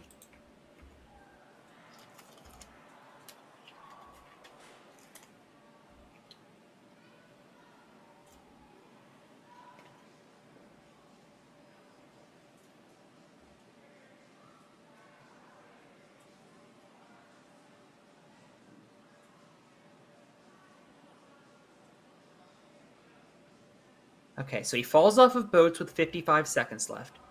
It gets reset. The clock resumes from 55 seconds.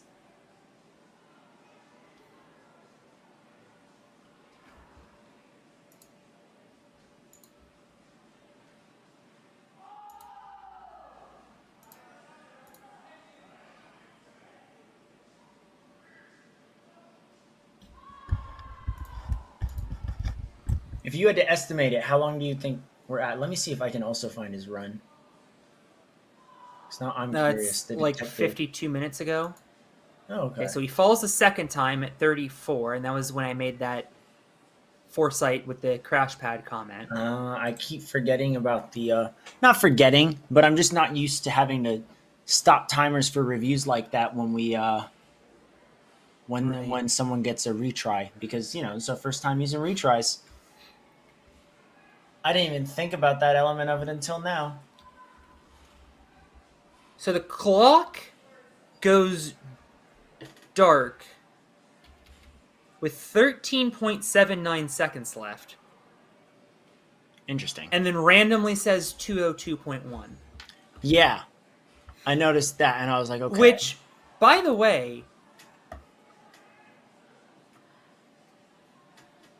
if that's the case, that's like 146 point something, and probably the reason that we still don't have an answer, because it's so close to Wyatt's. They're probably timing both of their runs together to see whose was faster, because I'm guessing it's going to come down to a fraction of a second.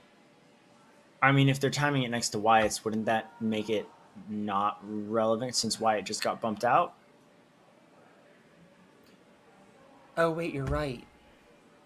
I think you might mean Cameron's then, because Cameron's just slightly. But Cameron's was 145, wasn't he? Yeah, and Wyatt got 146. Okay. So, by my estimation, which, again, we do not know officially. Yeah, we're just being detectives right now, guys. Yes. Amateur sleuths, Alex Cunningham and Kane Casillas.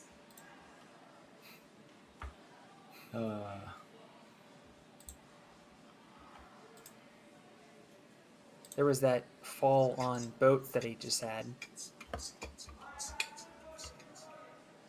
So, by my judgment, it should be Cameron Godbout that gets the final spot.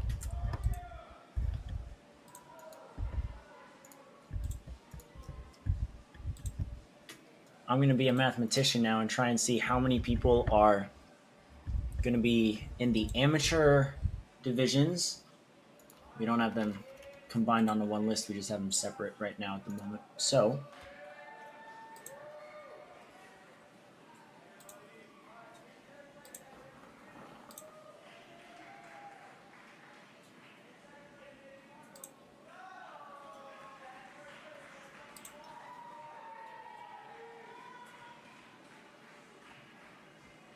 we have 27 athletes in the amateur male division. Again, that's made up of the young adult, adult, and masters.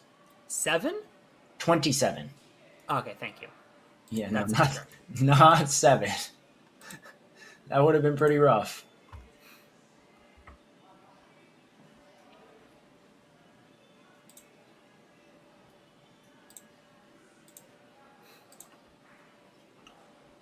In the amateur female division, we are going to have 5 athletes.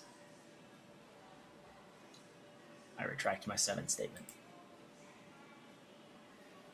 Again, you can see here on stream Luke's run, the run in question, trying to figure out, did he do enough to get in the top 4 and advance to the finals, or is that 4th place spot going to remain with Cameron Godbout?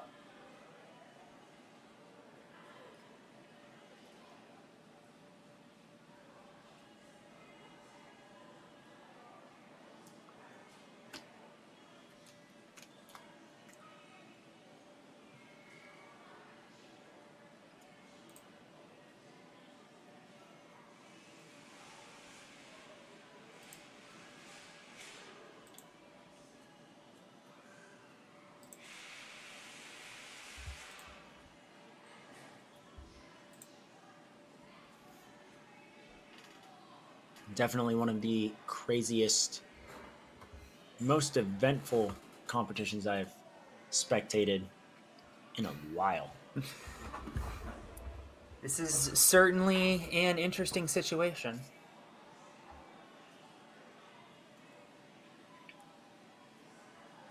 For those just popping in, the runs are all finished. We know that Charlie Ball has won. We know that Ian Marco Caban,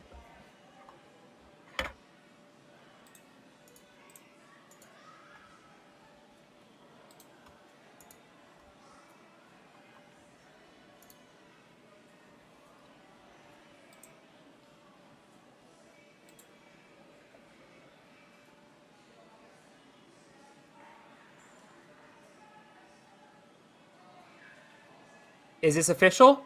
Oh, we might have an official. I think this is official. Whoa! Look at By the half time. a second, worth the wait. Oh my goodness. Cameron Godbout clinches the final spot in the Premier Series finals.